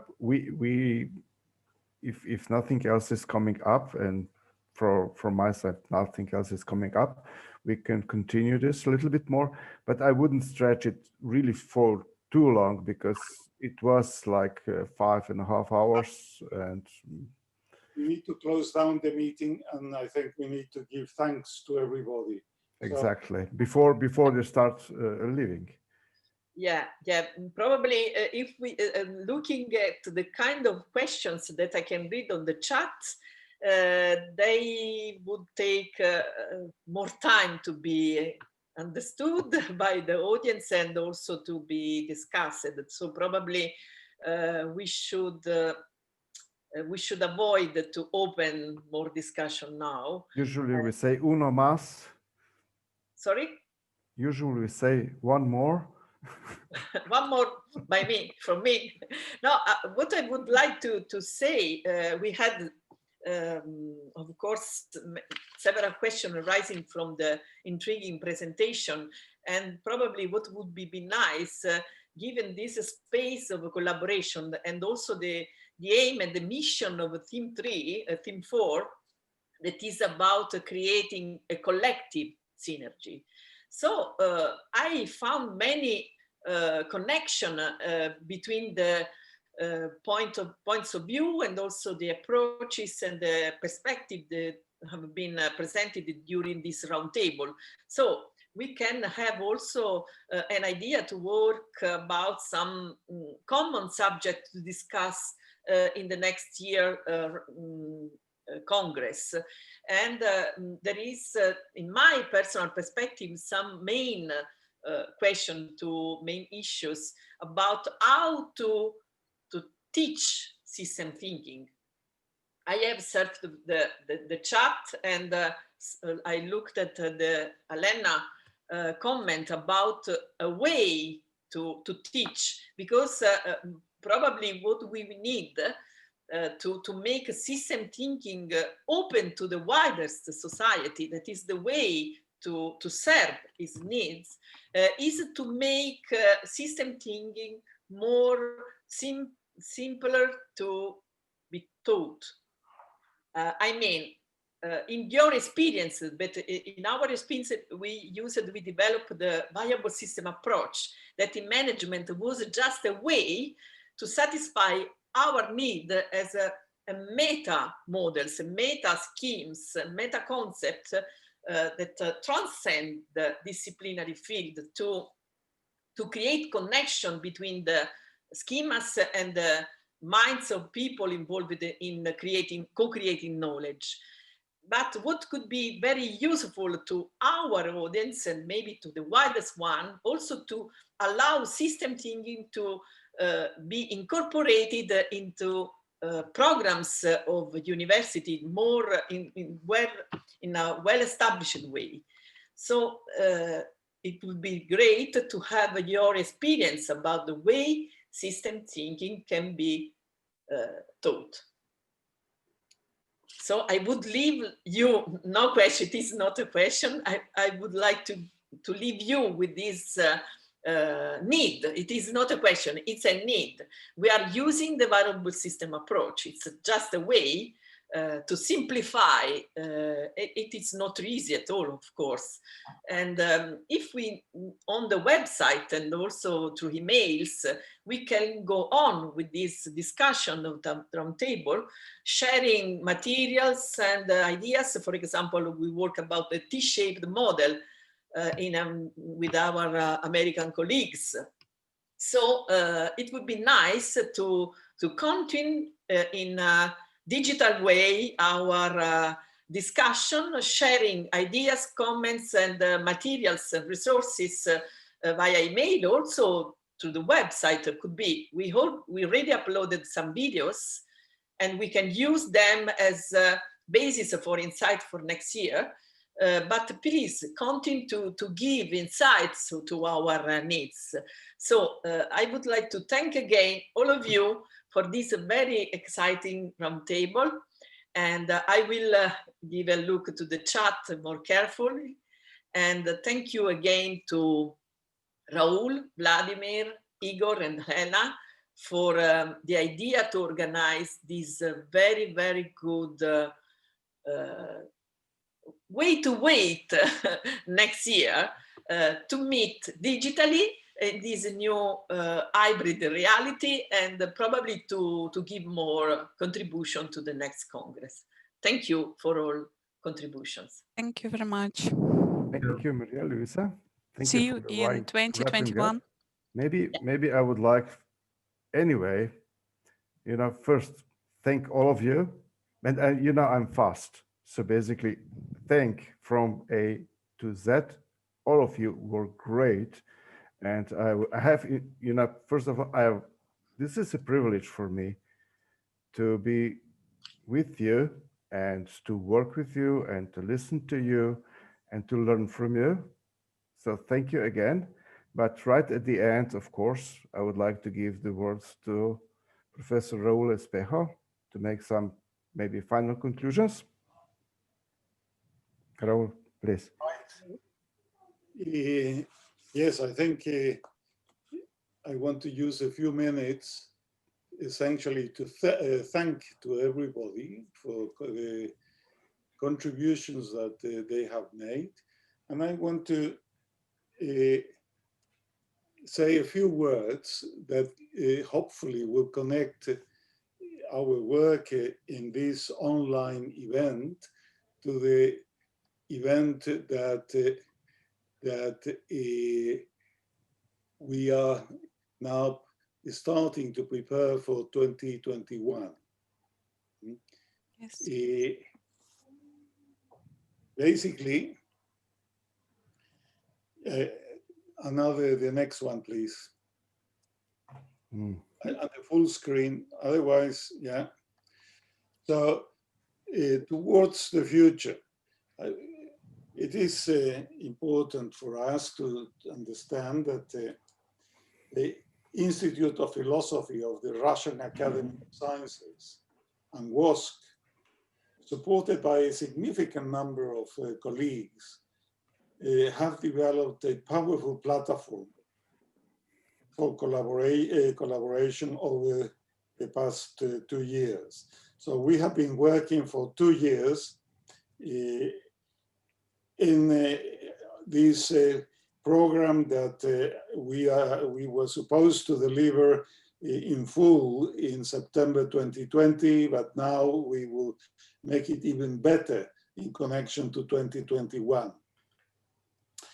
Key aspects that supported our reflections during the 2 years were third-order cybernetics and organizational cybernetics.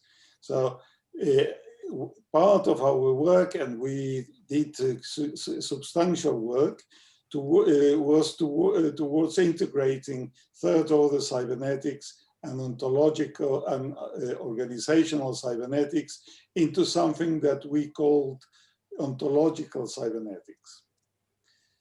These reflections aim at what we did there to make more transparent the key mechanisms for social responsibility through self-developing, reflexive, active environments. These were the key ideas proposed by Vladimir Levsky. Next.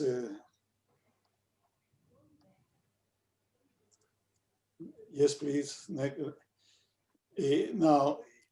the direction for WOSC 2021 are fundamentally epistemological and methodological clarifications for social responsibility.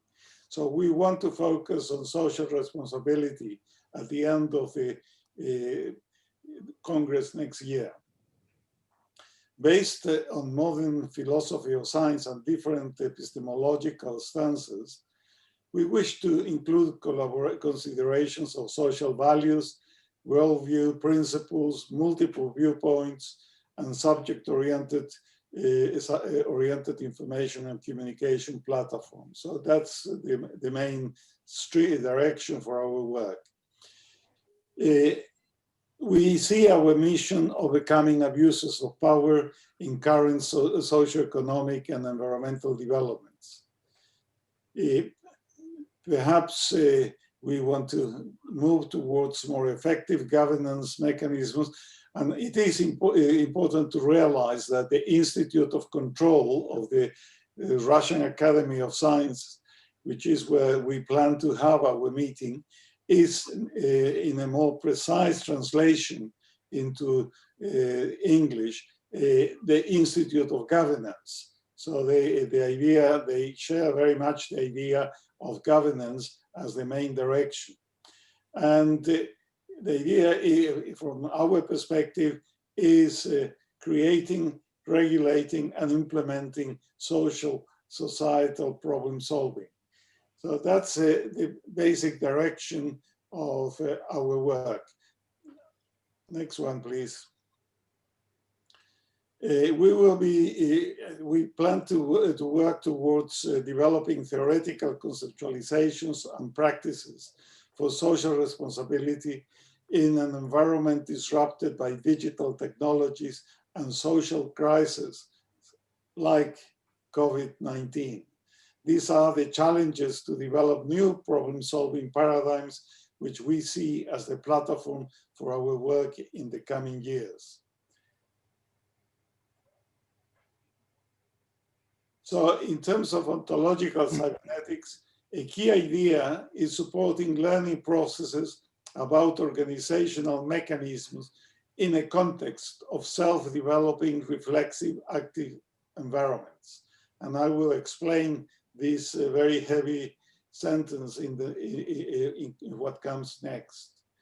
We want to support ontological cybernetic uses subject meta-subject paradigm, the subject meta-subject paradigm. People's interactions happen in a context. The subject meta-subject paradigm wants to emphasize that beyond the interactions between subjects constructing situations, people share an environmental context, which constrain their interactions to different degrees. These constraints expand their reflexivity into their reflexivity via meta subjects dominated by the ethics of strategic subjects. So the key aspect of our work is developing the subject development of the work and the activities in their day-to-day life into a context, and that context is the one that provides the ontological framework. We think that subjects create, regulate, and implement their individual, organizational, and social tasks as they interact with each other in their environmental spaces for action. At the same time that they are constrained by meta-systems, which provide wider innovative technological, ethical, historical, and other factors shaping culturally their spaces for action beyond their interactive capabilities. These are the platforms of subject, meta-subject relationships. This is the basis where we connected the organizational cybernetics of my own work for a long time with the third order cybernetics proposed by Vladimir Lepsky. So we are talking about creating, regulating, and implementing tasks in an environment where the environment, the meta system is providing a constraint to the activities in which we are operating. So please, the next one. Ontological cybernetics is grounded in recursive organizations, that is, in invariant organizational structures embedded within organizations, of which they are recursive subjects. While the meanings of social interactions between organizational and environmental subjects are about adaptation and implementation of their tasks, the meanings of belonging to a larger metasystemic context are about social responsibility in self-developing, reflexive, active environments. That's the framework in which we are considering our developments into the next year. It is different to interact with environmental subjects than to be part of a larger context. Ontological cybernetics focuses on improving the use of technology through the improvement of interaction mechanisms towards achieving ethically acceptable social responsibility. So all these ideas have been evolving over the past 2 years, and those are the ones that we are offering to this community in the process of setting a renewed agenda for our Congress in September 2021. We see the conversations during these last 2 days as seeds for our coming conversations in the thematic concerns of the 4 roundtables that we have had in the last 2 days. As president of WOSC, I thank all of you who have contributed to this online event. The conversations have helped to articulate, as a minute ago, Maria Luisa was proposing a rich program for conversations for the next year. And especially I thank the Russian Academy of Sciences for co-hosting this conversation. So to avoid going into further considerations, let me just say Salom until the 27th to 29th of September 2021. Thank you very much. Thank you. Thank you. Goodbye, everybody. At this time, I would like to excuse Professor Vladimir Lepsky, because, you know, in the last minute, he had a very unfortunate operational issue, and he had to leave before the end of the conference. He is sending his excuses, apologies, and greetings to all of you. Yeah. Well, again, also from my side, I do think that many new topics are going to develop, not limiting ourselves only to the new levels of developing cybernetics, but also in implementing cybernetics, in transducing cybernetics to other and joining it. And this is the only way that cybernetics can actually grow. I love you all. Have a good night. Enjoy. Bye. And see you next year or sooner online, but on site in a year. Bye. Thank you so much. Thank you. Thank you very much for all of you. Thank you. Great. Thank you. You're Bye-bye. welcome. Bye. Bye-bye. Thank you. Thank you, Igor. Bye-bye. It was a pleasure having you. Later. Fantastic. Thank you, Igor. Fantastic. Great. Good night. Bye-bye.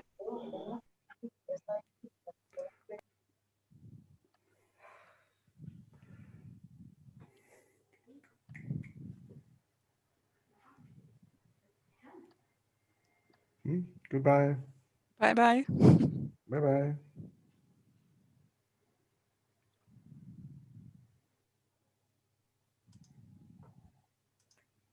Good night.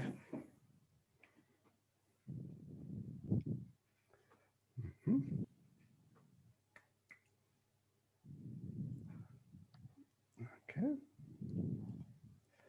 Let's see participants.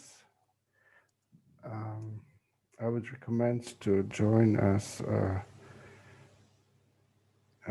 Let's wrap it up, and but I would like to have maybe a few words with the organizing team. So Yes. we will chat in 5 minutes. I will send you a link. Okay. Okay. I will terminate that. So I will set a pause now. Yes. Okay.